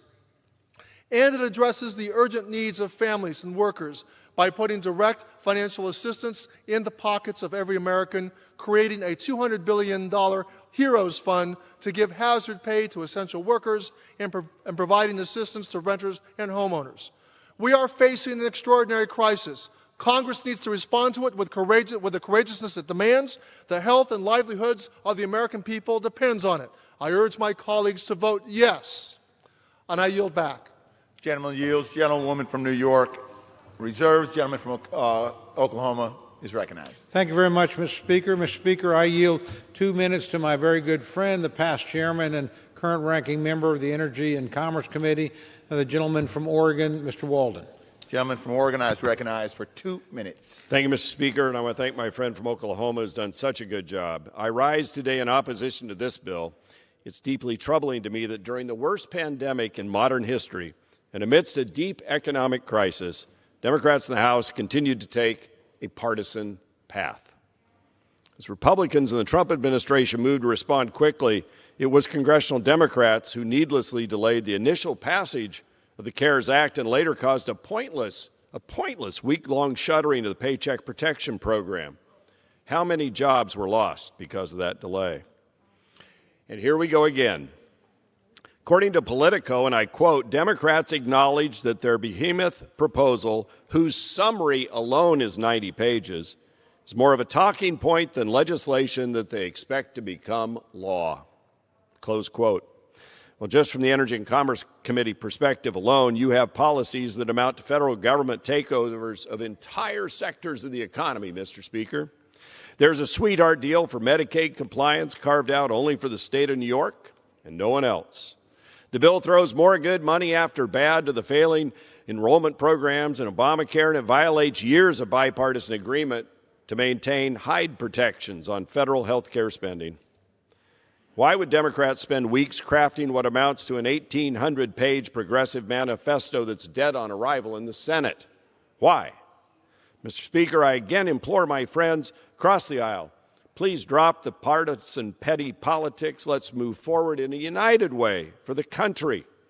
That's what the people across America are doing, and that's what they expect us to do here in Congress. With that, I yield back. Gentleman yields. Gentleman from Oklahoma reserves. Gentlewoman from New York is recognized. Mr. Speaker, I am delighted to yield 2 minutes to the distinguished gentlewoman from New York, the chairman of the Committee on Small Business, Ms. Velasquez. Gentlewoman from New York is recognized for 2 minutes.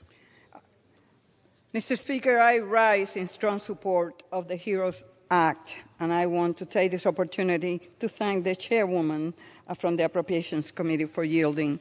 This bill contains important provisions to help stop the economy's free fall. For small businesses, it authorizes an additional $10 billion in disaster grants. It improves the PPP initiative, allowing businesses under stay-at-home orders to extend the loan coverage until the end of the calendar year. And also, we are eliminating the 75-25 rule to make it easier for small businesses to apply for PPP loans. It also sets aside 25% or $30 billion of the remaining funds for firms with fewer than 10 employees. Equally important, this legislation assists struggling families. In this bill, we increase funding for SNAP by 15% to address the record increase in hunger we are seeing in this country. The bill extends unemployment benefits, including $600 per week in pandemic unemployment insurance. For New Yorkers and hardworking people in this country struggling with rent, this measure provides $100 billion in rental assistance. Many essential workers will receive hazard pay under this bill and better access to personal protective equipment like nurses, door persons, transit workers, and those cleaning buildings so that the rest of us stay safe. Those are the real heroes of this crisis, and the HEROES Act compensates them more appropriately. The HEROES Act will also help states and localities with enormous fiscal challenges. Finally, this bill puts forth a strategic plan to test, trace, and treat the virus until we have widespread testing. Consumer confidence will remain weak. I urge everyone to support this bill. The gentleman from Oklahoma is recognized. Gentleman from Oklahoma is recognized. Thank you very much, Mr. Speaker. Mr. Speaker, I yield 2 minutes to my very good friend, distinguished gentleman from Illinois and ranking Republican member on the House Administration Committee, Mr. Davis. Gentleman from Illinois is recognized for 2 minutes. Thank you, Mr. Speaker, and thank you, Ranking Member Cole. House Democrats are once again taking advantage of a national emergency to push their own political agenda. We shouldn't be surprised since we've seen them push their wish list at every turn. We saw their attempts to federalize elections in H.R. 1. We saw it during the last coronavirus relief package negotiation, and we're seeing it again now. They're using the HEROES Act to nationalize election policy, not to help Americans vote, but to serve their own interests on Election Day. This entire package would cost taxpayers $3 trillion, and at least $23 million of that would be going toward their federal elections takeover. Congress has already given $1.25 billion to states since 2018, $400 million alone to help states prepare for their elections amid this pandemic. What the Democrats are proposing is outrageous. And they're also requiring all states to adopt ballot harvesting. Ballot harvesting, in the way House Democrats are trying to use it, is when any individual can pick up any voter's ballot for any reason and deliver it to the polling place, completely unchecked. They don't have to provide their name. They don't have to show their ID. They don't have to be a resident of the state. They don't have to be an American citizen. Why would we force states to allow for people who aren't even eligible to vote to then handle their voters' ballots? This practice is so wrought with fraud that I released a report this week before consideration of this bill to highlight how ballot harvesting is being misused. It's a summary of 18 months of work by the House administration Republicans on this issue. We found that this practice is one of the greatest threats to our ballot integrity. In addition to this bill jeopardizing ballot integrity, it would also jeopardize people's health. How will ballot harvesting follow social distancing practices? Not to mention, allowing political operatives to pick up ballots is not necessary when mail ballots may have prepaid postage. Why does a ballot broker need to go door to door to pick up a ballot when you can mail it in for free? Expired. Gentleman from Oklahoma.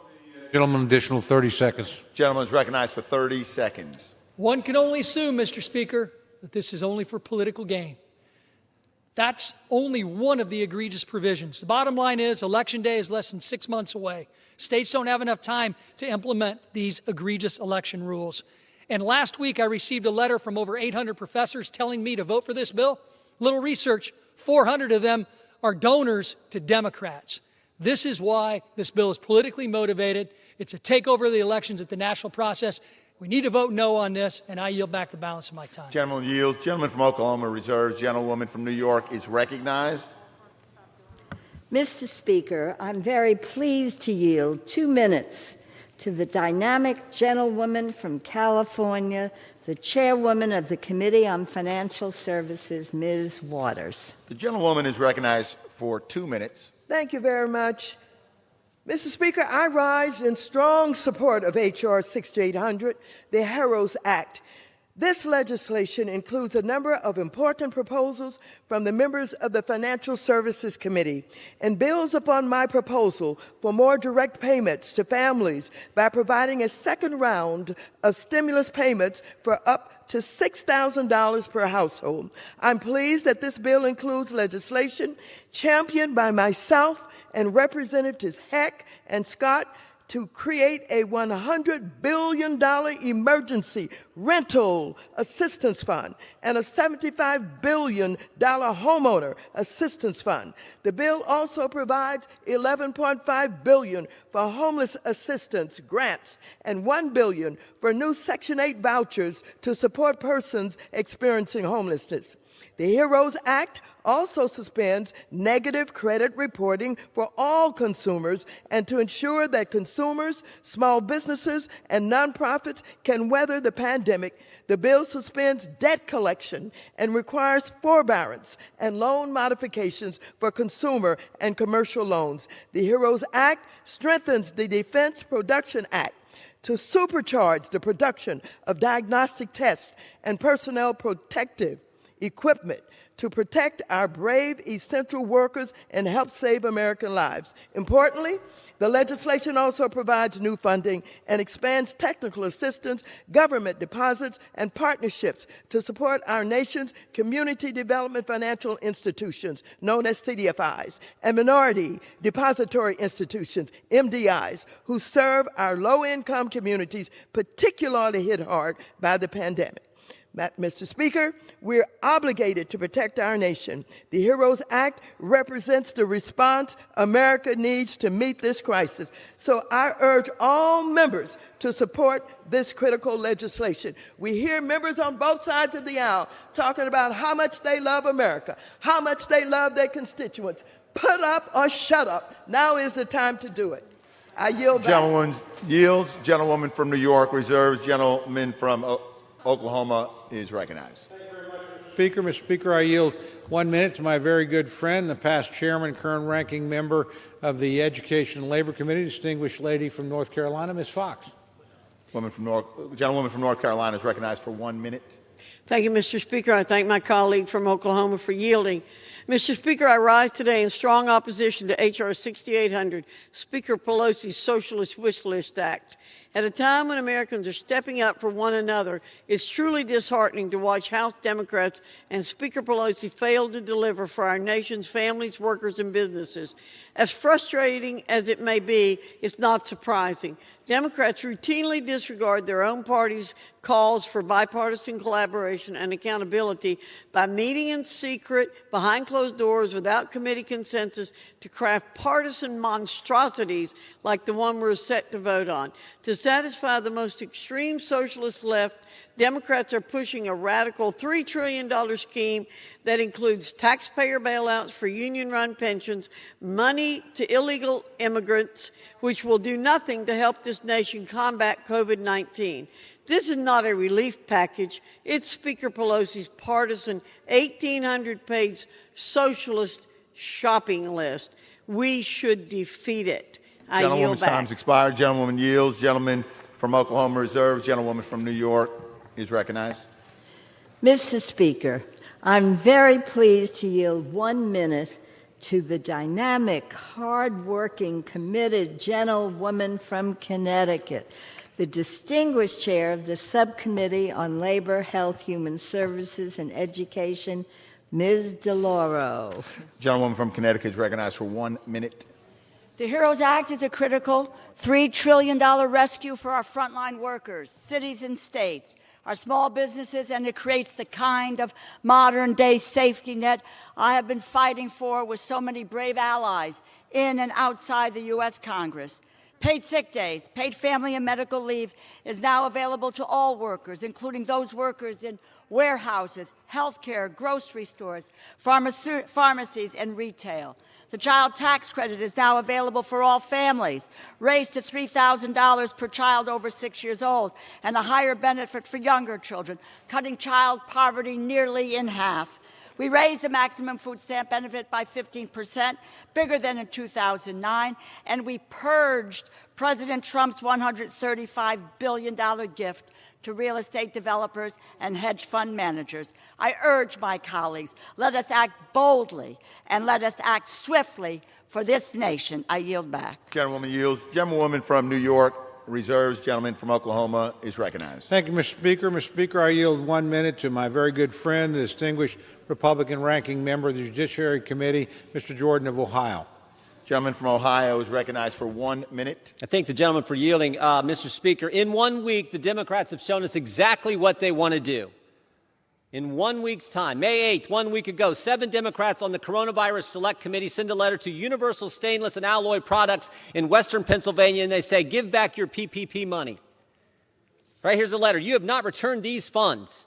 3 days later, May 11th, 4 of our colleagues, 2 Democrats, 2 Republicans, send a letter to those 7 Democrats and say, hey, wait a minute. Universal Stainless followed the rules. They're entitled to their money.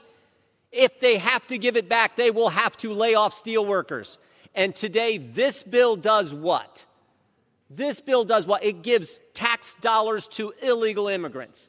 In 1 week's time, take money from steel workers, give it to illegal immigrants. That's the Democrat vision for their country. And if for no other reason, that's why we should vote against this bill. I yield back. Gentleman yields. Gentleman from Oklahoma reserves. Gentlewoman from New York is recognized.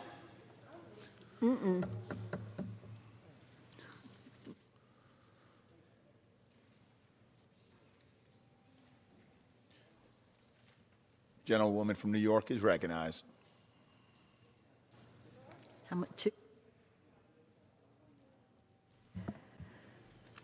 Mr. Speaker, I'm delighted to yield to my friend, the distinguished chair of the subcommittee that does so much good work here, Ms. Capter.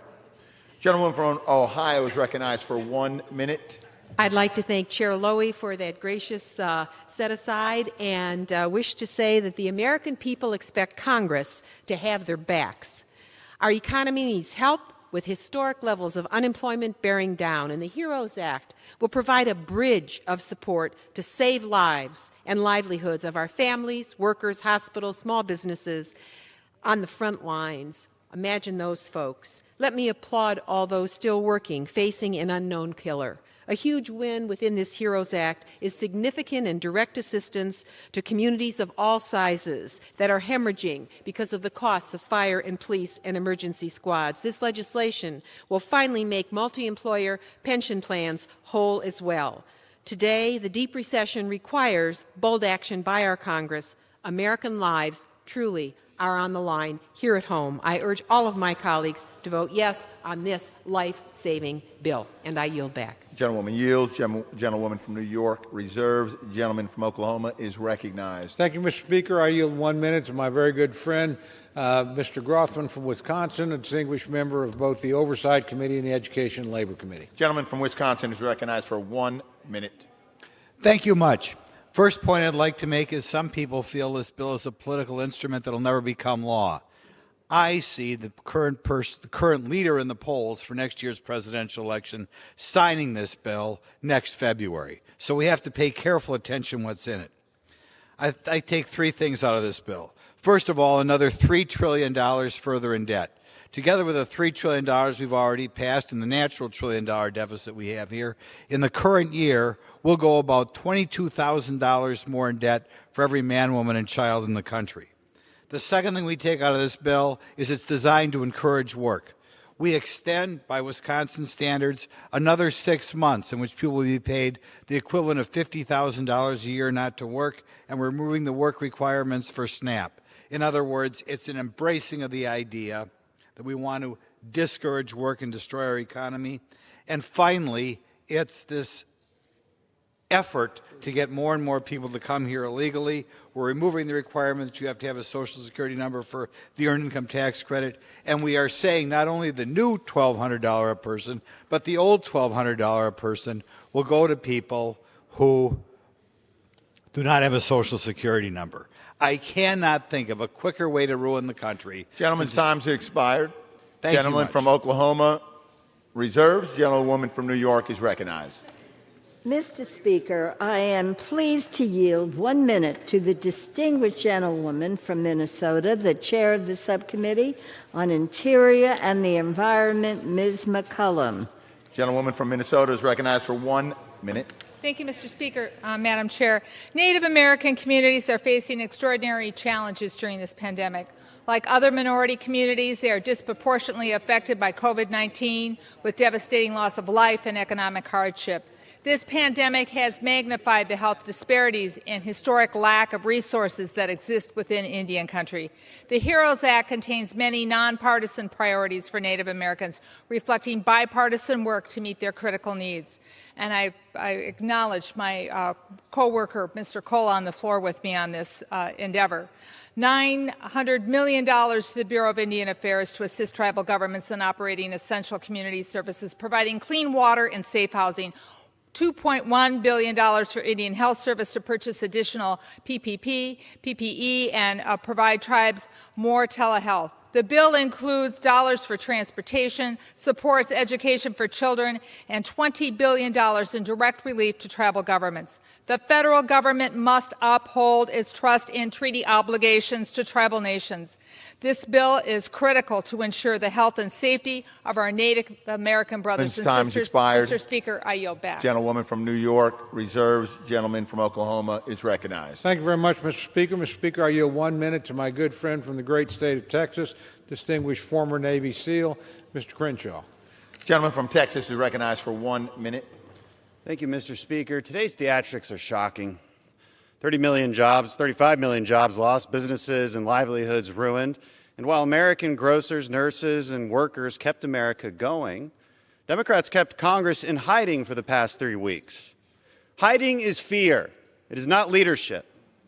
And when we finally reconvene, we get this. Politico summed it up best. Neither this bill nor anything resembling it will ever become law. It's a Democrat wish list filled up with all the party's favored policies. Is this a joke? Because it certainly isn't based on reality. Reality would be working here for the last 3 weeks, examining each problem our nation faces and working together to find the best solutions. That shouldn't be all that difficult, since I would presume we still have the same goals: mitigate the virus and save our economy and society. Right? That is still our goal, isn't it? If it is, then stop playing games. $3 trillion of virtue signaling to your base is no way to govern in the midst of a crisis, and you know it. Thank you, Mr. Speaker. Gentleman yields. Gentleman from Oklahoma reserved. Gentlewoman from New York is recognized. Mr. Speaker, I'm delighted to yield 1 minute to the distinguished gentleman from New York, the chair of the House Democratic Caucus, Mr. Jeffries. Gentleman from New York is recognized for 1 minute. I thank the distinguished chair for her leadership. More than 80,000 Americans dead, 35 million unemployed, the economy in recession. There is pain, there is suffering, there is death throughout the land. Congress must act to provide relief to the American people. We must support our state and local governments. We must strengthen unemployment insurance. We must provide an additional round of direct stimulus payments to everyday Americans. We must provide hazard pay to our heroes and our essential workers. We must increase access to testing, tracing, and treatment. There is pain, there is suffering, there is death throughout the land. Congress must act with the fierce urgency of now, not tomorrow, not next week, not next month, now. Vote yes on the HEROES Act. Gentleman yields. Gentlewoman from New York reserves. The gentleman from Oklahoma is recognized. Thank you, Mr. Speaker. Mr. Speaker, I yield 1 minute to my very good friend, distinguished member from South Carolina, Mr. Wilson, member of the Armed Services Committee and the Foreign Affairs Committee. Gentleman from South Carolina is recognized for 1 minute. Mr. Speaker, I oppose this parade of absurdities on behalf of America's students and grandchildren. Addison, Houston, Emily Ruth, Michael, Anna Grace, Jack, Sally, and Catherine, who will be burdened by debt.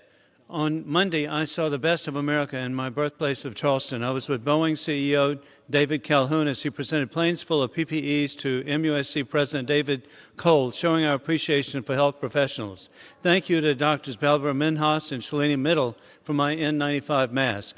This was private business, not government, protecting American families. All levels of government were present. Municipal with Mayor Keith Somey of North Charleston and Mayor John Tecklenburg of Charleston. County with County Council Chairman Elliott Somey. State with Governor Henry McMaster and Senator Marlon Kimpson.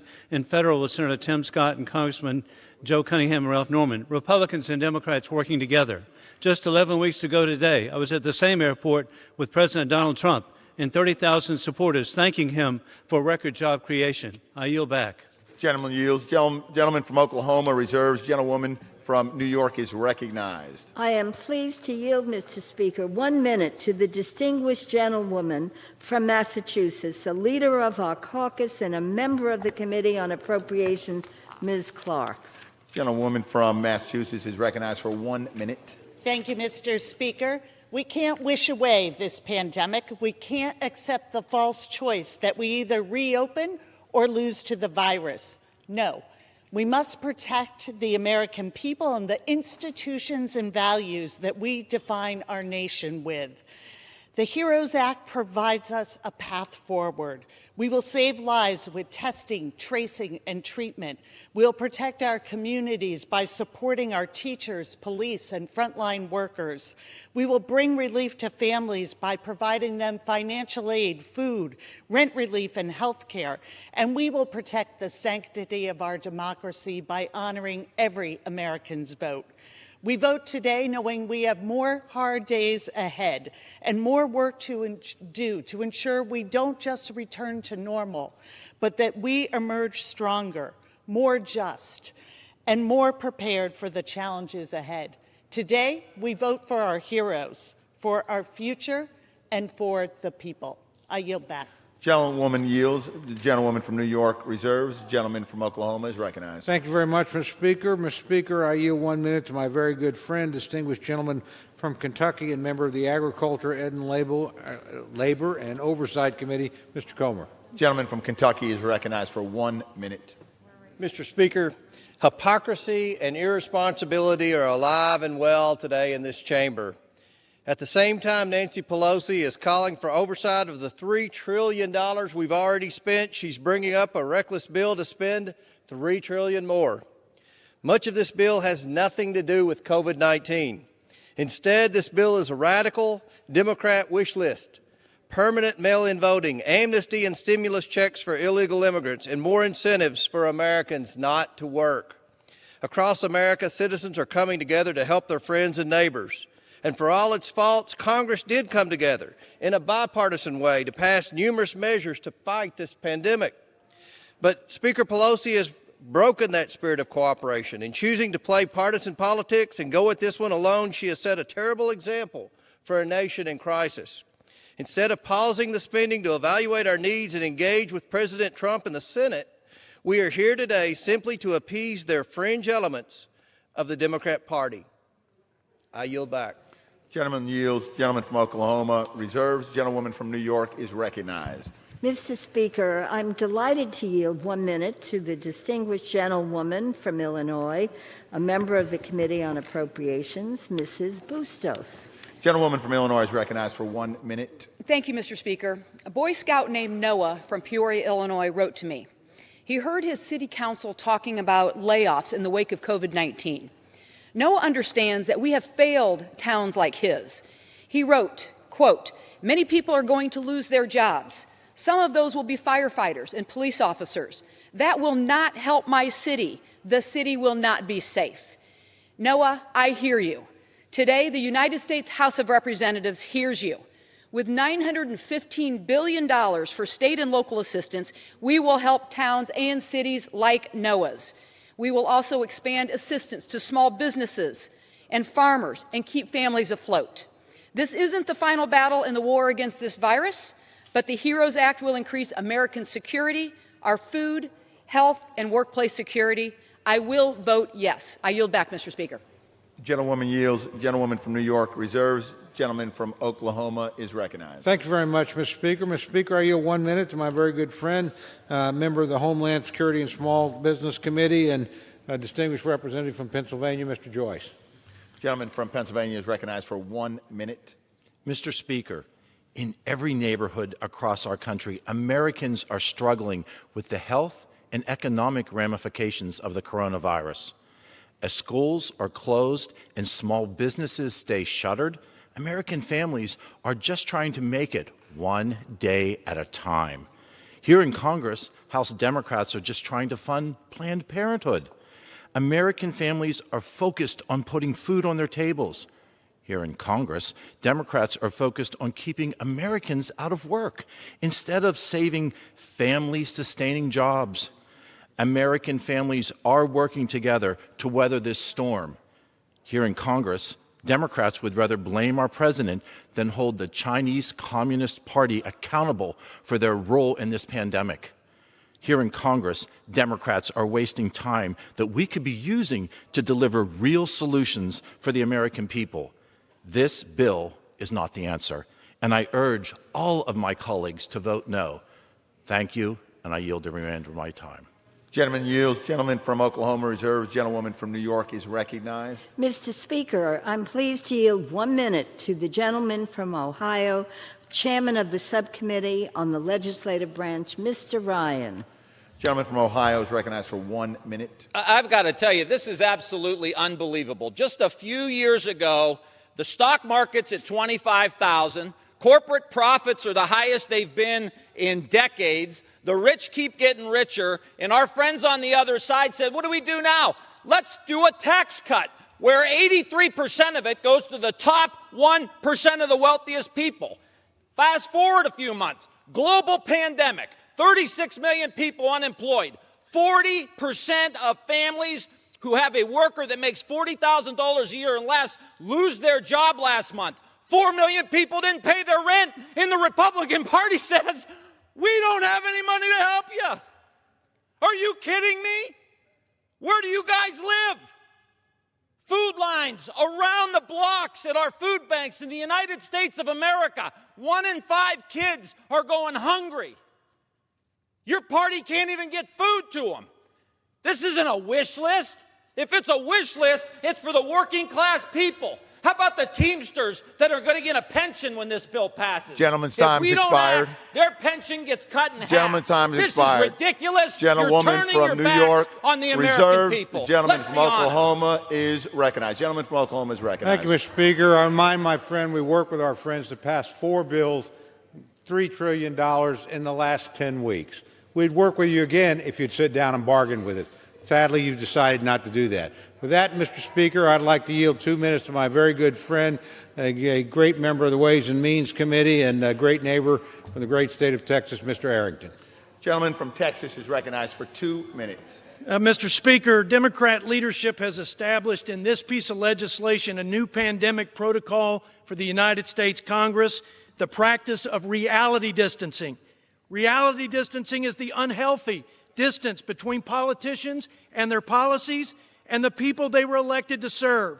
While tens of millions of working families have lost their livelihoods and millions more are struggling to survive, members of Congress, who, by the way, won't miss a single paycheck, are wasting precious time on a partisan bill that's going nowhere. Furthermore, Speaker Pelosi and many of her colleagues are so anxious to appease the left and so zealous to advance their ideology, they didn't even attempt to disguise this parade of horribles that are completely out of touch with the American people. Some will suggest, Mr. Speaker, that this legislation is so extreme and so absurd we can't take it seriously. I would submit that we can't take it seriously enough. When someone tells you who they are, believe them. This isn't just the Democrats' plan for America's recovery. This is their vision for America. I oppose it, and I pray to God none of these policies see the light of day. I yield back. Gentleman yields. Gentleman from Oklahoma reserves. The gentlewoman from New York is recognized. Mr. Speaker, I'm delighted to yield 1 minute to the distinguished gentlewoman from Florida, the chairwoman of the Subcommittee on Military Construction and Veterans Affairs, Ms. Wasserman Schultz. Gentlewoman from Florida is recognized for 1 minute. Thank you, Mr. Speaker. I rise to support our best hope to prevent long-term economic damage and preserve a strong recovery. The Great Depression taught us long ago, do too little now and millions of temporary job losses will vanish for years. With nearly 90,000 dead and 36 million out of work, any half-hearted coronavirus response is a cowardly retreat. The HEROES Act is a bold response. It lays out a safe, scientific path to reopen America through vital testing, tracing, and treatment. It supports state and local governments, provides hazard pay, and puts more money in workers' and families' pockets. I'm proud this bill prevents veterans from being burdened with co-pays or cost-sharing for COVID-19 preventative treatment or services and includes critical protections for VA healthcare professionals. These heroes need help, just like the ones we count on now. First responders, healthcare and postal workers, teachers, sanitation, transit, and food service workers. We need bold action now to keep America standing. If we don't act, it will cost a whole lot more to pick this nation up off the ground later. And by the way, I find it rich that the previous gentleman actually had the nerve and the audacity to quote Maya Angelou. She is rolling over in her grave and certainly would support this bill. I yield back. Gentlewoman yields back. The gentlewoman from New York reserves. The gentleman from Oklahoma is recognized. Thank you very much, Mr. Speaker. I yield 1 minute to my good friend from the great state of Mississippi, Mr. Guest, member of the Ethics, Foreign Affairs, and Homeland Security Committees. Gentleman from Mississippi is recognized for 1 minute. Mr. Speaker, this bill would forever fundamentally alter our elections. It would provide a bailout to unsustainable pensions. It would release criminals from jail. It would provide protection and payments to illegal aliens. And it would discourage individuals from returning to work as we seek to reopen the economy. Furthermore, the $3 trillion price tag should be greatly concerning to every American. It is disappointing that the Democrats developed this legislation behind closed doors and without consulting their Republican counterparts. The Speaker has presented a partisan bill that does more to divide our nation than to address the current national crisis. The coronavirus outbreak is not a time for political posturing, but is instead a time to put country before party. Congress has worked in a bipartisan way to respond to the needs of Americans, and I hope that future negotiations will return to that level of cooperation. I intend to vote against this legislation, and I encourage my colleagues to do the same. Thank you, and I yield back. Gentleman yields. Gentleman from Oklahoma reserves. Gentlewoman from New York is recognized. Mr. Speaker, I'm very pleased to yield 30 seconds to the distinguished gentlewoman from California, a senior member of the Committee on Appropriations, Ms. Lee. Gentlewoman from California is recognized for 30 seconds. Thank you very much. Mr. Speaker, first let me thank Madam Chair, our Speaker, our committee chairs, Chair of the Black Caucus, Chairwoman Bass, and Robin Kelly, chairs the Health Brain Trust for the Black Caucus, for working together with myself to address the unequal impact of COVID on people of color and the poor and make sure that people and organizations rooted in our communities play the lead role in recovery, including contact tracing. We are facing the worst health and economic crisis of our lifetime. Elevated rates of infection and death are in communities of color. Heroic frontline and essential workers being paid poverty wages. Struggling small and minority-owned businesses. Millions unemployed and millions pushed into poverty. Ma'am, another 30 seconds. The gentlewoman seconds. is recognized for an additional 30 seconds. Thank you, Madam Chair. Millions unemployed and millions pushed into poverty. This House must fight for those who bear the brunt of this pandemic, not big corporations whose wealth permits them to weather this crisis. This pandemic has shown a light, mind you, on the systemic racism, inequality, and poverty endemic throughout the country. The bill includes $75 billion for testing, contact tracing, and treatment in the highest impacted areas. I'm disappointed that we did not include Congresswoman Jayapal's Paycheck and Protection Act and Health Care Act. However, the Paycheck Guaranteed Act would provide stability of a gentlewoman's paycheck time has expired. through this pandemic. The I urge my gentlewoman from colleagues New to York embrace this in the future as we move forward. Thank you again, and I yield the balance of my time. The gentleman from Oklahoma is recognized. Thank you very much, Mr. Speaker. Mr. Speaker, I yield 1 minute to my very good friend from the great state of Arkansas, distinguished member of the Financial Services Committee, Mr. Hill. Gentleman from Arkansas is recognized for 1 minute. I thank the Speaker and I thank my friend Mr. Cole. I rise in opposition to this legislation. Over the last 3 months, we've put together a series of bipartisan bills that are extraordinary, and they amount to $2.9 trillion in spending. And while the amount $2.9 trillion is 60%, Mr. Speaker, of what the federal government spends in an entire year, nonetheless, this bipartisan effort was essential to beat the virus and get our economy back to full capacity. Today we vote on another $3 trillion in spending when we haven't even gotten all of the first phase of money out, Mr. Speaker, to our schools, to our hospitals, to our cities, to our states. We have not completed getting the money out to restart our economy.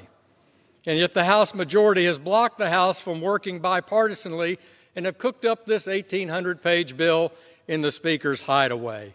This proposal, much of which has nothing to do with the coronavirus, discourages work and delays our economic recovery. We need to assess our actions and bring bipartisan efforts to the floor to address Gentleman from the gaps. Oklahoma reserves. Gentlewoman from New York is recognized. Mr. Speaker, I'm delighted to yield 1 minute to the distinguished chairman from Georgia, chair of the subcommittee on agriculture, Mr. Bishop. Gentleman from Georgia is recognized for 1 minute. I thank the gentlelady for yielding. From the ag appropriations, the bill provides $10 billion for SNAP, $150 million for food banks, $3 billion for school food programs, $1.1 billion for WIC, $309 million for rural rental assistance. In addition, it provides $1 trillion to states, counties, cities, territories, and tribal governments, hazard pay for essential workers, free widespread testing, tracing, and treatment for every American, more direct payments to families. It requires safety in the workplace, support for really small businesses and nonprofits of all kinds. It meets the challenges of COVID-19 for every single American. I urge my colleagues to vote for it. It's a good bill. It's a good bill for America. And with that, I yield back. The gentleman yields. The gentlewoman from New York reserves. The gentleman from Oklahoma is recognized. Thank you very much, Mr. Speaker. I yield 1 minute to my very good friend, the gentleman from Pennsylvania, Mr. Muser, member of the Budget, Education, Labor, and Veterans Committees. Gentleman from Pennsylvania is recognized for 1 minute. I thank the gentleman from Oklahoma. Mr. Speaker, for the past 2 months, Americans have shown resilience, grit, and patience. The viral and economic data project that we now can begin a safe, soft reopening of our economy. President Trump's inclusionary, data-based leadership in this fight is helping to protect both lives and livelihoods. Congress has also responded effectively in mitigating the effects of this public health and economic emergency. I'm extremely disappointed, however, that this House Democrat bill was drafted with not only Republican input, but no input from the American people. Where is the investment for transportation infrastructure?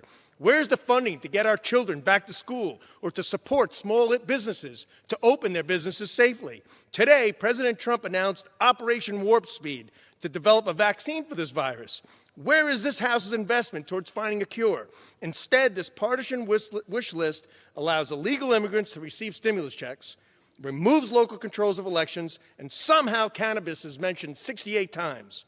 What in the world cannabis has to do with this crisis, I don't know. This is another bill going nowhere. The American people deserve Gentleman's better, time's expired. Especially Gentleman from Oklahoma reserves.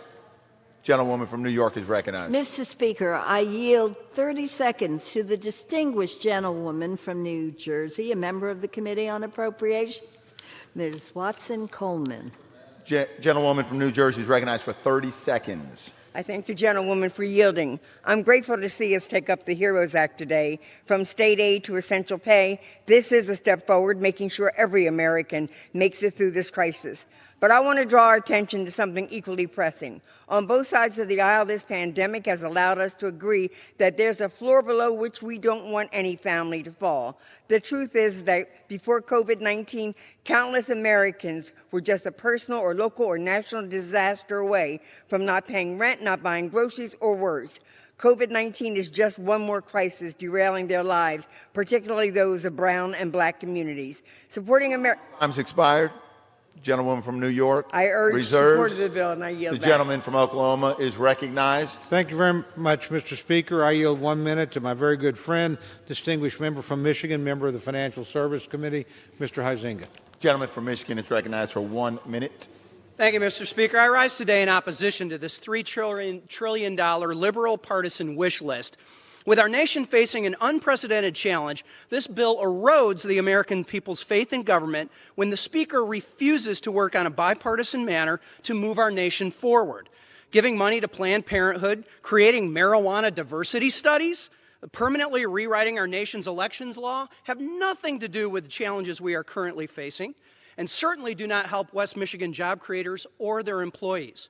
Sadly, provisions in this bill actually disincentivize small businesses from reopening or helping people get back to work in a safe and responsible manner. What the manufacturer in Kentwood, the pizza shop owner in Muskegon, or the farmers and growers that I heard from across West Michigan expect is for Congress to take a reasonable and responsible approach. That is not what is happening here today.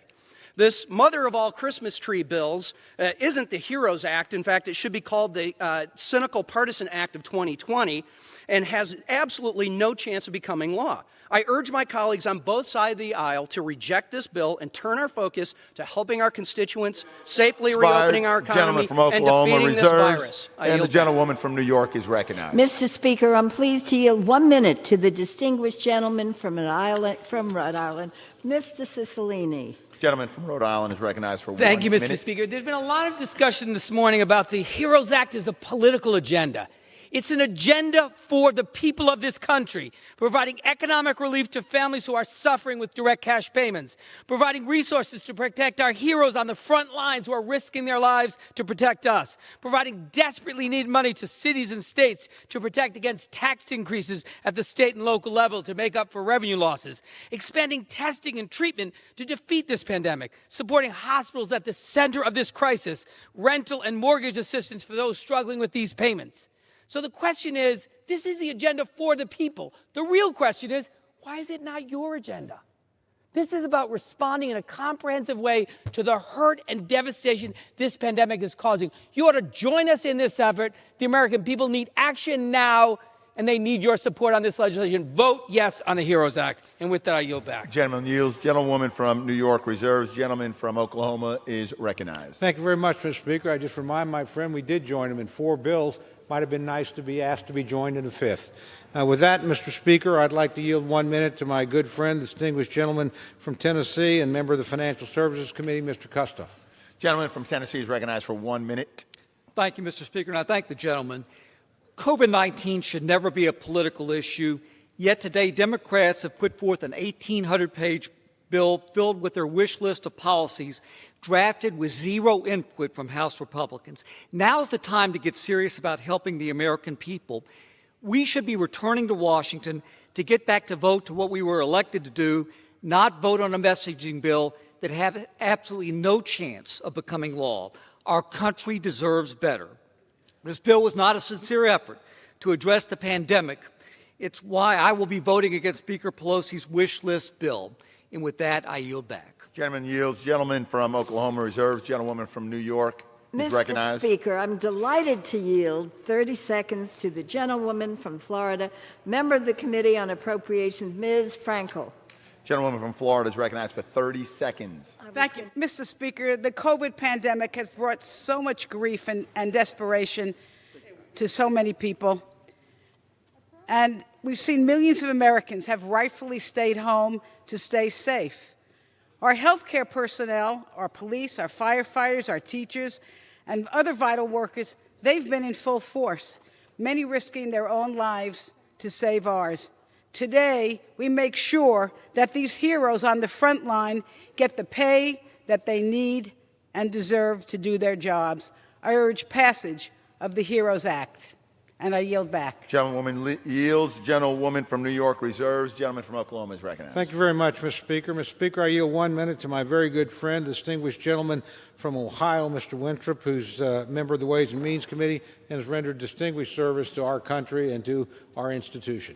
Gentleman from Ohio is recognized for 1 minute. Well, thank you. Mr. Speaker, for the past 2 months, Ohioans have made countless sacrifices and stepped up to help each other in many, many ways. They flattened the curve, and now they want to get back to work smartly and safely. In the same vein, Americans need their representatives here in this body to be back to work, too. We should be working on legislative solutions that mark the first phase 1 of the recovery and reopening of the United States. Much of this partisan bill has nothing to do with COVID-19 or the current crisis facing so many Americans. This bill, sadly, paints a vision for this nation that does not match our great history. The situation that we find ourselves in requires our best from all of us. This bill fails that test. Let's make this our finest hour. Show what we can do, not what we can't do. I oppose this bill, and with that, I yield back.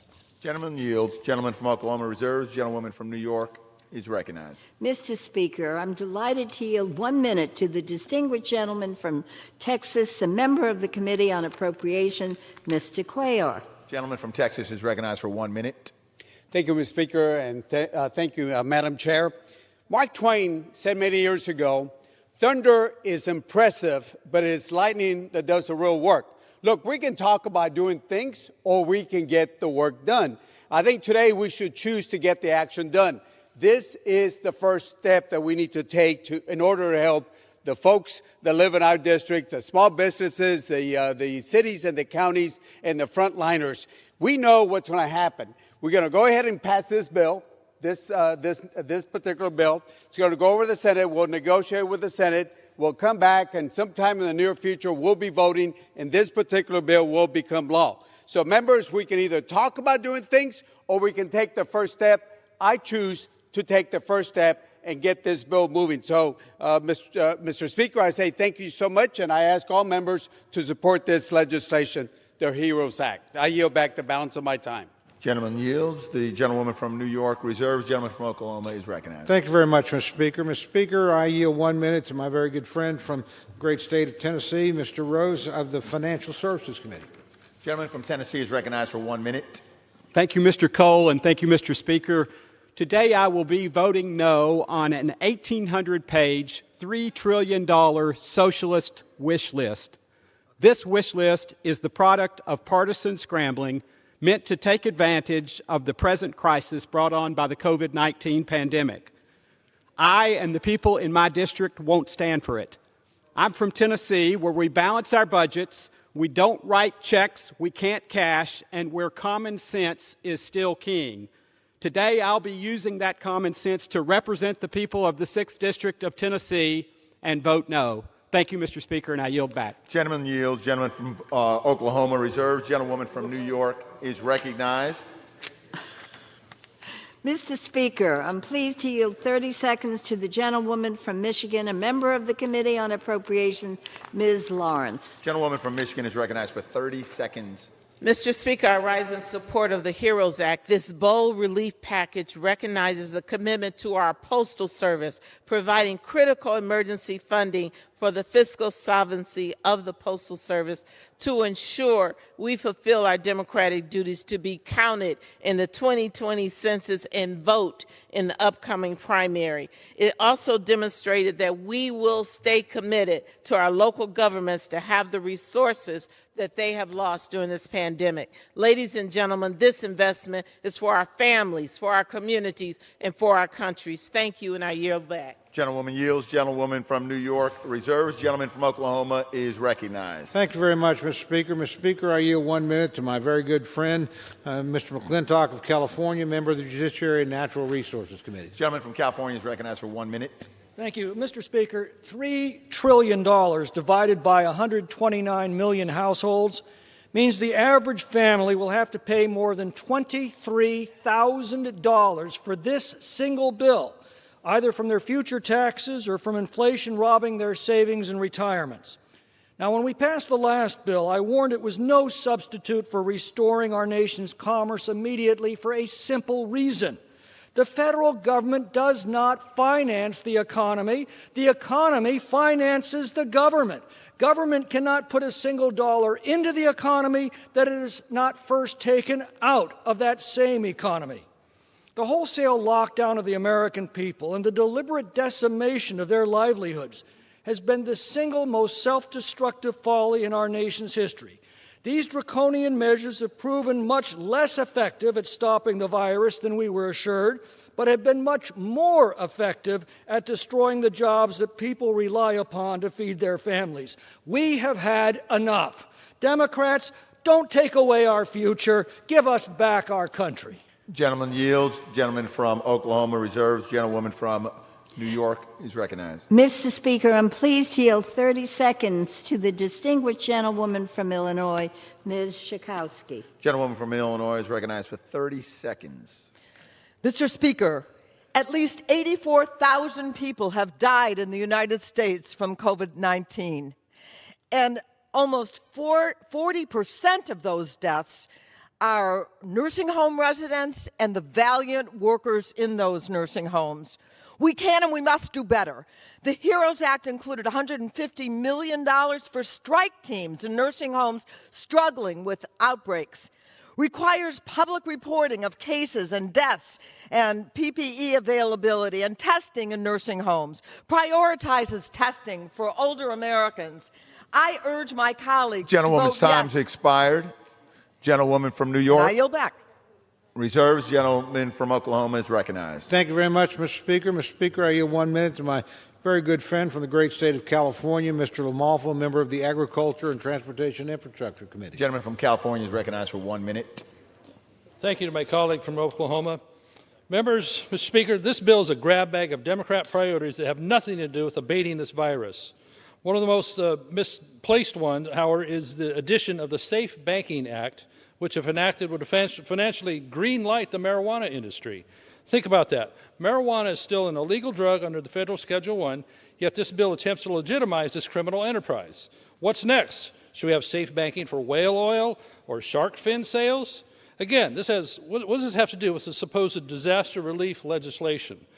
As well, this bill contains H.R. 1 wish list items, including ballot harvesting, a shady practice where campaign operatives go door-to-door asking or even coercing people's private ballots.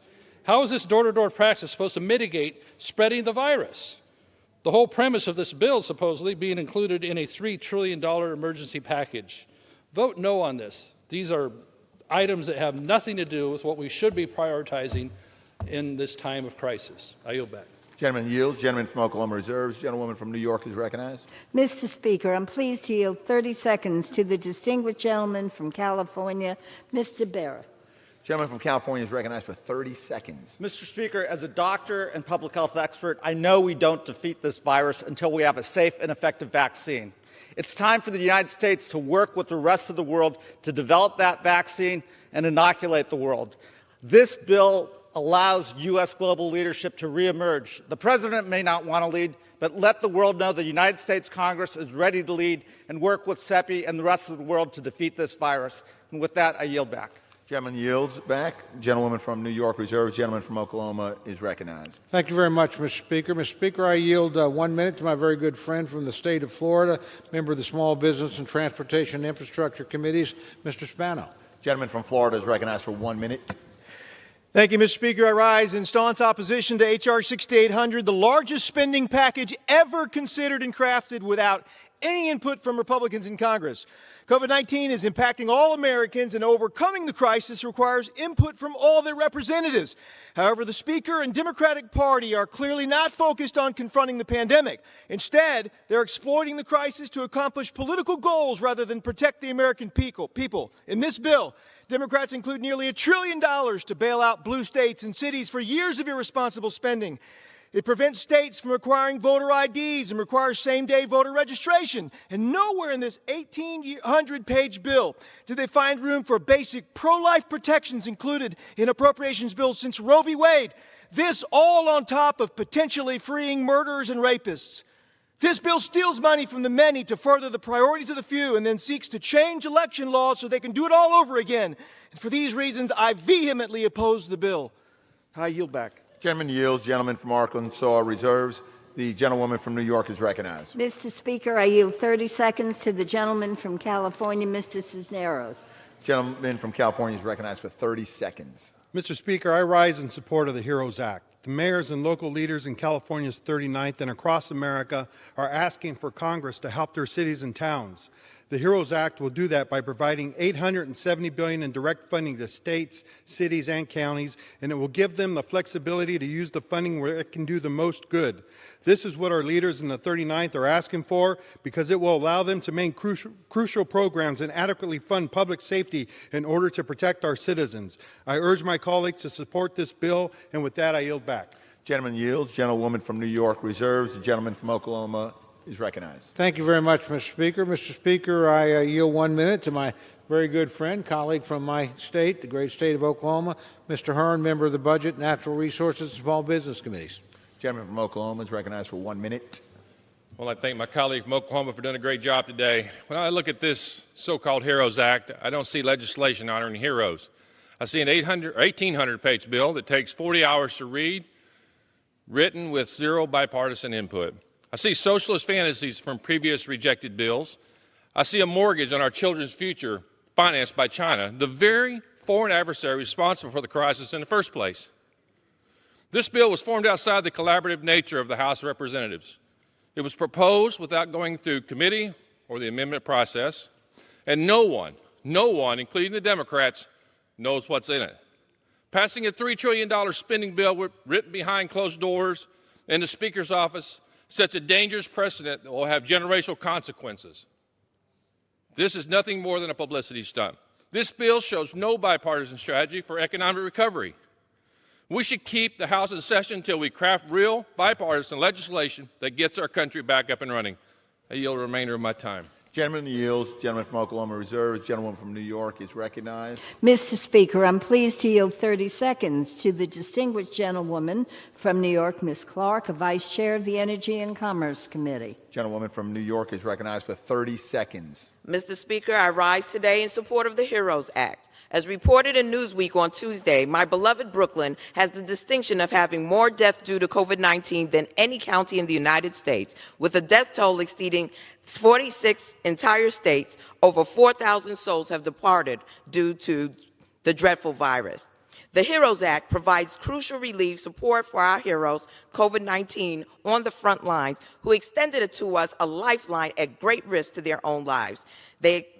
While this legislation does not include the Paycheck Guarantee Act, I believe that we must pass this bill. Gentlewoman's time is expired. This is not the time for red or blue The gentlewoman from New York COVID knows no political yields, labels. and the gentleman from Oklahoma is for the HEROES recognized. Act. Gentleman from Oklahoma is recognized. Thank you very much, Mr. Speaker. Mr. Speaker, we have additional speakers on the way, but they're not here, but I will reserve the balance of my time for them. Gentleman from Oklahoma reserves. Gentlewoman from New York is recognized. Mr. Speaker, I'm pleased to yield 30 seconds to the gentleman from Tennessee, Mr. Cohen. Gentleman from Tennessee is recognized for 30 seconds. Thank you, sir. Let me tell you something that's in this bill. There's a repeal of about a $100 billion tax break for the richest people in this country that Trump and McConnell snuck and CARES won. We didn't see it at first. We found it. We put out a letter asking for support. Did we get one Republican to say, yes, I want to join you and get rid of that $100 billion tax break for 80% of the people make $1 million a year or more? Had nothing to do with coronavirus. Not a one of you.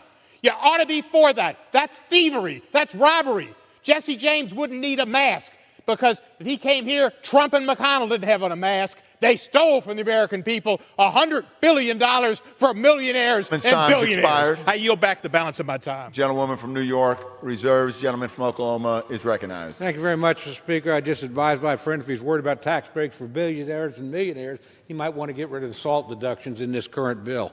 With that, Mr. Speaker, I'd like to yield 1 minute to my very good friend from the great state of Georgia, Mr. Carter, member of the Energy and Commerce Committee and the only pharmacist in Congress. Gentleman from Georgia is recognized for 1 minute. I thank the gentleman for yielding. Mr. Speaker, I rise today in opposition to the HEROES Act. This legislation ignores the fundamental issues affecting our country.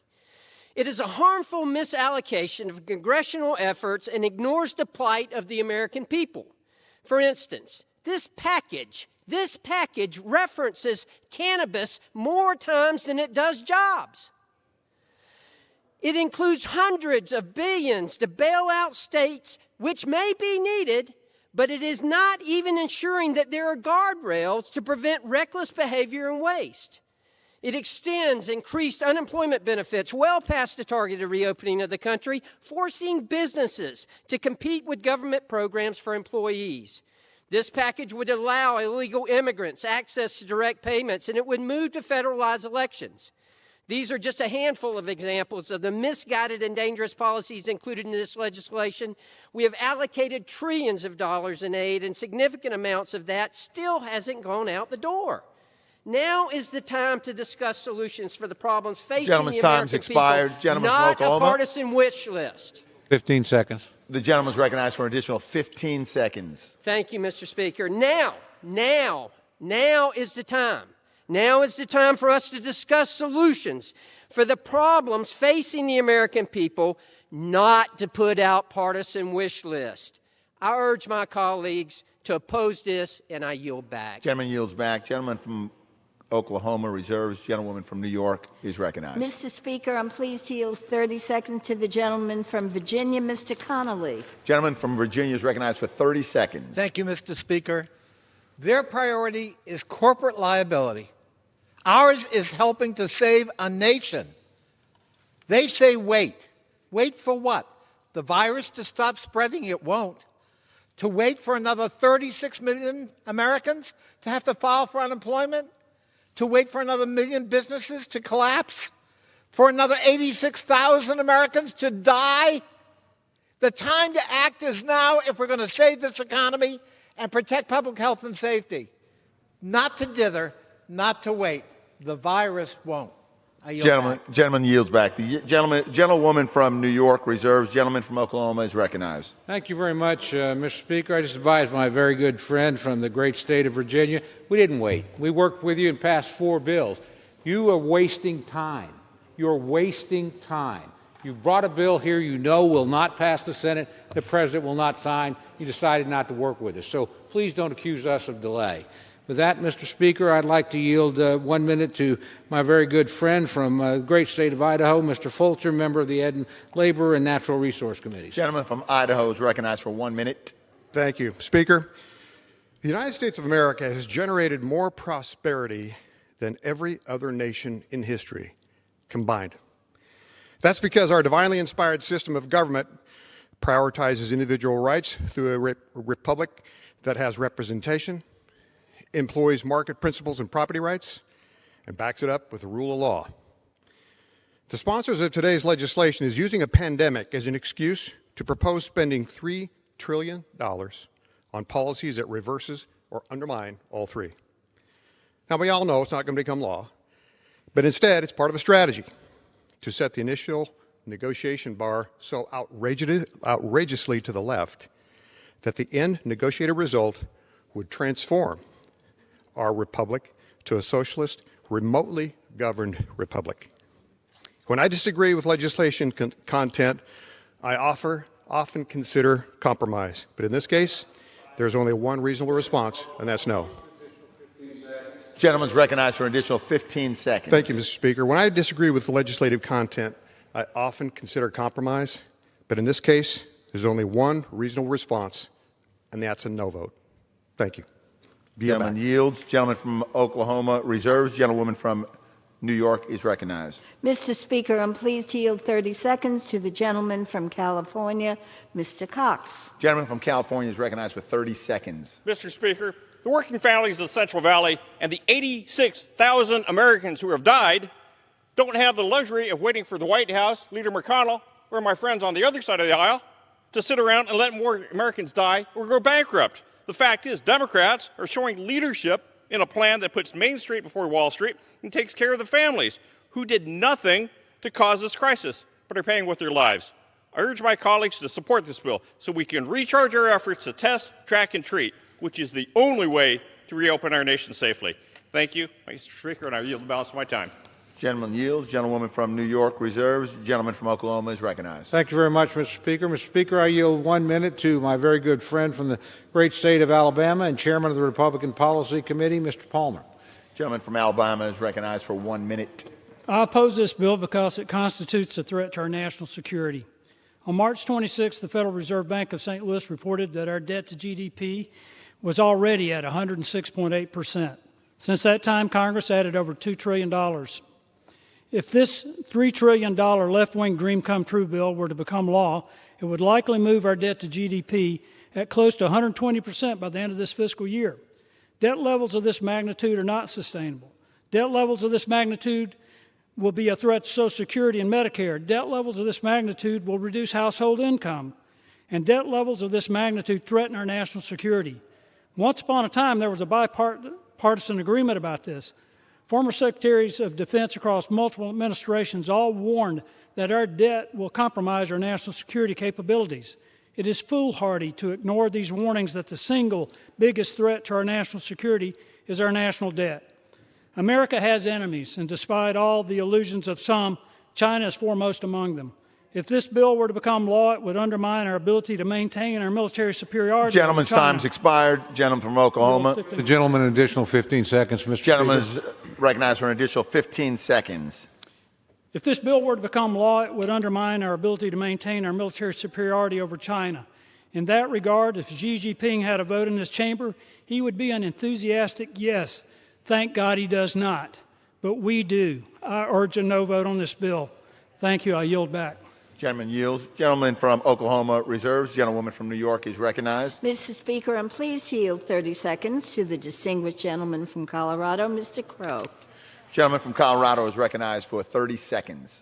Thank you, Mr. Speaker. If we don't act boldly, we will spend the next decade recovering from this crisis, and many families and many communities may never recover.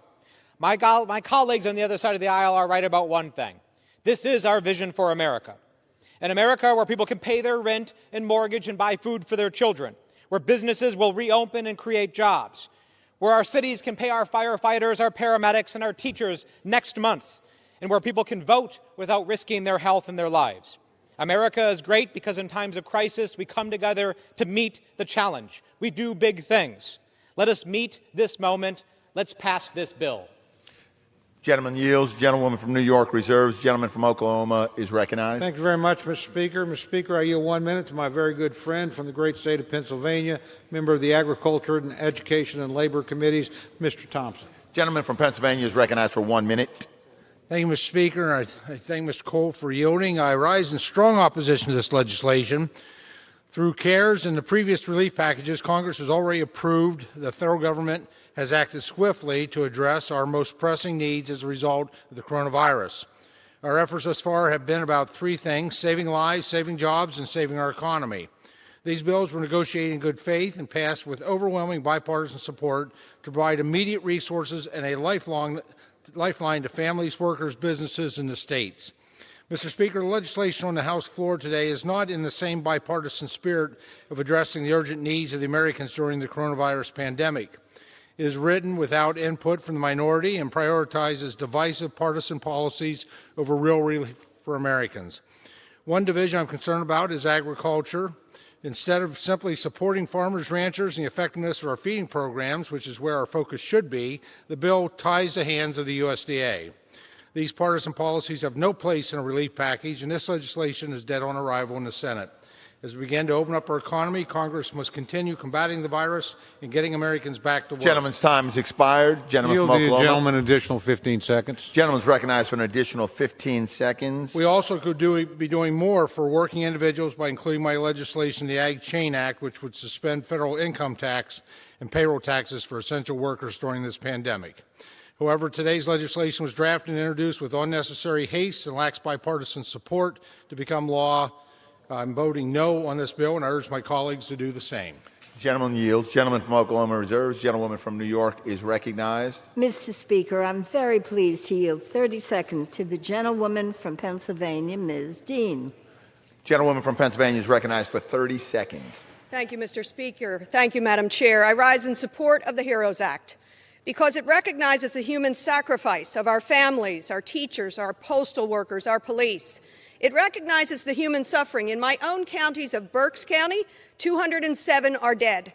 In Montgomery County, 608 are dead.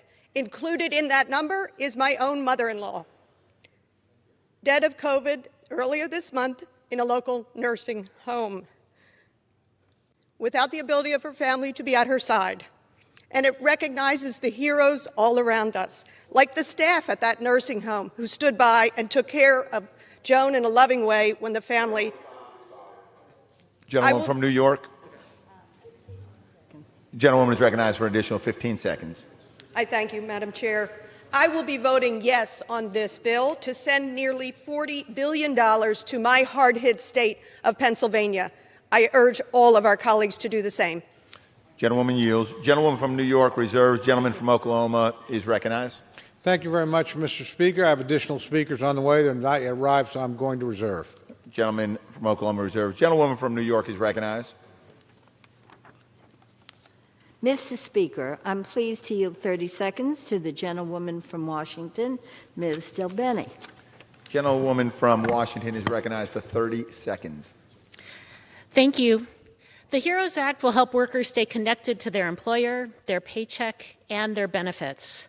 This bill includes an expanded employee retention tax credit. By building on this existing and bipartisan program, we help businesses keep their employees on the payroll through the end of the year and reduce unemployment. The bill also expands the child tax credit to help families and reduce child poverty. These policies, along with support for essential public services, expanded testing, and contact tracing, are reasons why I will be voting yes. I yield back. Gentlewoman yields. Gentlewoman from New York reserves. Gentleman from Oklahoma. Thank you, Mr. Speaker. I continue to reserve my time. Gentleman from Oklahoma continues to reserve. Gentlewoman from New York is recognized.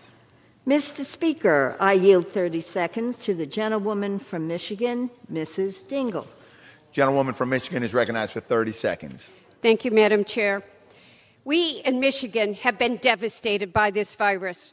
We were third for the number of cases in the country for weeks, and until this week remained third in the number of deaths. 2 million people are unemployed, and lives have been forever changed. The chair of the Fed said this week that if we don't want this economy to be ruined, we need to invest now, and that is what this bill does. It's not perfect, but the people of my district need help, and they need it now. There are pension provisions in here that are not perfect, that help some Gentlewoman's members of labor expired. and not others. Gentlewoman from New York my colleagues to vote reserves. for this bill. Gentleman from Oklahoma is recognized. Thank you. Thank you very much, Mr. Speaker. Mr. Speaker, I yield 1 minute to my very good friend from the great state of Georgia, Mr. Heiss, a member of the Natural Resources and Oversight and Reform Committees. Gentleman from Georgia is recognized for 1 minute. I thank my friend from Oklahoma. The federal government has a responsibility to help both individuals and businesses through this crisis because it's the government that shut down the economy. But I do have deep concerns with the way in which we're attempting to go about this. We've already spent an unprecedented amount of money, $3.6 trillion at an unprecedented rate, and now we have a monstrosity, and we've yet to have a serious discussion as to how we're going to pay for this massive debt.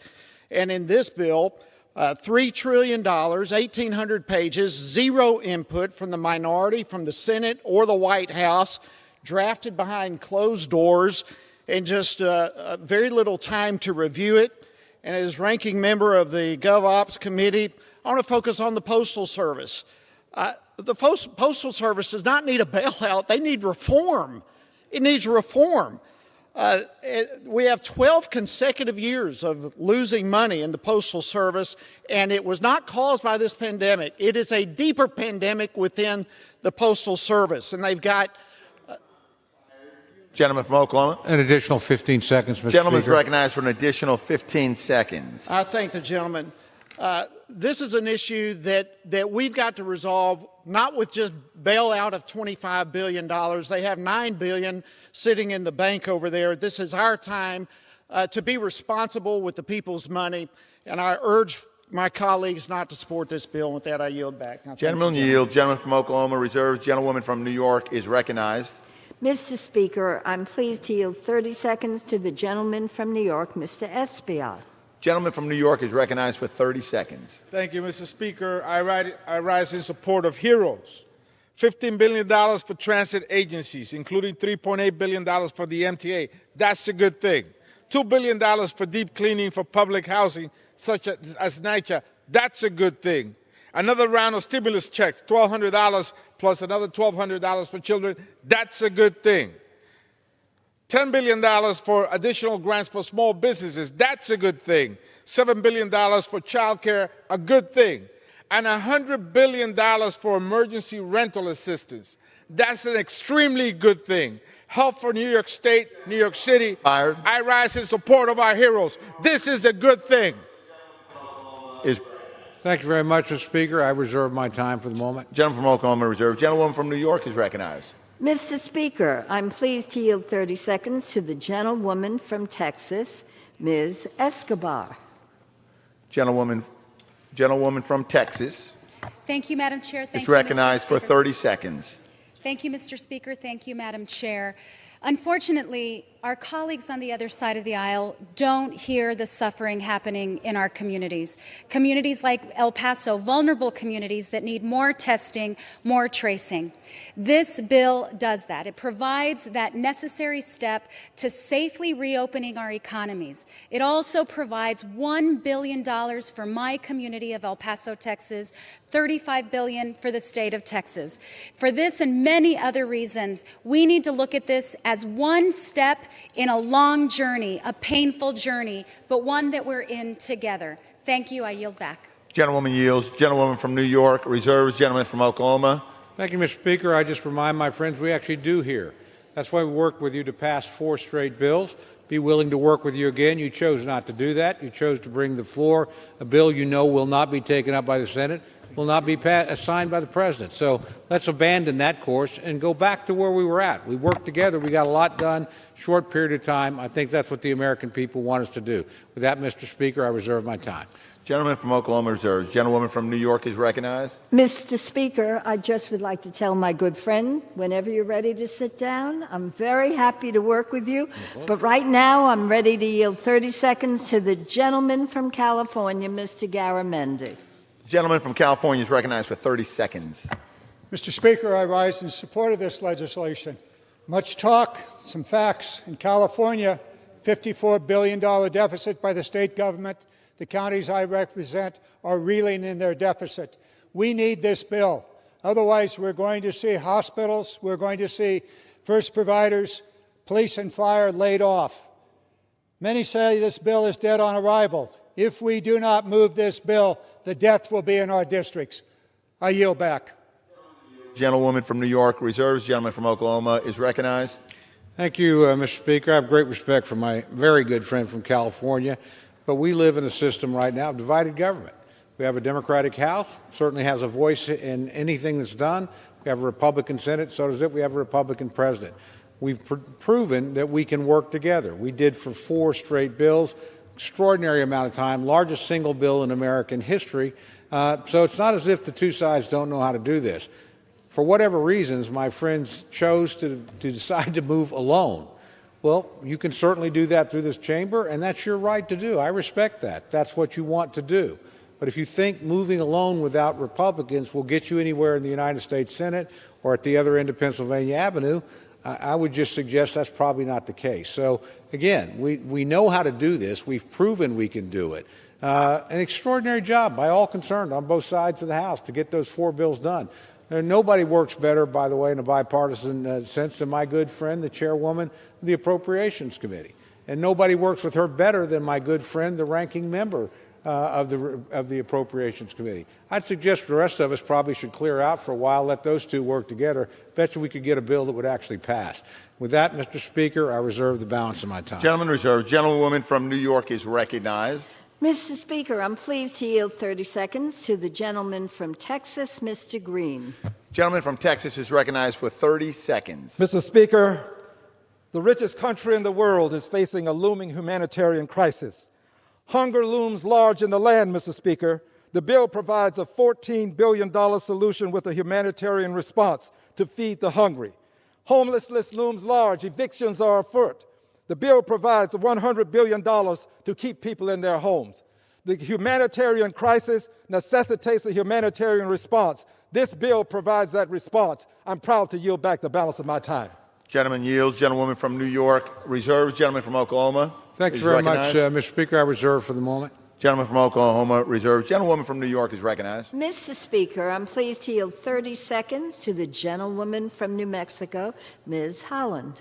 Gentlewoman from New Mexico is recognized for 30 seconds. Mr. Speaker, I rise to support the HEROES Act. The administration's failed response to this crisis causes heartbreak, financial stress, and lays bare the disparities in our country. 2 Dinesh sisters didn't get treatment in time and died. Their sons will live without their mothers. A single mom in my district lost her job and couldn't get help because of her status. The HEROES Act meets this challenge at the level it demands. When I vote today, I will think of all the families and all of the essential workers, the people who stock our groceries and keep us fed. Mr. Speaker, we must pass this bill, and I yield. Gentlewoman yields. Gentlewoman from New York reserves. Gentleman from Oklahoma is recognized. Thank you very much, Mr. Speaker. Mr. Speaker, I yield a minute and a half to my very good friend, distinguished member from Pennsylvania and distinguished veteran in service to this country, Mr. Perry. Gentleman from Pennsylvania is recognized for 1 minute and a half, 1.5 minutes. I thank the great gentleman from Oklahoma. Mr. Speaker, I will tell you this bill, among other things, we can talk about all the wish list of things that are in it. I'm sure many have and many will. But I want to talk about the $1 trillion of additional spending to the states and talk about my state of Pennsylvania, where we spent and sent billions of dollars, where right now the governor is holding hostage that money that's supposed to go directly to the counties. He won't give it to the counties who are going bankrupt right now. But what he is doing, Mr. Speaker, is making sure that our nursing home patients get exposed to COVID-19. It's a directive in Pennsylvania. If they have COVID-19 and the hospital releases them, they have to go back to the nursing home. So our nursing homes are 74% across the state. 74% of the deaths in Pennsylvania are because of the governor's policy. Meanwhile, he says he doesn't have enough money. We're going to spend more money in Pennsylvania when the money hasn't already been spent. Oh, by the way, the unemployment compensation money that we sent to Pennsylvania takes 41 days right now to have your claim answered. People cannot exist on policies and promises. They need money.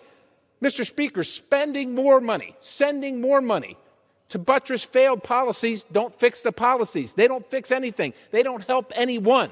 Let's fix the policies. Let's make sure that people get the money that we've sent to them instead of just sending more to the governor who's going to extort the counties and kill our elderly. I yield back. The gentleman yields. Gentleman from Oklahoma reserves. Gentlewoman from New York is recognized. Mr. Speaker, I'm pleased to yield 30 seconds to the gentlewoman from Texas, Ms. Jackson Lee, a senior member of the Homeland Security and Judiciary Committees. Gentlewoman from Texas is recognized for 30 seconds. We heard on this floor, Mr. Speaker, God bless America. And now we know that America is sick and needs that blessing. Her lives, her livelihood are sick. This is not Speaker Pelosi's bill. This is America's bill. And I am glad to stand here and support heroes who will get $200 billion, including transit workers. I'm glad that we'll get more direct payments, $6,000 to families that are desperate. I'm glad that there will be testing and contact tracing that will help save lives. I'm glad that local governments, my mayor is suffering $375 billion. And the gentlewoman's time's expired. Sure that we know the gentlewoman from New York reserves. The gentleman from Oklahoma is recognized. Thank you very much, Mr. Speaker. I reserve my time. Gentleman from Oklahoma reserves. Gentlewoman from New York is recognized. Mr. Speaker, I'm pleased to yield 30 seconds to the gentleman from Illinois, Mr. Krishnamurti. Gentleman from Illinois is recognized for 30 seconds. Thank you, Madam Chair. I rise in support of the HEROES Act. Why? Because our firefighters and first responders are heroes. They deserve to remain employed.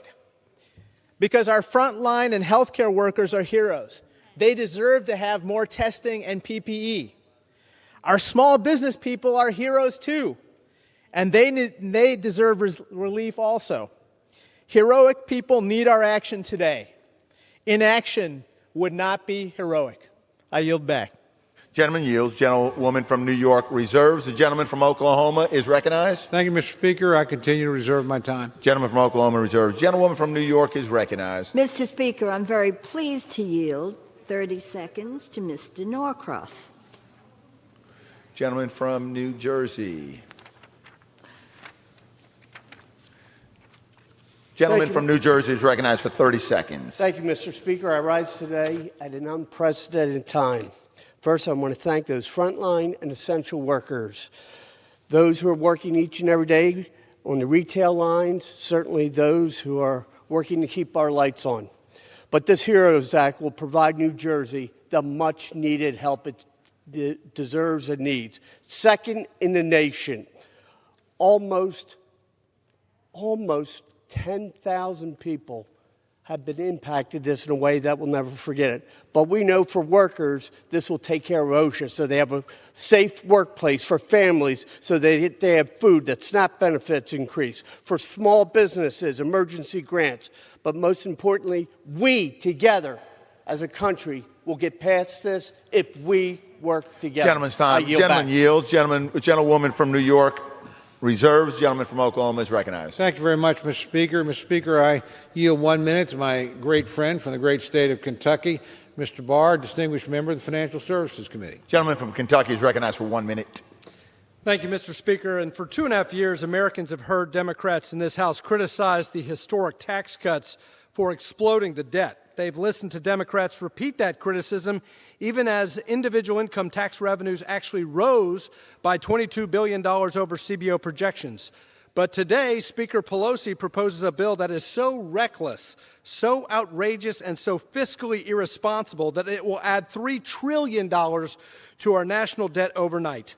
And instead of hearing about the deficit or even concerns about this pandemic, struggling Americans are watching House Democrats push for legislation to legalize voter fraud, give stimulus checks to illegal immigrants, bail out mismanaged state and local governments, and restore tax breaks to blue state millionaires and billionaires.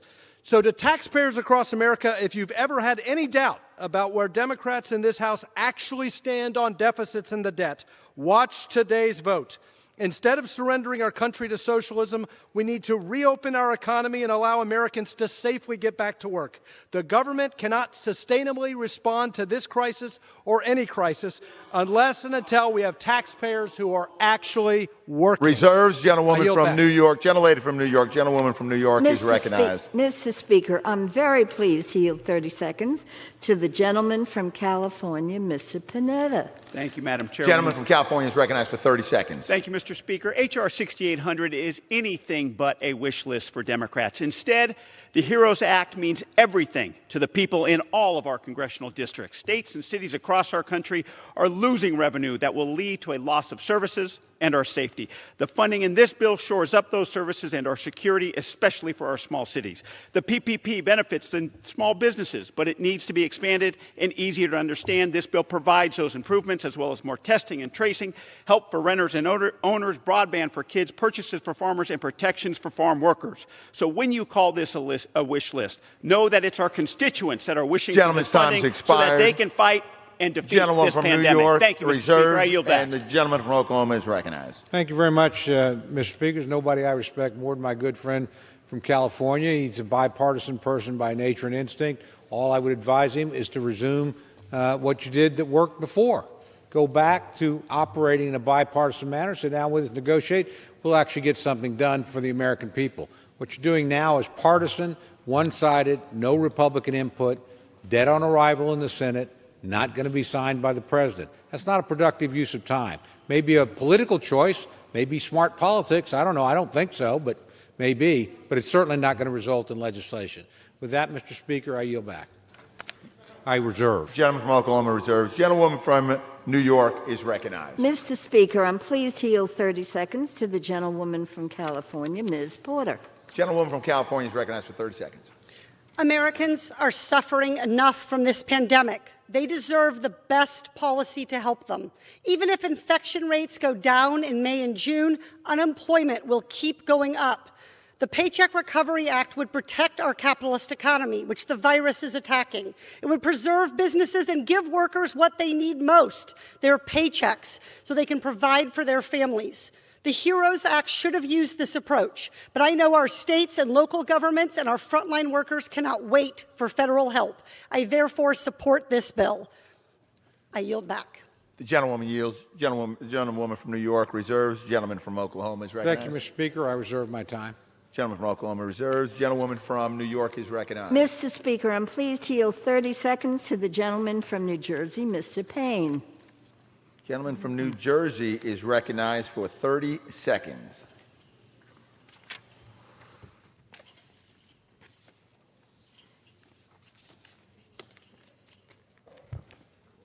Mr. Speaker, I rise today to support the HEROES Act, our fifth coronavirus AIDS package.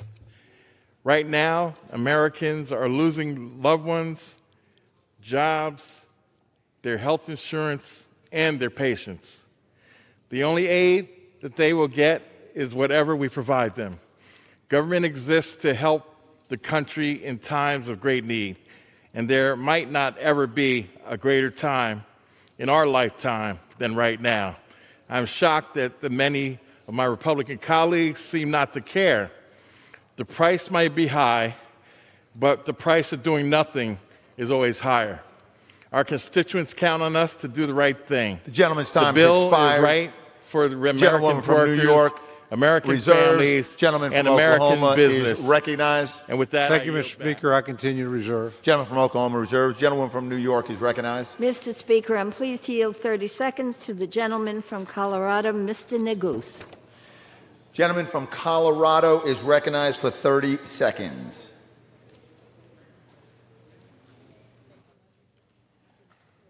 Thank you, Mr. Speaker. From Eagle County to Gilpin County and every community in between, our communities are looking to us to help them weather this crisis. These aren't red counties. They're not blue counties. They are American counties. This bill is about helping all of America, and in particular, the American heroes who are standing up for us every day, the firefighters, the nurses, the first responders, the teachers, and so many more. They continue to stand up for us. Let's stand up for them. Please, let's pass this bill. And with that, I yield back, Mr. Speaker. Gentleman yields. Gentlewoman from New York reserves. Gentleman from Oklahoma is recognized. Thank you, Mr. Speaker. I continue to reserve my time. Gentleman from Oklahoma reserves. Gentlewoman from New York is recognized. Mr. Speaker, I'm very pleased to yield 2 minutes to the gentleman from New York, Mr. Engel, the chairman of the Foreign Affairs Committee. Gentleman from New York is recognized for 2 minutes. Mr. Speaker, New York has been ravaged by the COVID-19 pandemic.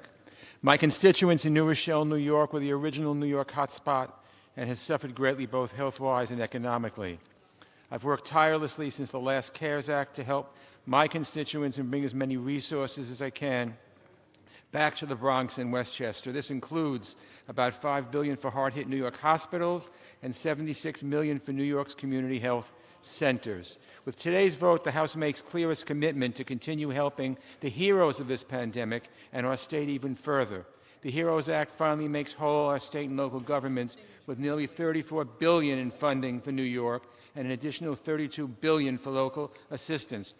It provides billions in hazard pay for the brave frontline workers who have kept us going through this crisis, and also allocates billions more for the 3 T's, testing, tracing, and treatment, keys to revising our economy. The bill also includes provisions I specifically requested and authored, including an additional $5 billion in education funding for New York to help prevent layoffs and program cuts, provisions to protect the medical supply chain, and increased Medicaid payments for safety net New York hospitals. What's more, New York will benefit greatly from a provision in this bill which repeals SALT, the caps on state and local taxes, deductions, something we have fought hard for since the GOP tax scam passed 3 years ago. In addition to the already mentioned provisions, there is an additional $175 billion in housing aid, including the $100 billion in rental assistance that I and other New Yorkers called for, extended unemployment benefits to January 2021, more direct stimulus payments to Americans, and billions in funding for hospitals and the Postal Service. There are pensions provisions in this bill which are controversial to some groups, and I'm hopeful this can be resolved in conference. I was pleased to see property service workers included under the pandemic premium pay for essential workers section. These workers, like janitors, security officers, residential door persons, and others, are often overlooked but are crucial in keeping buildings and facilities up and running. Please vote yes. From New York reserves. The gentleman from Oklahoma is recognized. Mr. Speaker, I continue to reserve my time.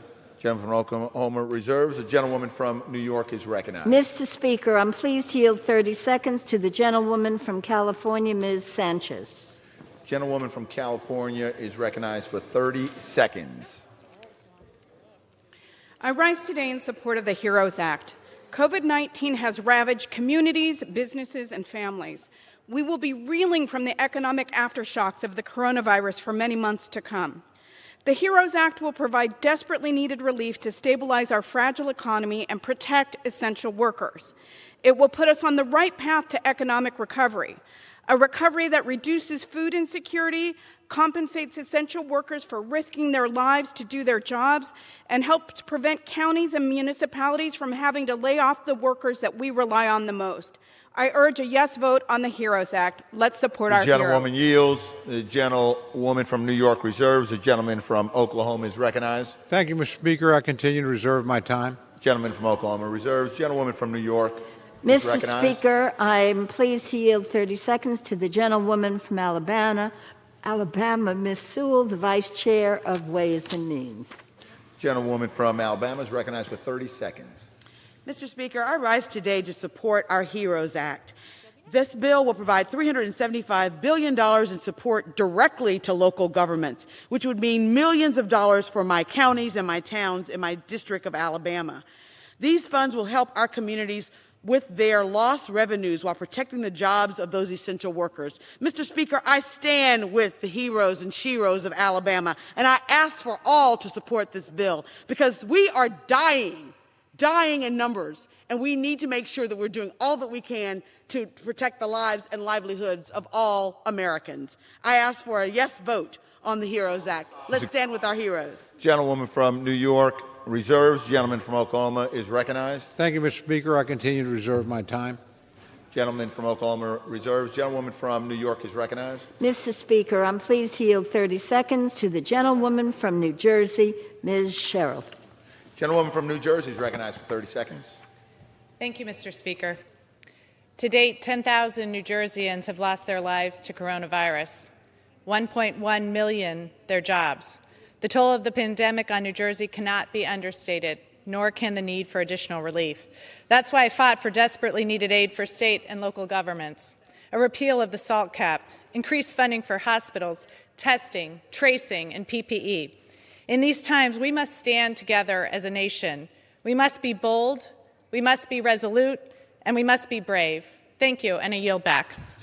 Gentlewoman yields back, and the gentlewoman from New York reserves. The gentleman from Oklahoma is recognized. Thank you very much, Mr. Speaker. Mr. Speaker, I yield 1 minute to the distinguished Republican leader of the House, my good friend, Mr. McCarthy of California. The gentleman from California is recognized for 1 minute. Thank you, Mr. Speaker. Mr. Speaker, yesterday, Speaker Pelosi called scrutinizing China a diversion. That could not be further from the truth. First, China lied to the world about the virus. According to a recent study, 95% of this crisis would have been contained in China had not been honest. All they had to do was be honest. Imagine all the lives and livelihoods that would have been saved. Second, during the crisis, China leveraged its stockpile of personal protection equipment for their own political gain, and at the expense of our frontline workers. And third, just this week, it was reported that China is now hacking our companies and universities to try to undermine our effort to find a cure to save lives. Speaker Pelosi should withdraw her comments. Instead, she withdrew her members from what was supposed to be a bipartisan task force on China. One that we had planned and worked for more than a year long before this virus came from the distant land. Madam Speaker, addressing China is not a diversion. Justice for Americans is not a diversion. It is what we must do to protect our country. The real diversion is the proposal on the floor today. This 1,800-page, $3 trillion proposal isn't a serious attempt at making public policy.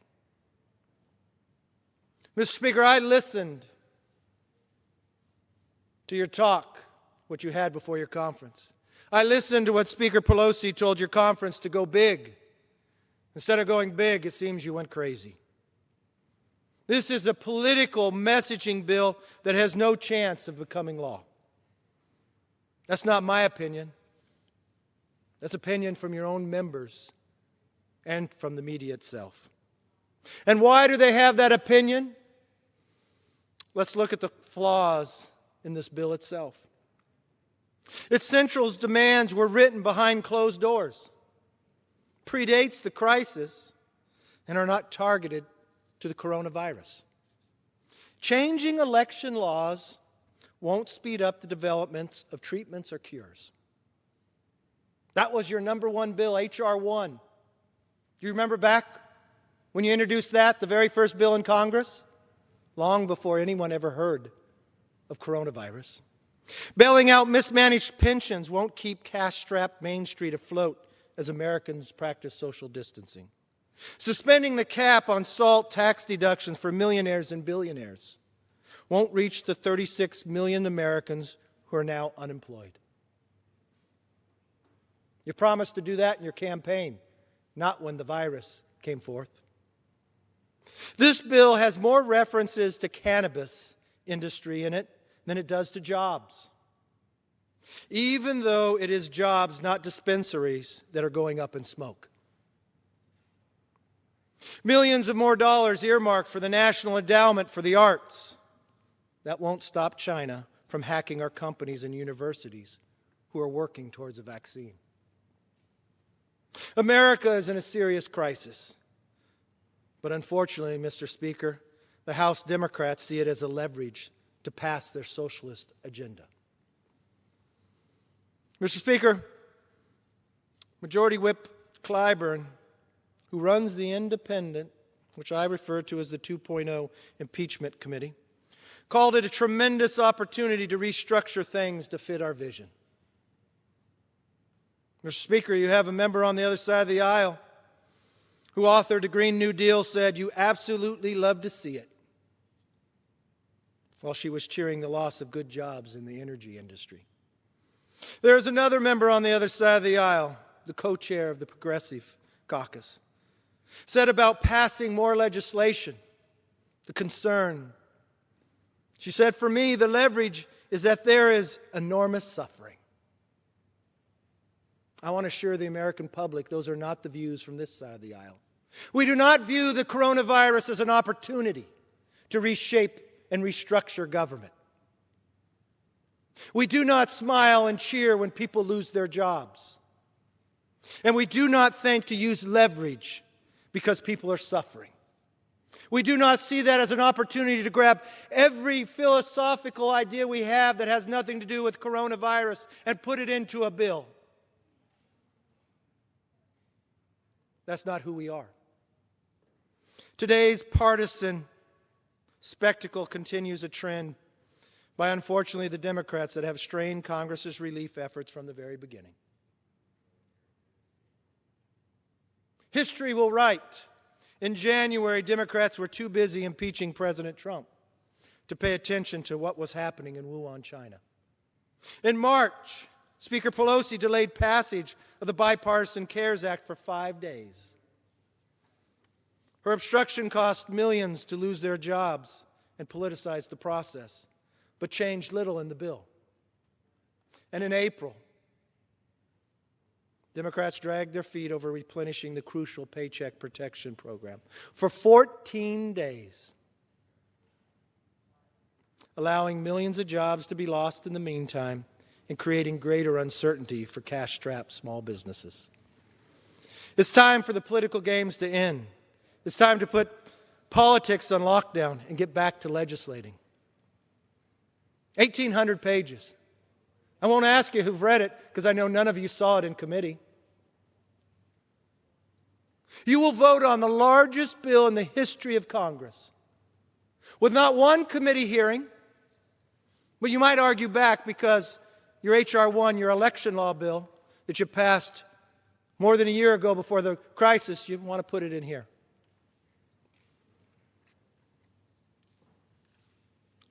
You took the time to change the rules of the floor. There's not many of us sitting on the floor today, Mr. Speaker, because of this virus. But there's more sitting on the floor today that can actually pass a bill after you pass the rules you want to change. You see, to the American public, they might not understand that when you lend your voice for 2 years for the person you vote for to represent you in Washington may no longer be the case. You see, now, after today, it only takes 20 people. 20 Democrats can hold each 10 proxies to themselves and pass anything they want. Much like what we talked here. It won't stop China from hacking our universities to slow down our ability to have a vaccine. It won't bring a new job. It may help the cannabis industry, but it won't help Main Street. Maybe it helps you in an election because you're going to take an opportunity to try to change that as well. I will warn you, though. The American public is smart. We just saw, Mr. Speaker, just this Tuesday, in a seat in California where you changed the election law there. You made it an all-mail ballot. That was okay. But when you saw the returns were not coming to the way you wanted, you protested. So you changed it. You actually put a place where people could walk in and vote, but not throughout the district. You picked one area. Where'd you pick? The most Democrat precinct in the entire district. It didn't turn out like you saw just a short time ago where a Democrat won by more than 9 points. No, it actually flipped. It flipped because the American public is frustrated. They're tired of these type of games they are seeing. They're tired of what they're seeing happening, the Congress not working. There's so many Americans, millions, who are no longer getting a paycheck, but Congress is for not working. What do you say to the Starbucks employee that works just 2 blocks from here, that shows up to work every day, but not Congress? What do you say to the drivers who bring the food to the grocery stores, or those who reshack them every night? That's essential. Or to the medical community to care for us, that's essential. What do you tell your constituents when you're going to ask them to vote for you again? That it wasn't essential for you to work? That you could have given a proxy to one of your friends who could vote for them, who they do not know, who they did not vote for, who did they not lend their voice?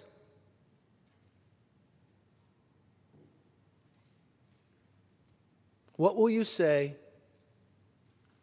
to the constituent in the time of need that you wrote an 1,800-page bill, that you didn't write it, a select few, not in a committee, had no oversight, and that's why it ended up talking about cannabis more than it ever mentioned a job? Yes, this bill is up in smoke and it should end that way. But we should get back to what the American people expect of us. First, to work, to earn your paycheck. And second, to make sure China never has the ability to do this again. For more than a year, I worked with the other side to create a bipartisan committee. They actually said yes. We went down to the date. We named the people. It was February. We were going to announce it, but they backed away. To the American public, I want them to know we welcome Democrats to join us on this committee. Because we know and we understand 95% of this would have never happened had they not lied. We did not invite this virus. We did not welcome it, but we will defeat it if we work together. The first thing is to work together to defeat this bill, this rule, and bring the country back in this Congress what we were supposed to do so long ago. I yield back. Gentleman yields. Gentleman from Oklahoma reserves. Gentlewoman from New York is recognized.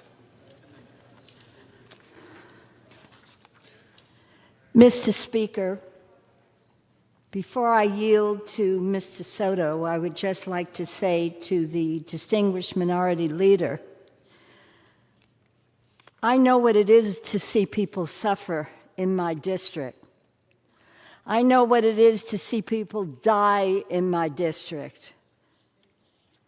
There was too much time spent recommending Lysol and Clorox and other remedies for people who are really, really ill. So today I'm very pleased that we are working together with the leader of our party to address the pain, the suffering, the illness that is happening in our communities. And I'm pleased to yield 30 seconds to Mr. Soto. Gentleman from Florida is recognized for 30 seconds. Thank you, Mr. Speaker. I don't need a magic minute to say the obvious, that President Trump's response to the coronavirus has been a colossal and utter failure that has left 36 million Americans without jobs, 87,000 dead, and 1.5 million with this disease. You could drone on and on about conspiracy theories all you want, but we're going to clean up the mess. That's what the HEROES Act is about. That is what we're doing here today, backing our first responders, funding new tests, and making sure we put millions of dollars into the struggling Americans' pockets. Reserves. The gentleman from Oklahoma is recognized. Thank you very much, Mr. Speaker. Mr. Speaker, I yield 3 minutes to my very good friend, the Republican whip, and the distinguished gentleman from Louisiana, Mr. Scalise. Gentleman from Louisiana is recognized for 3 minutes. Thank you, Mr. Speaker. I want to thank my friend from Oklahoma for yielding. And, Mr. Speaker, we're here talking about Speaker Pelosi's $3 trillion socialist giveaway plan. If you look at this bill, we've talked about what's in the bill. We should also be talking about what's not in the bill.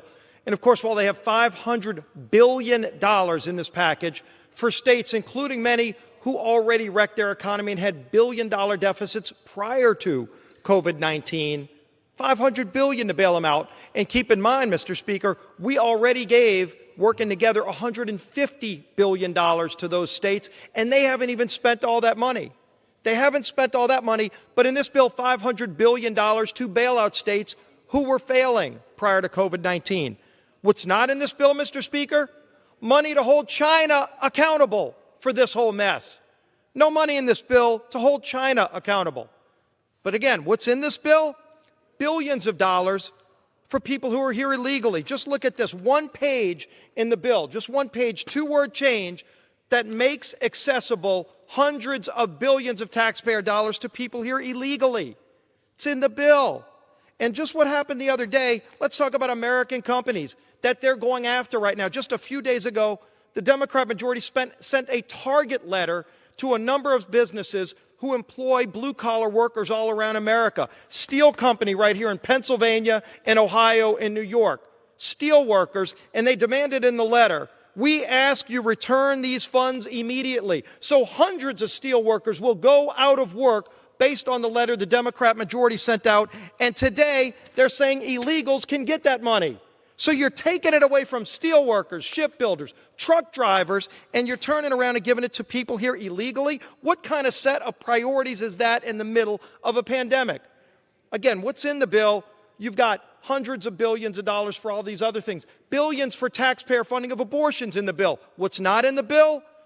Money to bring jobs back from China. PPE. You just saw the president yesterday in Pennsylvania celebrating a company that's making PPE. So much of that is made right now in China. We're trying to bring that back because China is using their leverage to hold us hostage, not sending PPE, not sending life-saving drugs. How about we make that in America? But no, there's no money in this bill for that. But then in this bill, mandates that states do things that would wreck their election laws, things like forced mail-out ballots, again, to people here illegally. Telling states they can't have integrity laws that would require a picture ID, Mr. Speaker. To get into the Democrat National Convention, you'll need to show a picture ID, but if your state says you have to show a picture ID to vote, they knock that off the books. What set of priorities is that? And by the way, what does that have to do with COVID-19? My goodness, we work together to pass a bill to help families, to help small businesses and hospitals. Let's work together and solve Yield this the gentleman an additional minute, Mr. Chairman. Gentleman's recognized for an additional 1 minute. Thank you, Mr. Chairman. And again, want to look at what is not in this bill and what is in this bill. We work together, Republicans and Democrats alike, to come up with a package of bills that will help families, small businesses, hospitals, frontline workers. We did that together, working with President Trump. And then all of a sudden, not when we were here, but when everybody was forced to work remotely, we see this package of 1,800 pages dumped on us by dark of night that does all of these things that have nothing to do with this outbreak. We should be working together to help safely reopen, like 36 states have already done successfully. Congress should be here working, leading, not working remotely. We've proven today, we proved a few weeks ago, we can be here safely doing our job like all the frontline workers are safely doing their job. Let's get this country back open safely. Let's work together to get it done. Drop this wish list. Thank goodness this will not become law, but it shows you the misguided priorities when you see a bill with so much garbage like this. Mr. Speaker, I urge a no vote, and I yield back the balance of my time. Gentleman yields. Gentleman from Oklahoma reserves. Gentlewoman from New York is recognized. Mr. Speaker, I'm pleased to yield 30 seconds to the gentleman from New York, Mr. Swosey, a distinguished member of the Ways and Means Committee. Gentleman from New York is recognized for 30 seconds. Mr. Speaker, I represent 3 of the 6 hardest counties in America. New York is the epicenter of the pandemic. As a former mayor and county executive, my biggest priorities have been to deliver funds to New York based upon the rate of infection and to eliminate the SALT cap. Both are included in the HEROES Act. Republican and Democratic governors, mayors, and local officials all support this bill. Mr. Speaker, it is the height of hypocrisy for Senator McConnell to call this a blue state bailout when my state sends billions more to the federal government every single year, often to benefit Senator McConnell's state of Kentucky. I urge my colleagues to support this bill, and I yield back. Gentleman yields. Gentlewoman from New York reserves. Gentleman from Oklahoma is recognized. Thank you, Mr. Speaker. I reserve my time. Gentleman reserves. Gentlewoman from New York is recognized. Mr. Speaker, I'm pleased to yield 1 minute to the gentleman from California, Mr. Thompson. Gentleman from California is recognized for 1 minute.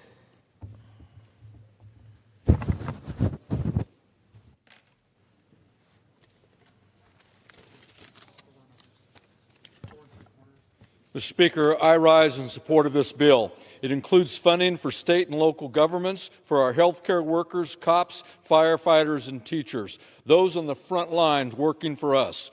The tax provisions in this bill help small businesses pay their fixed costs and the wages of their employees so they can keep the lights on throughout this crisis. That's why small businesses support this bill.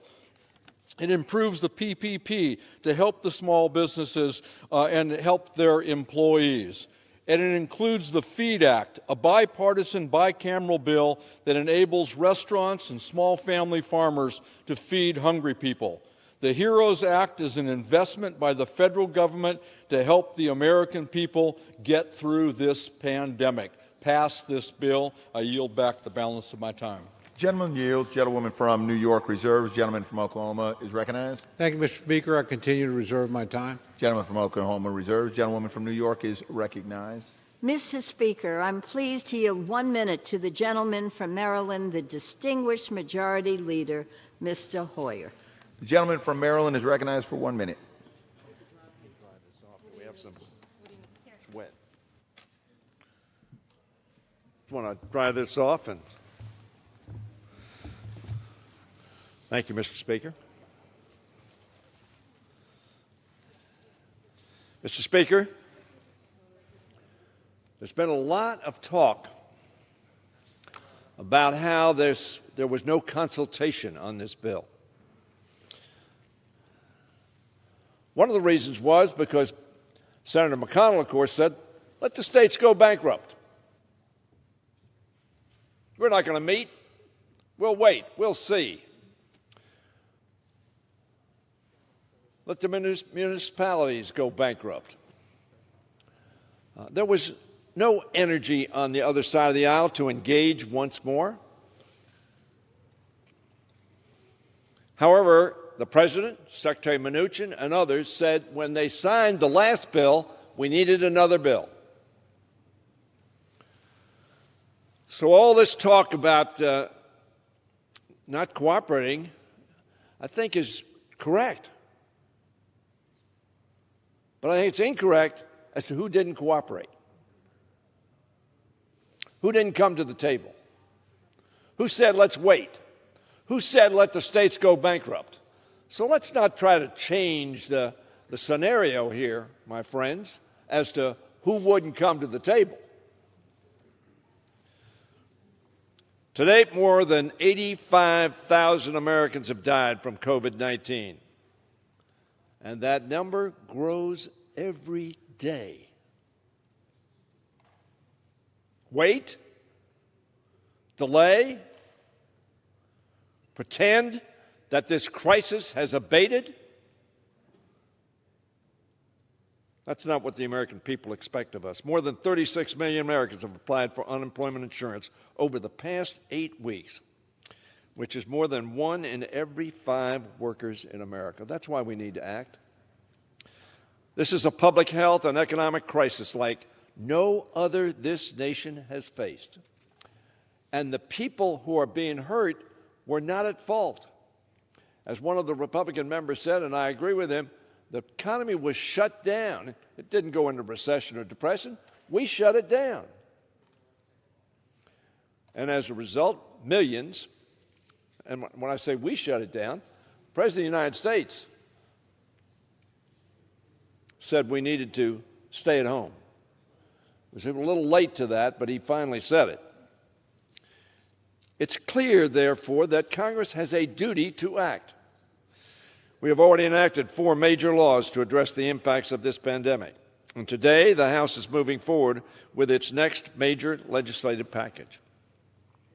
By the way, when Secretary Mnuchin called Senator McConnell, he didn't have a conference with us. He put $250 billion bill that Mnuchin wanted on the table. We said, fine, let's talk about it. But by the way, the hospitals need money. We need more testing. We need to take care of some other people. And finally, after offering the bill and having it fail on the Senate floor, then and only then was there a bipartisan discussion. The HEROES Act will dedicate $1 trillion towards assisting our frontline heroes by providing grants to states, cities, counties, territories, and tribal areas. If you talk to any one of them, they will say they are hemorrhaging revenues, and they need help now. As state and local government revenues decline sharply, this will not only directly support first responders, healthcare workers, but it will also keep teachers from losing their jobs as they contribute to this great national effort by blazing trails in virtual learning. Our bill would provide an additional $75 billion to ramp up a national coordinated effort for testing and contact tracing, which we should have had 3 months ago. And indeed, perhaps before that. That will be critical to any effort to reopen our economy so that we aren't back here over again confronting the fallout from this pandemic. It would also require the Occupational Safety and Health Administration, or OSHA, to establish a clear and enforceable standard within 7 days to require workplaces to develop and implement plans to keep workers safe on the job. We admire and we thank all those who showed up so we could stay home to try to defeat this virus. But we need to prevent employers from retaliating against people who say, it's not safe, Mr. Employer, make sure it is, which is what we're doing on this floor. The HEROES Act allocates $175 billion to help renters and homeowners afford their monthly payments and utility bills as they deal with lost income. Why do they deal with lost income? Because we shut the government down. I mean, the governors, the president, shut it down to try to defeat this virus. And very frankly, we're wearing masks to try to defeat this virus. It's a different environment. It increases SNAP benefits by 15% to help those facing hunger. All of us have seen these long lines in our districts of people who are fearful that they won't have food to put on their tables. It is time to act today for those people. And it protects our democracy by allocating additional resources to protect the 2020 census and secure our elections, as well as ensuring the Postal Service provides its essential service. Mr. Speaker, as this crisis continues, the HEROES Act will provide direct payments to give additional help to those who, through no fault of their own, are struggling to pay their bills and support their families. Now, not tomorrow and tomorrow and tomorrow, but now. It extends for 6 additional months the unemployment compensation program created under the CARES Act, including its additional $600 per week, and expanded eligibility to self-employed, contract workers, gig workers, while providing needed funding to state agencies to handle the historic influx of new unemployment claims. They're overwhelmed. They need help now.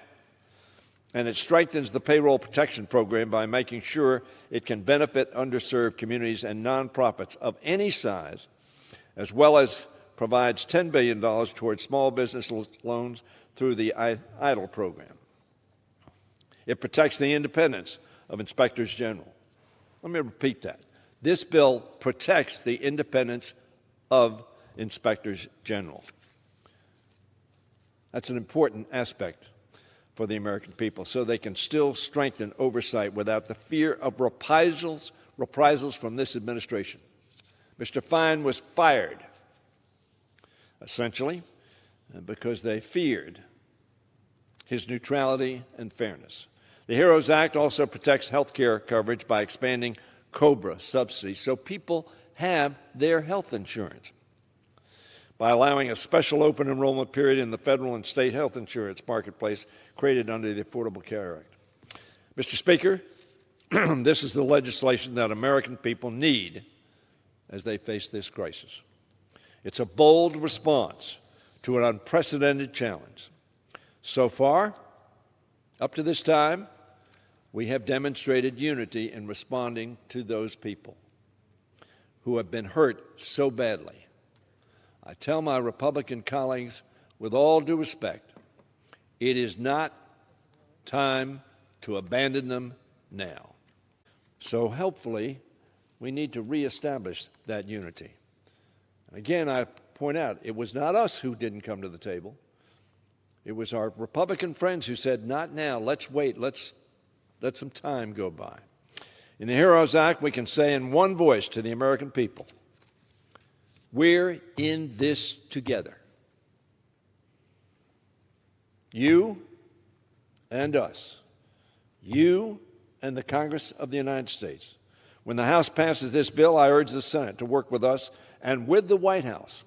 Some people say this bill won't pass in this fashion. I think that's probably right.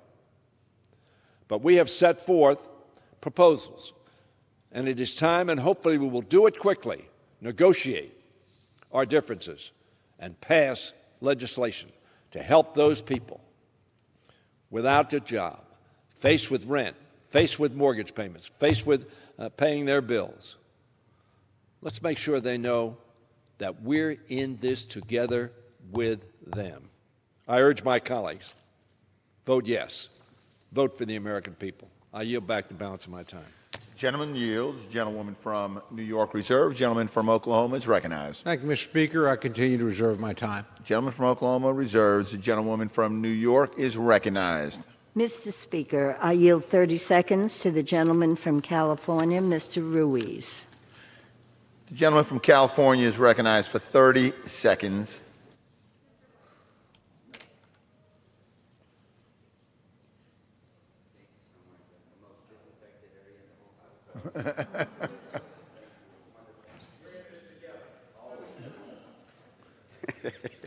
Gentleman's recognized.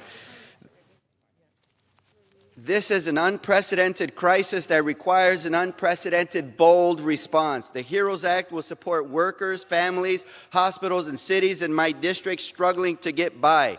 Direct payments for families, extended unemployment benefits, vital funding for police, firefighters, teachers, cities, and tribal governments, and investments in testing, tracing, and treating coronavirus so we can safely get our country back to work. The American people can't wait for their savings to run dry and their businesses to go bankrupt. Vote yes today for the HEROES Act to bring relief to American families as we mitigate this public health crisis. Thank you. I yield back the time. Gentleman from Oklahoma is recognized. Thank you, Mr. Speaker. I continue to reserve my time. Gentleman from Oklahoma reserved. Gentlewoman from New York is recognized.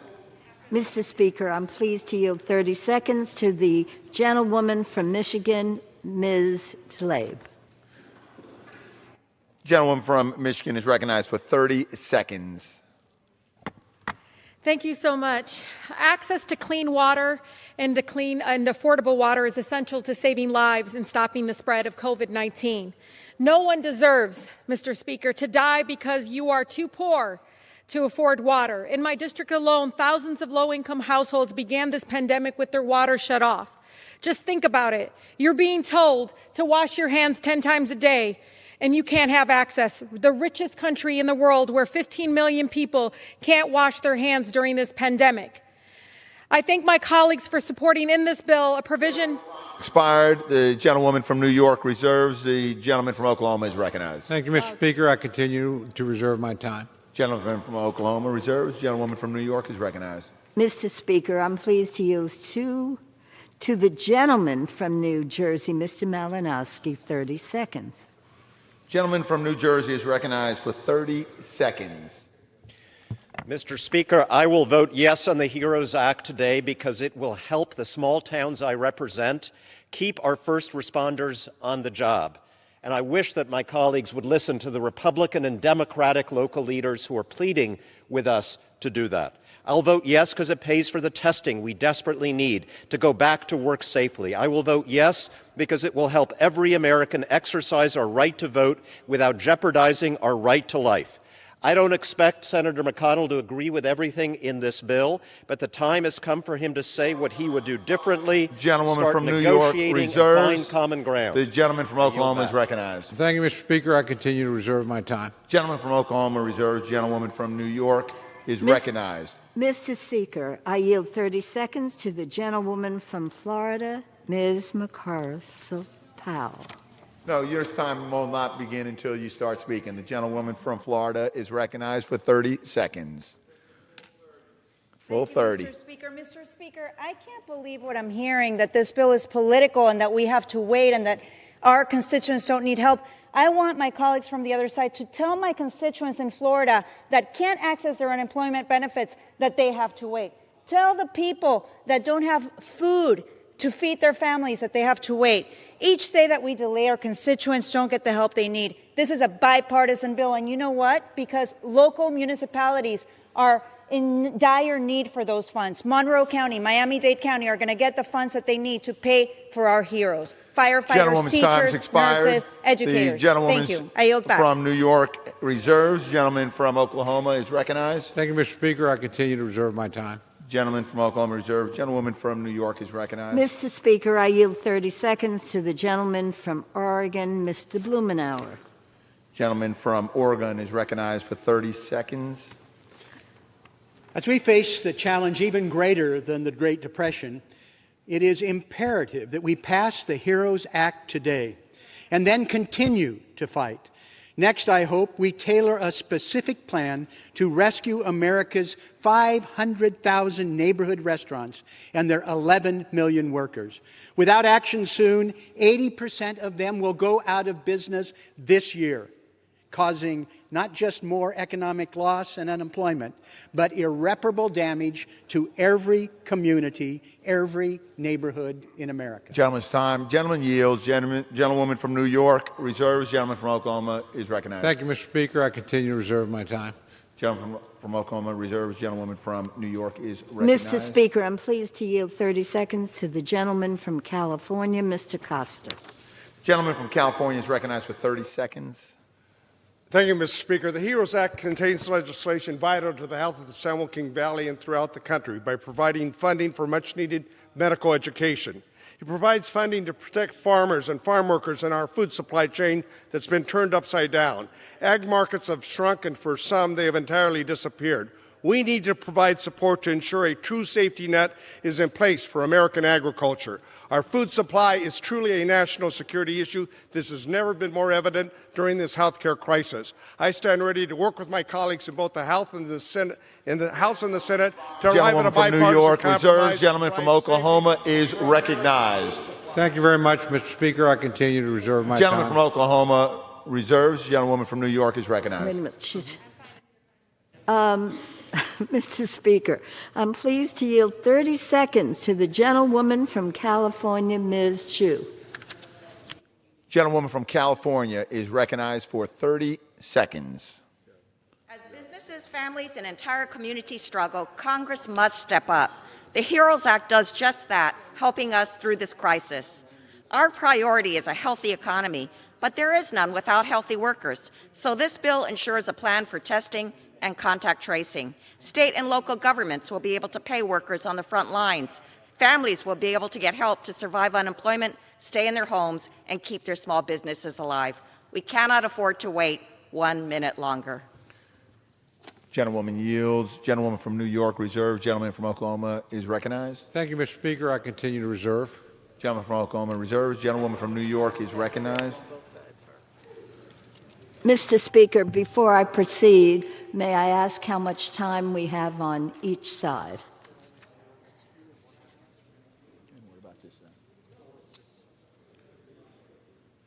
Gentlewoman from New York has 2.5 minutes remaining. Gentleman from Oklahoma has 4 3/4 minutes remaining. Where is he? Mr. Speaker, I'm pleased to yield 30 seconds to the gentleman from Maryland, Mr. Mfume. The gentleman from Maryland is recognized for 30 seconds. Mr. Speaker, thank you very much. We've had a lot of talk on this floor about this bill and people pointing fingers and saying it doesn't do that, it doesn't do this. What it does do, though, is to provide real support for American heroes, our cops, our teachers, our firemen, our first responders, our state and local governments. And this is not a Democratic effort.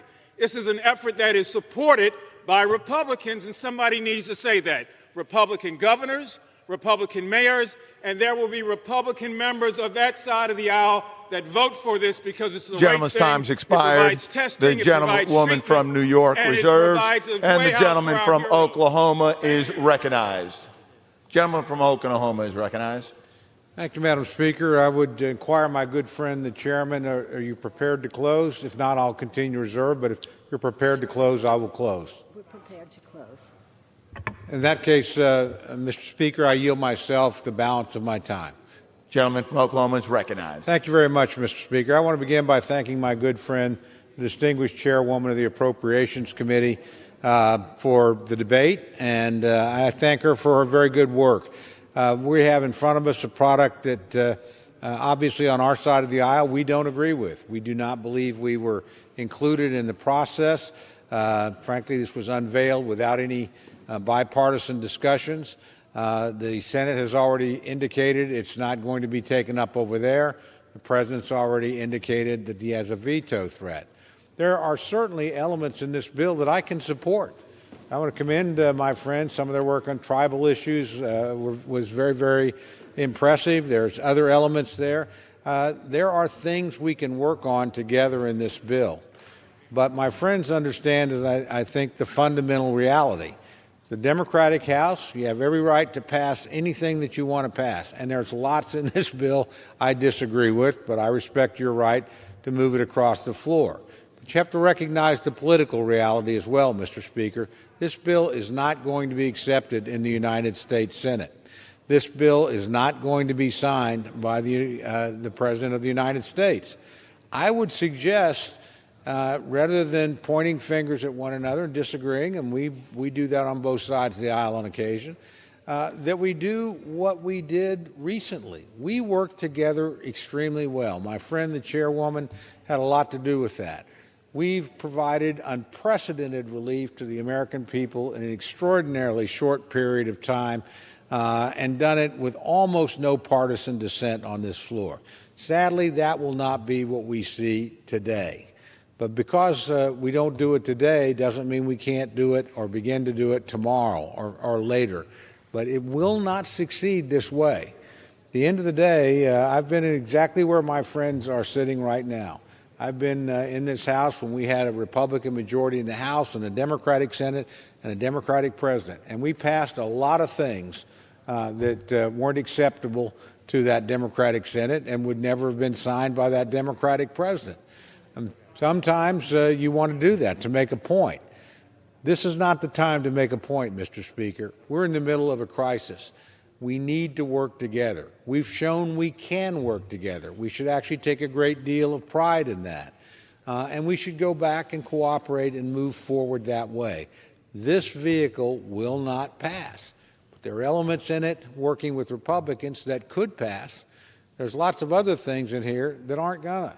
And the reality is we don't have a lot of time. I actually agree with my friends in the sense that we are in a crisis situation.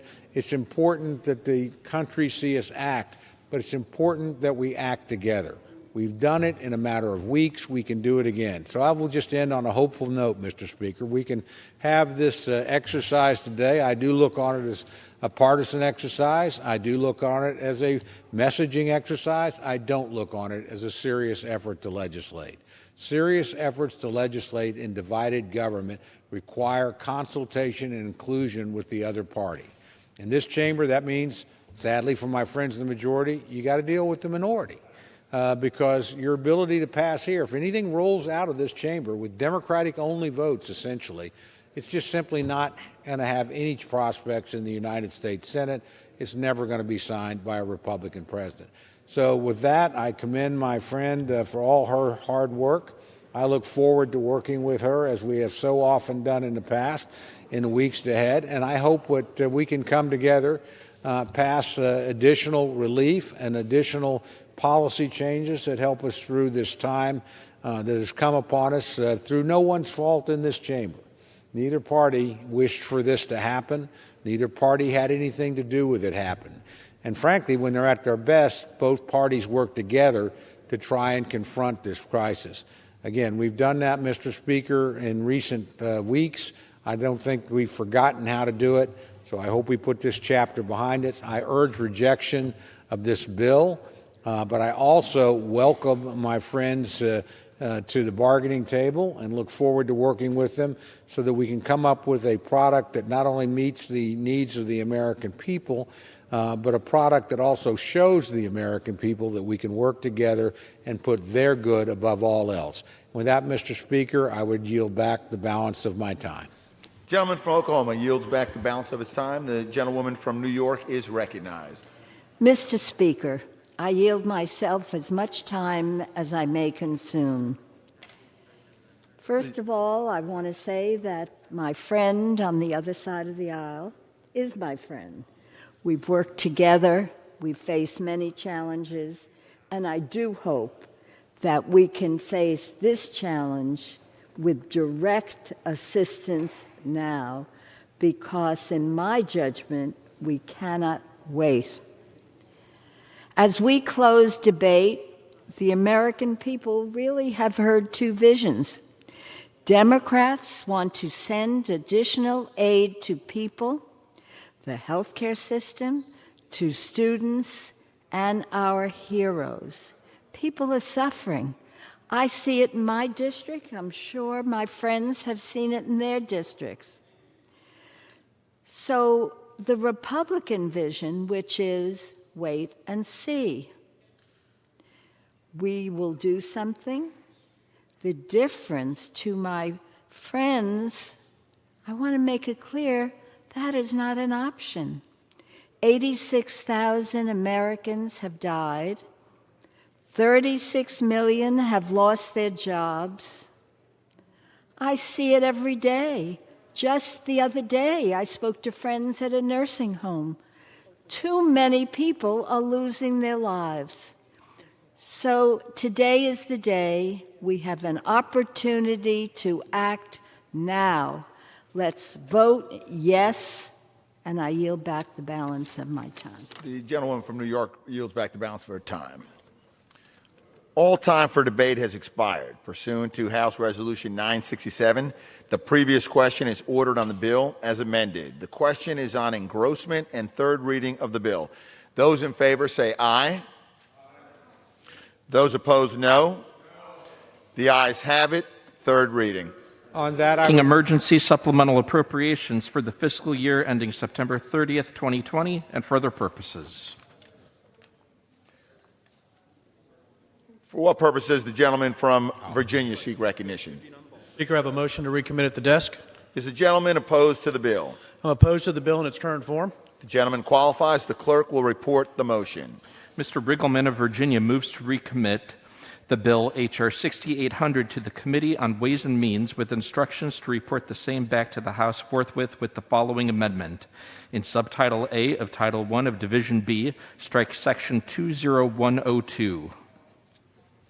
Pursuant to the rule, the gentleman from Virginia is recognized for 5 minutes in support of his motion. Mr. Speaker, I offer this motion to recommit because Americans across this country are watching the steps we take in Congress. Millions of Americans need our help, and unfortunately, millions more will lose their jobs if we consider partisan wish list legislation that has no chance of becoming law. Our nation continues to battle the COVID-19 pandemic, and the strength and ingenuity of the American spirit has shown forth. We in this chamber came together to pass the CARES Act, a bipartisan aid package in March of this year.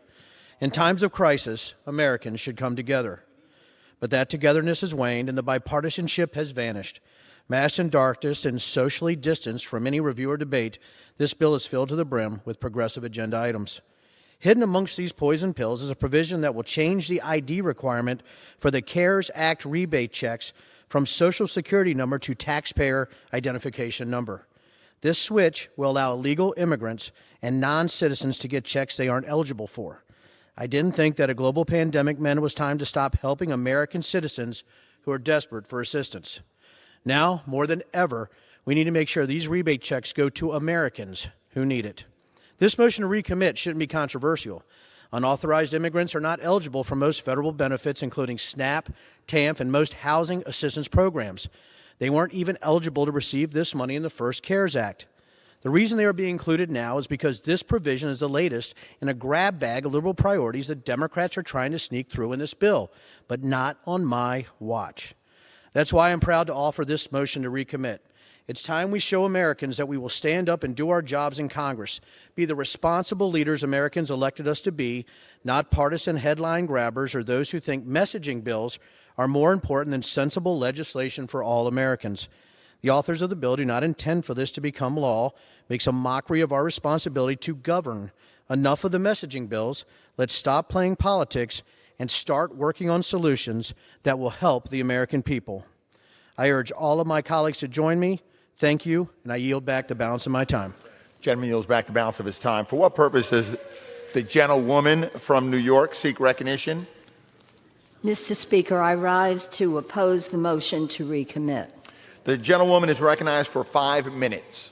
Mr. Speaker, as of this morning, nearly 86,000 people in the United States have died from this virus. More than 1.4 million people have been infected, and those are just the cases we know about because of the frontline workers who who are risking their lives to test as many people as possible. Unemployment is at its highest level since the Great Depression. Tens of millions of families are struggling to put food on the table and pay the rent. If you don't understand the suffering, you haven't been paying attention. Just turn on the TV, or better yet, listen to your constituents. They are demanding two things, facts and action. No matter what the president tweets, the facts of this pandemic are clear. And no matter whether Senator McConnell sees urgency or not, the time for action is now. The American people have unprecedented needs, and the federal government must step up to the plate, provide the necessary assistance to meet those needs. However, the Republicans are yet again standing in the way of helping people. They are in the same denial that led to the Trump administration's bungling of this virus. Against the weight of economic expertise, they are saying we need to slow down on spending money. Against the clear desperation of families, they are saying we need to wait and see what happens. Well, we know what's going to happen. We've seen what's going to happen. We've seen what has happened. There will be more cases tomorrow, more deaths this weekend, more economic hardship next week. But instead of worrying about these concerns, the only thing Republicans can offer is regurgitated talking points about immigration. Right now, the American people are focused on their own survival and that of their families. I want to make it very clear. COVID-19 does not discriminate or differentiate on immigration status. Our country doesn't have time for Republicans to relitigate the culture wars, regardless of background or country of origin. We need action today. People are suffering. Every day there are more cases. We need action now without further delay. I strongly oppose the motion to recommit and urge my colleagues to vote no. Gentlewoman yields back the balance for time. Without objection, the previous question is ordered on the motion to recommit. Pursuant to Clause 1C of Rule 19, further consideration of H.R. 6800 is postponed. Pursuant to Clause 8 of Rule 20, the unfinished business is the vote on ordering the previous question on House Resolution 965, on which the yeas and nays are ordered. The clerk will report the title of the resolution. House Calendar number 78. House Resolution 965, resolution authorizing remote voting by proxy in the House of Representatives and providing for official remote committee proceedings during a public health emergency due to a novel coronavirus and for other purposes. The question is on ordering the previous question. Members will record their votes by electronic device. This is a 15-minute vote.